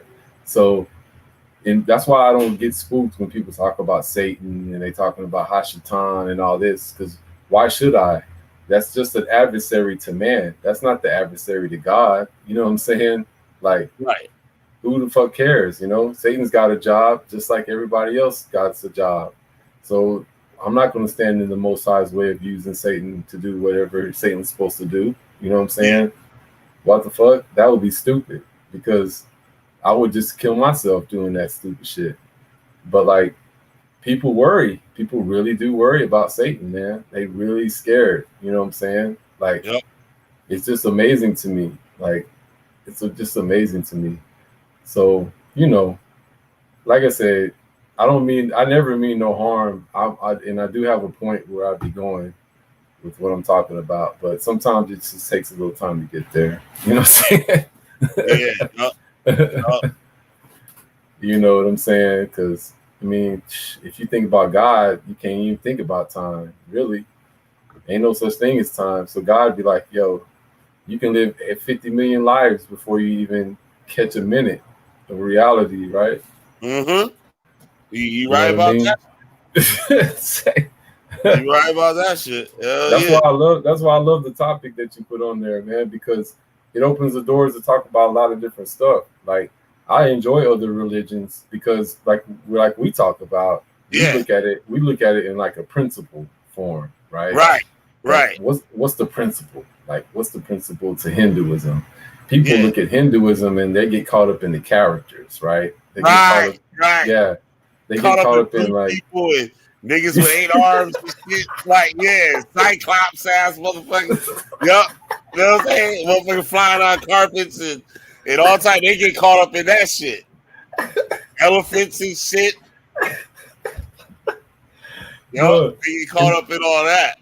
And the problem with that is the problem with being mad at that is that it's infinite. Like you can't get mad at it, because if you try to challenge them on it, it goes, they have infinite gods for all of that shit. You know what I'm saying? Yep. So you would wear yourself out trying to be like, oh man, fuck that shit, because, you know, but if you really look at the principles, see, that's, and again, what does it go back to? Language, right? Because the motherfuckers who came out with Hinduism, whenever they came out with it, they didn't speak English. They spoke Sanskrit, whatever that sounded like verbally, right? And then they also imagined things when they were speaking that language, and somebody along the way ended up illustrating it, right?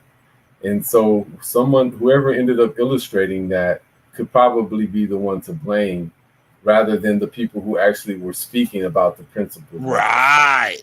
You know what I'm saying? Because they doing the same thing that we're doing when we're trying to explain what powers are involved with what. We're like, yo, man, you shouldn't have did that because you saw what happened, right? So cause and effect. But whenever we go into breaking down that, like, what are the powers involved with that? Like, why did you think about doing that? And why did this happen to you because you thought about doing that?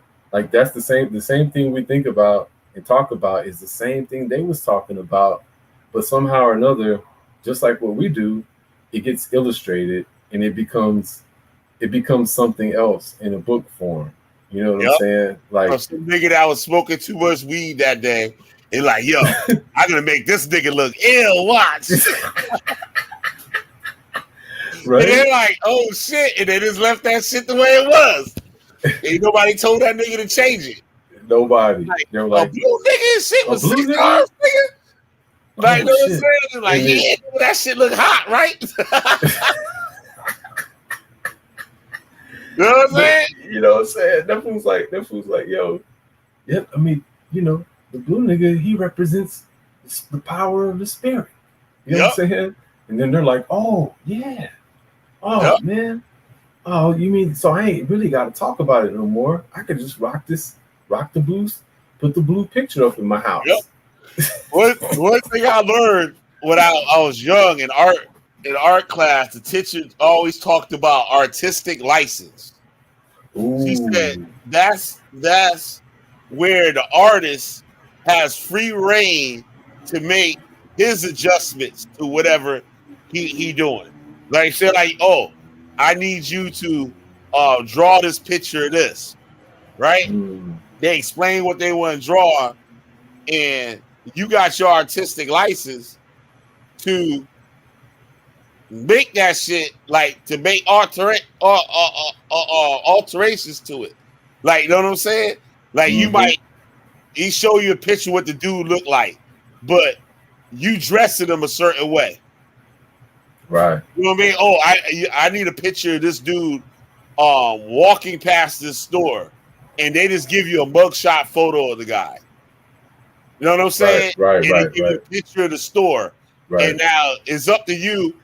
You make the decision whether to put that motherfucker in a t-shirt and some shorts or a 3-piece suit. Like, you know what I mean? Yeah. Right, exactly. And so what do you think they're going to choose? They're going to choose the most extravagant thing. They're going to have a nigga on a flying carpet.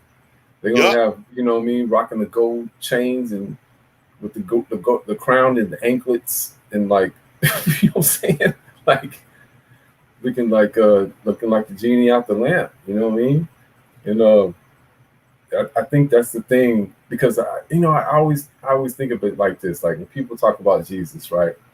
If I say Jesus, what do people picture, right? I know if I say the word Jesus, then in my head, I think white Jesus, right? Like the picture that I see. So you automatically know that if you say Jesus and people see in their mind white Jesus, that they've already been fooled. You know what I'm saying? Yeah. Like like off the bat, you already been deceived, because you shouldn't. If you think of Jesus, you shouldn't even think of a person, right? It should just be light, or like it should just not. It shouldn't be even a person.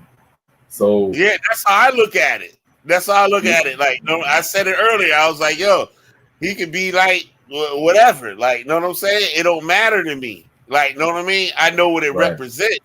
So I'm taking what it represents. Like, know what I mean? Right. Like, he said principles and all that shit. Like, and Sister Charity was on it. Like, that's why I like listening to her, because she breaks it down back into the scriptures, because you can still find it there. Like the part where, and this is a perfect example, whenever Jesus was praying, right? And then like even the disciples saw Abraham, and they saw Moses, and then they just saw a light that was talking about Jesus. You know what I'm saying? Yeah. But that same light was Jesus, but there was the voice. It is the word that was within them. They just seen it. They just seen it away from the body, a physical body. Right. So, and I think that's a really important thing that people always miss. It's hard to miss too, just because of where we're at, right? Like how we see Jesus depicted everywhere, no matter what. It's hard to see that. For the ones who can see that though, then they really understand why it is that we need communication so much, right? Like we need communication because it's a light. Like it's a light.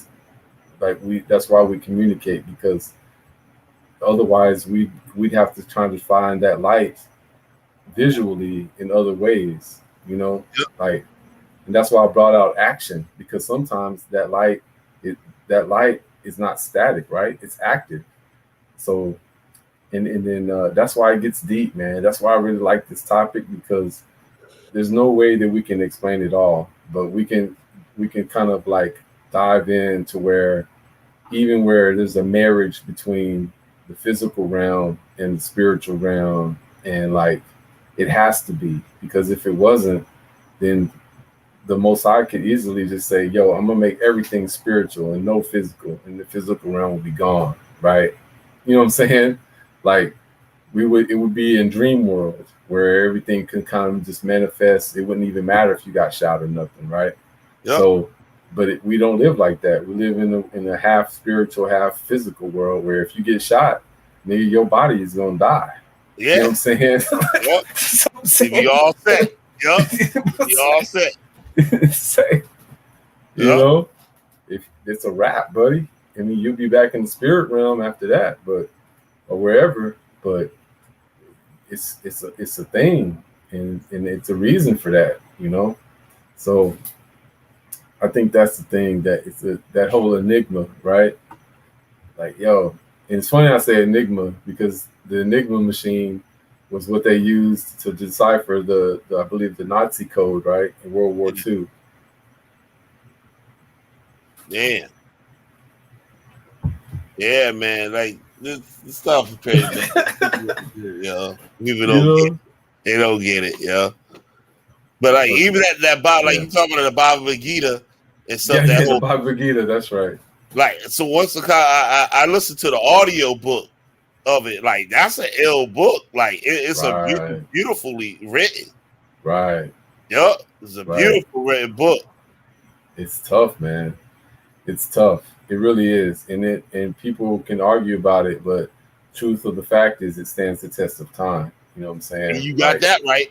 Yep. Like it stands the test of time, and it just is what it is. It has the same effect on people who aren't raised in a Judeo-Christian society that it would happen as if it's to them it's the same as Judeo-Christian, right? Like same thing. The stories that they get have the same effect as anybody listening to a Judeo-Christian story. it could lead someone to storm a Capitol if they're relating their life to any of those characters in the Bhagavad Gita, or it could lead them into more insight to ask the questions, why did these characters do that? What's the principle behind it? And that's the thing that people can't take away, man. You know, because I always pose this question for any of the diehard Christians out there, and because like she said, 2.4 billion Christians, right? So if 2.4 billion Christians were like, you know what, we've had it. I've had it with all these other religious texts that aren't the truth. We've had it. So let's just round up all these books. We outnumber everybody, right? Let's just round up all these books, burn them all up, and so that the true text is all that exists. They could easily do that if they were all united, right? Yeah. So the problem with that is that why haven't that happened like that, right? So and it's because the Most High doesn't want it. That's why. If the Most High wanted it to happen, it would be allowed to happen. You know what I mean? And I'm not saying the Most High wants people to be killers and shit, right? That's not what I'm saying, because I know people listening, they're going to be like, man, the motherfucker saying that the Most High wants Jeffrey Dahmer, he thinks Jeffrey Dahmer is legit. You know what I'm saying? But no, that's not what I'm saying at all. I'm saying is like, because we're talking about a spiritual matter here. If the spiritual is more, if the Christianity, Judeo-Christian is more powerful spiritually than any other thing claiming to be spiritual, then it should automatically override it. You know what I'm saying? But it doesn't. And if you even try to put a stat to it, I'm pretty sure it's wrong. Nobody could put a stat to who is in love with the Bhagavad Gita more than the King James Version, than who is in love with the Quran more than the King James Version. Nobody could put a stat to that and it be accurate. You know what I'm saying? Because you would discount the little town somewhere tucked away in a mountaintop region that nobody has access to. You know what I'm saying? Right. You would discount that whole town and what their decision is and what they want to be religiously. So that's what I mean by empathy, is that people don't really put themselves in other people's shoes. They only want to they like where their own comfort zone is, right? Right. Their They comfort zone. Yeah, Yep. they act like people don't exist somewhere up in a small mountain town tucked away near the Himalayas who don't know anything about Christianity. They think that they don't exist. You know what I'm saying? Like, those people exist. And if it was God's will, then he would make just that little tiny town, or she would make that little tiny town be the main decision maker in all the world's decision, and nobody would know it. You know what I'm saying? Absolutely. So that's my point, is that people are afraid to get out of their shell and imagine things like that are actually reality. You know what I mean? Like, that's a reality. For real, for real. And because it is a reality, because somewhere that no one knows about, there's one person that's decisions make super importance of worldly affairs. Somewhere there is. You know what I'm saying? Like, somewhere there is, man. I may not know it, but it exists. If I can think about it, then it exists. It exists. Yep. It all started that thought. Yep. You know? Yeah, man. It's like, yeah, the night was a good stream. I think so. Yeah.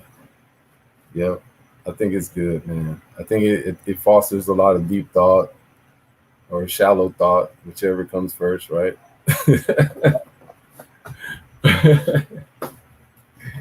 Oh, man.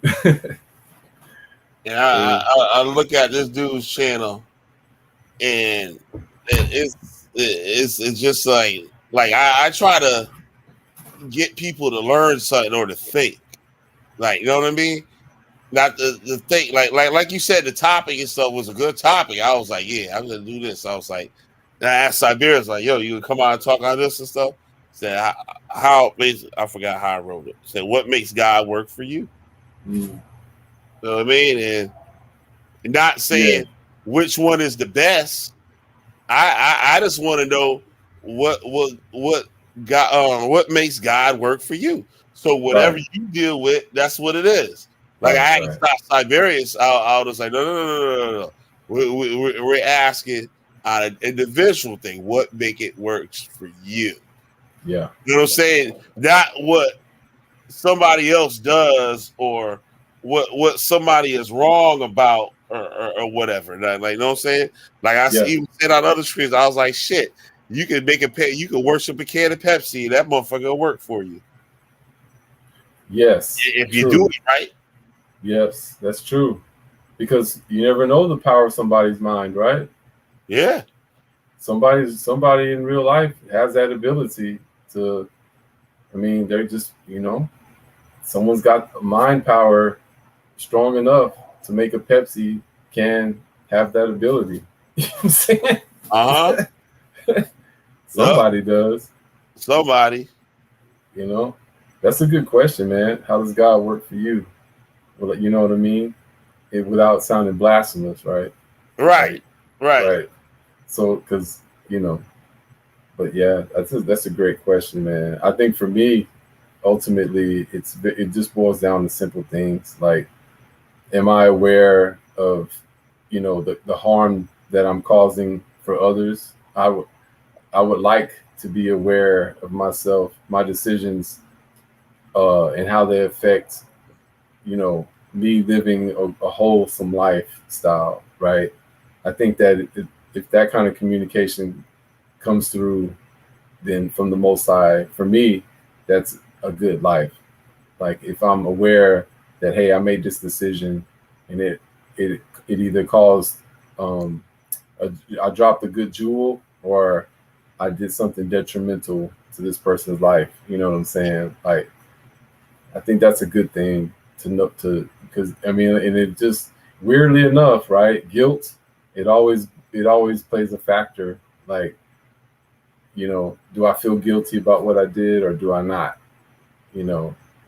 So it's always that balance, man. And if and the Most High is, the ultimate balance. Who can say, what is really balance, right? Mm-hmm. Just as long as I'm still just whatever righteousness is, walking in tune with the living God, I think that you can't ask for more than that. You know what I'm saying? Because if you ain't in tune with the living God, then you're really on the other side of the experience, where everything is chaotic. It's harsh. Things happen to you very chaotically and harsh, and out of your control, or you don't have the feeling of any sort of control. You know what I'm saying? Like, it like severity, mercy. I think most people would like to be under mercy and grace rather than severity. You know what I'm saying? Like, because severity is like what we came out of in the Old Testament. Though that's severity, where you literally had armies that would fight that for righteous causes. And like the Most High was communicating with armies, like, yo, I'm gonna send my people to represent me. I'm gonna destroy you. You know what I'm saying? So I think most people don't want that anymore. That's what I consider severity. Most people would rather it be the Most High give us mercy and allow us to learn from our wrongdoings, and to give us more time to be able to do that, rather than suffer a destruction because of because of what we've done, right? Yeah. You know what I'm saying? Like, because I mean, with everybody, man, the fear of the unknown, sometimes for some people it's large, some people it's not so much a fear at all. And I think that says a lot, right? Like, some people are afraid of nothing more than others are, right? More, like we always say, you can't be afraid of nothing if you really truly understand that God is nothing, right? Yeah. But if you don't truly understand that, then nothing will always be your major fear. And that's pretty crazy. You know what I'm saying? Look at Judah Naz, right? He's afraid of nothing. He's afraid of being nothing. But he doesn't understand that nothing is always on his ass. You know what I mean? So it's like the movie The Never-Ending Story, right? Everybody in Fantasia is afraid of becoming nothing, but that's inevitable. You know what I mean? Inevitably, you will become nothing because you must return to nothing. Yep, you damn well return to that dust. You damn sure will. You damn sure will. That's a guarantee. Guaranteed, man. Yep. So people always be running from nothing, man.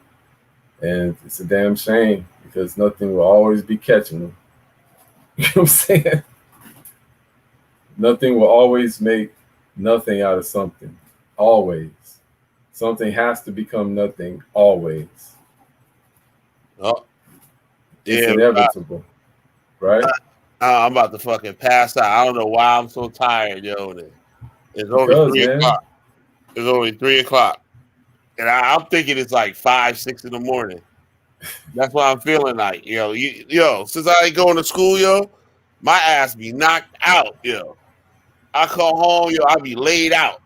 That's why I don't be going to sleep like midnight and stuff like I used to. I be sleep a lot of times. Like, you know what I mean? Yeah. That shit whooping my ass. Like, I'm like, damn. I'm like, yo, I'm not even doing nothing. Like, this shit not even hard or nothing. It's like, I don't know what it is. Like, that shit be tiring my ass out. Shit, 3 o'clock. I feel you, brother. Yep. I feel you, man. I ain't hating on that, bro. I understand what it means to do that because you got to maintain it. A lot of that takes some energy out of you, you know? Yeah. Like, I definitely feel you on that, man. Shoot. I was sitting here listening to you trying to get my third win. Like, you know what I mean? Trying to get my third win. I done had the second win.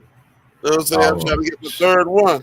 It's all good. My bad. I have to talk silent anyway because it's almost 9 o'clock out here in Hawaii and it's super silent. Like we don't have like a lot of sound, so you can hear the smallest like house if people are being loud and stuff like that. So that's how my neighborhood. My neighborhood the same way. No, this is ratchet white chick. This is white chick and shit that lives down the block. Like you can hear, she be outside talking, yo. You can hear everything she's saying, and she way down the block, like she like on another street. You can hear. You go outside at night, like she be out there outside like all night long, like, and you can just hear. All you hear is her mouth. Yeah. Know all her business. Yeah, I know everything about her. Like I just be sitting out there, I just be listening. Calling the cops on niggas and shit, like all types of shit. That shit be crazy. That shit be crazy. Man. She cool though. She said hi to me on the stream like a couple like weeks ago or something like that. I was sitting out here and she goes for walks and stuff. Like she do a little power walk. She walk around the block like 4 times and stuff. Yeah, exactly. Yell out like she yell my name. Like I'm like, oh shit, she done blew my spot up and shit. I'm like, damn. Yo, it's unavoidable, man. Especially around here, bro. It's unavoidable, man. People know when you're coming and going, man. For sure. Yeah, like I still be like in front of my house, like I'm like, yo, like chill. Like they be talking about some stupid stuff. Like I'm like, yo, chill, yo. The whole neighborhood listening to you right now. Ain't nobody hear me. And then one night, we was on the other street and somebody was over here and you can hear them knocking on my door. Like, you know what I mean? From a block over, like, you know what I'm saying? And you like, damn, you can hear that shit? I was like, I've been told you, nigga, shit, shut the fuck up. I tell you, everybody can hear that shit. You can hear everything. Right, then. Whispering, being quiet. People in that house got their windows open and shit. Yeah, everything you saying, yo. Everything you saying. Well, it's only right though, man. You know, it's only right because people can take care of each other like that too. Yeah, You I called cops on some fools a couple months ago. Had to call the goddamn police. I'm sitting outside, and these dumb motherfuckers decide to break in a car right in front of me. Like, bro, like literally, like. How far away was that shit? That shit was like probably like 100 feet away from me. Not even 100 feet. They didn't see me. It was at night. I was out there chilling. And on my phone too, like they should have saw the phone lit up. You know, like the screen on the phone, a dude and a girl gonna break into my neighbor's truck, all rummaging through it. I was thinking it was him because the girl looked like his wife. Oh, So I'm just looking. I just found his train because he don't be out there this time of night. Like he go to work early in the morning. So I'm looking. I'm waiting for the dude to pick his head up. Sure enough, he picking his head up and shit. This motherfucker, I'm like, yo, look at this stupid motherfucker right here. I'm like, yo, what the fuck you doing and shit? Like, oh, what? That nigga was looking stupid. He was like, I'm like, you know that dude who truck you in? And she said, yeah. I said, then why the fuck you in his truck? Yeah. He owed me money. I'm like, yeah, right, motherfucker. Yeah, you gonna keep the money in there for you, huh? Yeah, right? You stupid motherfucker. Oh, shit. Yeah, the car pulled up. I didn't know who it was. Like, you know what I'm saying? It was for my other neighbor. I said, there he is right there. Right? Let's start talking. He was like, that motherfucker just turned around and hauled ass down the street. Him and the girl just took off. Yup. And then they came back. Like, another vehicle got broke into like a week after that.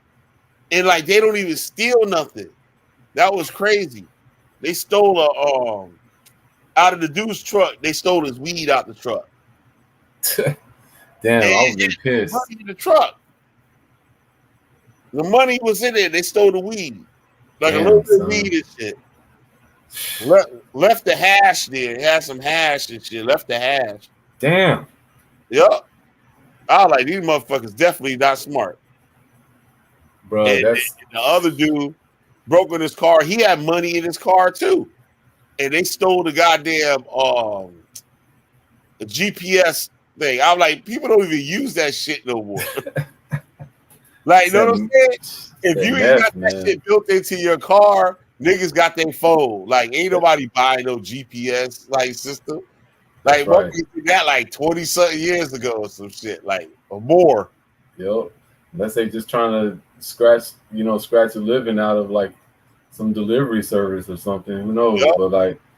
But damn, that's messed up, man. Like, that'll get you really fucked up, because if that's the case, then you done stole some piece of someone's livelihood, man.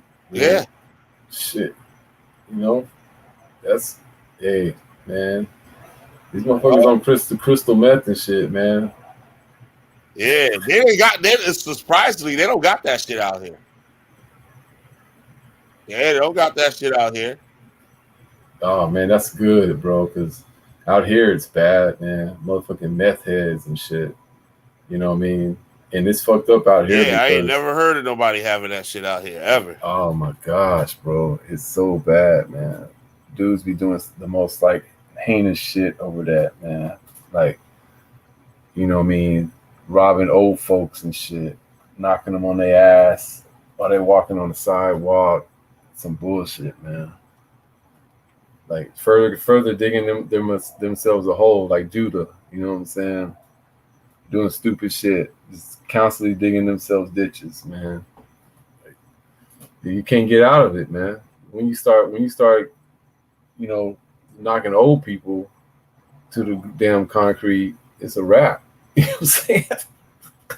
But anyway, yeah. I'm gonna let you get it, man. Hugh Street said, "I'll do it again." Yeah. Shout out to Hugh Street. Yeah. Shouts out to Hugh Street. Exodus 4:22. Yep. 4:22. Yep. No doubt. We gotta get Psalms back up on here. Yeah. Yep. Yeah. I talked to him the other day. Yeah, man. He doing good. Yeah, he been working. That nigga said he was on a ladder. I was like, nigga, you was on a ladder. Oh, damn. I was like, shit, nigga, like shit. That motherfucker can't hold your ass, nigga. You need another position. Your big ass get out that motherfucking ladder, nigga. I don't even get out ladders no more and shit. Last time I got on the ladder, I almost fell off that bitch. That motherfucker, my foot slipped. My foot almost went like through the ladder, like, and I almost fell back. I was like, "What?" I was like, "Well, fuck this." I left the ladder right there where it was. I walked away from that shit. I was like, I ain't getting up on that motherfucking roof no more. I went on the roof and shit to clean off like some branches that fell off the tree and shit, and like some leaves and stuff. Well, Alon's gonna have to explain that. I can't. You're gonna have to explain this ladder situation, man, because hopefully it's some good news. Yeah, a lot of big dude and shit to be up on a ladder and shit. Like, that shit ain't meant for big motherfuckers. I'm big too, like, you know what I mean? Shit. But he get that money though. He being productive. You know what I'm saying? That's what's up. Yeah, Hugh Street. Hey man, sometimes it be like that because cats is hard headed. So in order for them to figure out their way out of it, sometimes you gotta wish them longer time in it so they can ultimately get the ultimate lesson, right?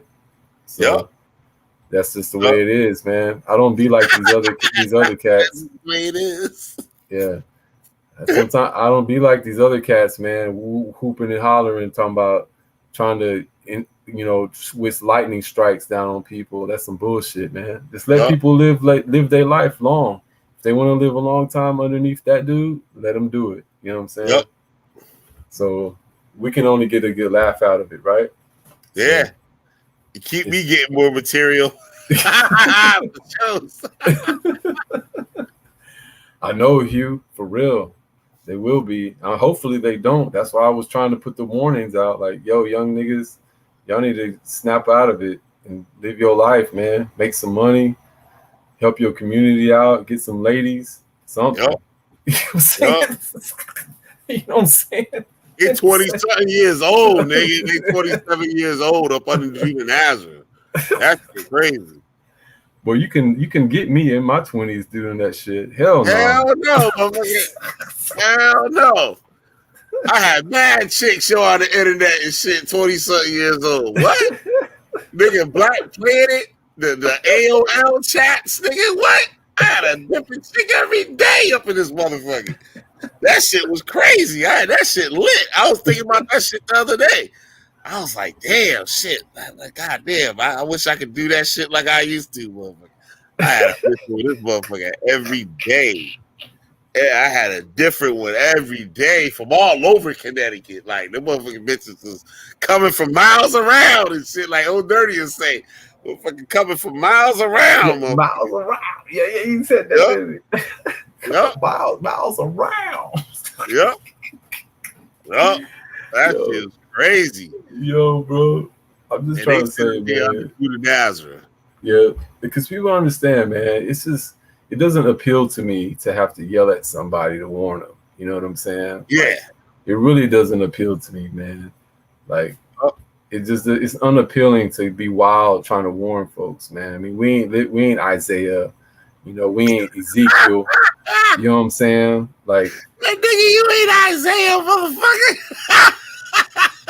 I here trying to warn niggas. Shit. This is modern times, man. We got cell phones. You know what I'm saying? Like, bruh, this is all I got to do is to say, don't do it. Yeah. If you don't believe me, fuck it. You know what I'm saying? Yep.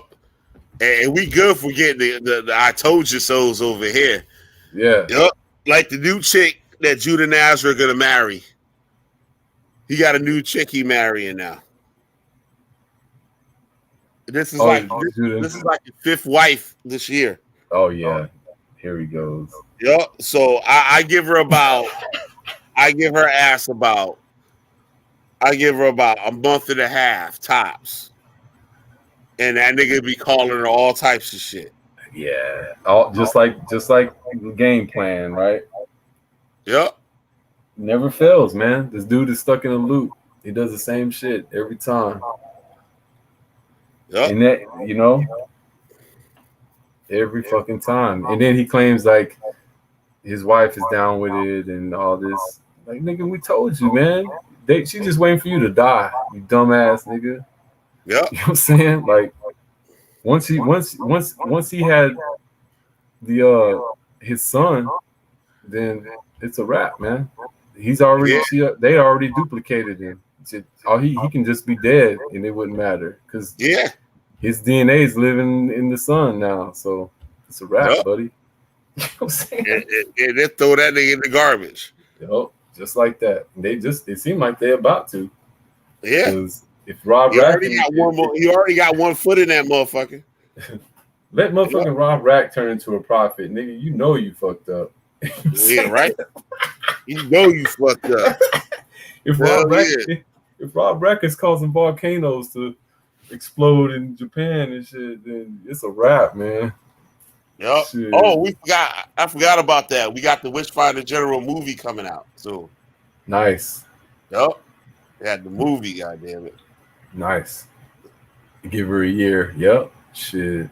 Yeah, I give her like a month and a half. I'm about to say that's kind right there. Yeah, a year is kind. That's giving her a lot of room right there. But shit, I think a month and a half or some shit. But I see you, Hugh. He understands now. He sees the technique. Let him be there a long time. You know what I'm saying? Yep. You know what I'm saying? I think it was him that asked me. He's like, "Yo, you think we should tell her what she getting herself into?" I'm like, "Nah, fuck that shit. The shit make good material." I said, "Nah, fuck that shit." He was like, "Damn, killer and shit. You ruthless and shit." I'm fucking Witchfinder General, nigga. Yup. They give a fuck about me motherfuckers and shit. Like fucking, yup. And the animals anyway, so let them move their souls. How that shit used to say? That was the PB album or some shit. So the animals anyway, motherfucker, let them move their souls. That was some hard shit right there, boy. Yeah, it is. Yup. That bitch and shit. She talking about the nigga gonna marry me and shit. She go out to Japan, see that snack of Too Fast woman and oh shit. My god. Ah. Bruh, Rob Rack said Corky, son. Corky. Dead, that's what I'm gonna call her for now, Corky. I'm dead, bro. That's fucked up. That's fucked up. I don't even think I would have done that shit. That's fucked up, nigga. That's fucked up. Actually, is Isaiah. I think that's Isaiah's girl, and so she looked like Corky and shit too. Oh she shit! Got good sense. That's no way, for real. Yeah. Yep. Oh man. Damn. Yep. You know, I saw her made a comment, said she quit her job last week because they wouldn't give her the Sabbath off. His girl? Yeah. What? I said, so this bitch gonna leave her motherfucking job. She probably had a good job too, white girl. She probably had a good job. And listening to these dumbass niggas gonna quit her job. She asked for the Sabbath off. They looking at her like, bitch, you ain't Jewish. You know what I'm saying? Like, stupid ass bitch, you ain't Jewish. Yeah, that's how they gonna look for real. If they even know about that, that's the first thing they gonna look. If she was really Jewish, she would have a note. She would have a letterhead and shit from her motherfucking congregation, right?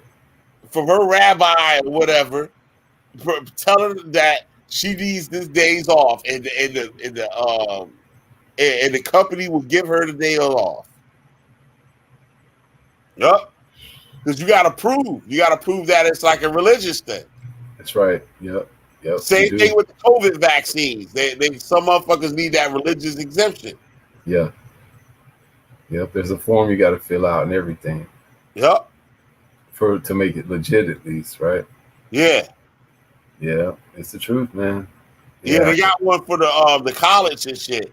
They have one for that. Yup.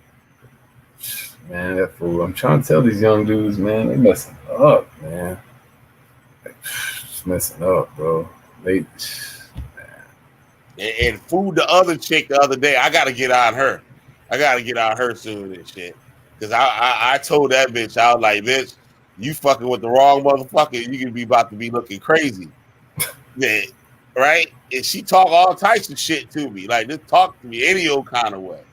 I'm like, all right, bitch, right? So like, I did my little Killer B shit, and I'm like, yo, this bitch crippled. Oh, I said, and I looked at her, I was like, yo, this bitch look like she popped mad Percocets. Like, she, you know what I'm saying? Like a drunk, like she all dried up in the face and shit. Like, yeah. I'm like, yo, this bitch be fucking fucked up. I bet this bitch be taking them goddamn Percocets and shit like a motherfucker. Showing up, I look, she got MS and shit. I'm like, this bitch about to be in a wheelchair if she ain't already. Like, you know what I'm Damn. saying? Yeah, That's yeah. you up. Yeah, it That's does. what you up. You know what I'm saying? So I'm like, goddamn, Judah Nazareth shit. I'm like, goddamn, nigga. Yeah. You struggling like that, motherfucker? You gotta, goddamn. Yo, man. Yeah. They're making a profit out of Rob Rack, man. It's a wrap. That's all I'm saying, man. Hell yeah. That nigga right there is crazy as hell. But if he's, you know, that's Unreal. But yeah, I'm gonna go ahead and get up off this, man, so you can get some rest. Yeah. You know All what I right. mean? Thanks for coming on, man. I appreciate it. Yeah, that's No good. doubt. No doubt. Shouts out to Hugh Street. Oh, you know did what I you mean? know that Nike going to Japan again? No, is he gonna go see Judah? Yeah, he trying to get. I don't know. Like, so he trying to get. That's why he just got a job. Hmm. Yeah, he just got a job. He trying to save up money to go, and like he trying to get donations to help him go. And somebody said, "Can I donate a rock for you to hit Judah Nazareth?" See what I'm Because he saying? said, yeah. So he said if the donations, if the people want to leave like where a place they want to see in Japan, he'll try to visit that place if it's possible. Oh, okay. So that's a good idea and shit. Like, It is a good idea. yeah, that's a good idea. Shit, they're gonna have him being in all kinds of areas. Yep. I told him, I said, yo, you do gotta go live in front of Judah Nazareth house though. I was Yeah, like, if he do get out there, yeah. Yep. I mean, it's only a matter of time, man. It's just like it's only a matter of time, man. Like I said, nothing is chasing after that dude. Nothing will find him. You know what I'm saying? And it's only a matter of time. All his shit's gonna be exposed, man. Yep. Claiming he don't study the chakras, but he do yoga. Come on now, bro. Please stop. Please. Yeah, You know what I let mean? me get up out of here. All right, god damn, we've been on this motherfucker 5 hours and 15 minutes. Shit. Yep. It's like a full-time goddamn job and shit. Yeah. People need to hit that Cash App, you know what I'm saying? Yeah, right. Hit that motherfucking Cash App. Word up, man. So you can pay for that school classes, you know what I'm saying? Yeah. I gotta take those advanced classes next and shit. I'm trying to take those advanced classes. That's where I'm gonna be learning what I really want to learn and shit. Right. There's a black dude from Harlem that takes the advanced class. He works for some big watch company out here. Like, they watches go for like 30 grand and up. Wow. Like, they start at like 30 grand. Damn. And he works there. Like, he puts the watches together. Like, he actually put all those gears and springs and stuff in there. Yeah. So like, he go in there, he wants to start his own watch company. So like, he got his designs and stuff like that. He said his watch is gonna start at like 5 grand. So like, he spoke to us and stuff. He told us about his like industry and stuff, and like about watches and how the watch works and stuff. It's interesting how that shit works. Like, oh yeah, crazy dude. Stuff in there. Oh, like that's just ill. And yeah, that motherfucker, he was showing us some parts and shit. I'm like, and he can put them shits together with no magnifying glass. We think this motherfucker wears some big giant magnifying goggles or some shit. Like, you know what I'm saying? Like some old virtual reality shit to put that shit together. He said, nah, I could do that shit with my eye. He said, but only sometimes he might use the lick, the magnifying loop, like if for the springs. Yeah, that's amazing. He said the springs are like the human hair. Yeah, it's amazing, bro. Yup. Chronos ain't no joke, man. Yeah, yo, that shit crazy. So he trying to learn how to make the motherfucker wash it so he get that motherfucking money. That shit fun though. Like it's a lot. I was intimidating because you got to learn how to measure all these like the parts and stuff like that and read blueprints. Like I got blueprints down and shit. Blueprints and using micrometers and calipers and like you know what I'm saying, depth gauges and all that shit. I can read all that shit now. Like motherfucker, I get a measurement, I read that shit. Like it measures like thousandths of an inch. So like I could put a strand of your hair, like one hair, in a caliper. I can measure that shit. In a micrometer, I can measure how thick your hair is. Bro, that's crazy, man. Yeah, it is. That shit crazy. It is. It's crazy, man. Yo, I hope you get into that, man, so I can get me a Witchfinder watch. You know what I'm saying? Yeah, right.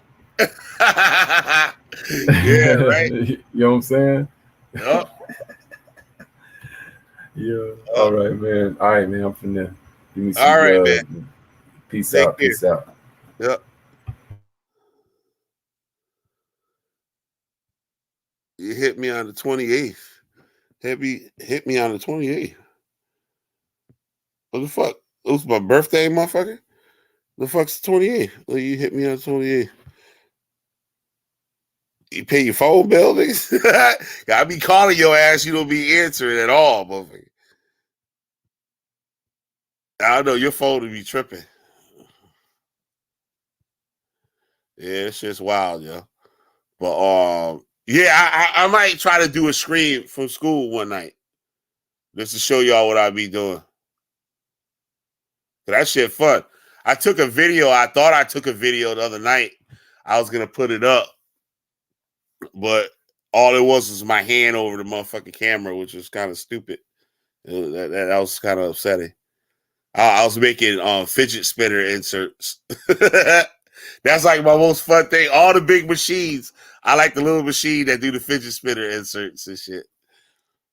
We was fucking with it today because like when the shit cut the thing, it looked like a little top.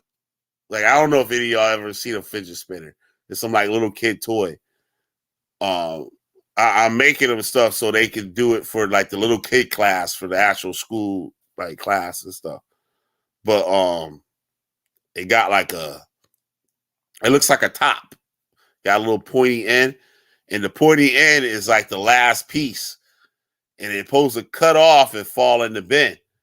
And then you gotta like pull the material back out to the stop and close the door, start it up again and stuff, and run the program again. And you get another piece. But the shit was like the tip end wasn't coming out sharp. It was coming out like blunt or like chewed up at the end. So like I had to adjust like the speed. Like you got this, the feed rate is how fast the cutter is coming into the material. And then you got the spindle speed. That's how fast. It was a lathe. I don't know if any of y'all know what a lathe is. Like they make baseball bats with lathes. And it's like you put the material in and it spins. Usually put a cylinder type material in there. And that shit spins around like 80 revolutions a minute. You know what I'm saying? To say like that's the example. Like you can have something. I was running another machine today. That motherfucker was at what? I think I was running that shit at like 50,000 RPMs. So that motherfucker rotating 50,000 times every minute. That shit crazy. That machine dangerous as fuck too. That shit'll fuck you up. That shit'll fuck your ass up. Have you looking crazy. You be mangled up. Fuck a mangled up, nigga. You be dead. Don't let your hair get caught up in that motherfucking machine, man. You be done. There was a chick at Yale was using that shit like by herself at night, and her hair got caught in it, and it pulled her hair and all the skin off her face. and they found her dead on the floor. Put a whole shit off. Like, man, like you wearing a mask over your whole head. Imagine your skin coming off your whole head like that. And that shit up in the machine to spin it. Oh, that shit, wow. Anyway, I'm up out of here, y'all. Hit that like button. Killer B, the goddamn witch finder general. You got a witch. Burn they motherfucking asses up every goddamn time. All right, we can get on out of here. I'm gonna play my Sahara Jr. Oh, so there we go. We gonna get on out of here on that smooth shit. You did, Sarah Jr. did a good job on this album.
Good night, y'all.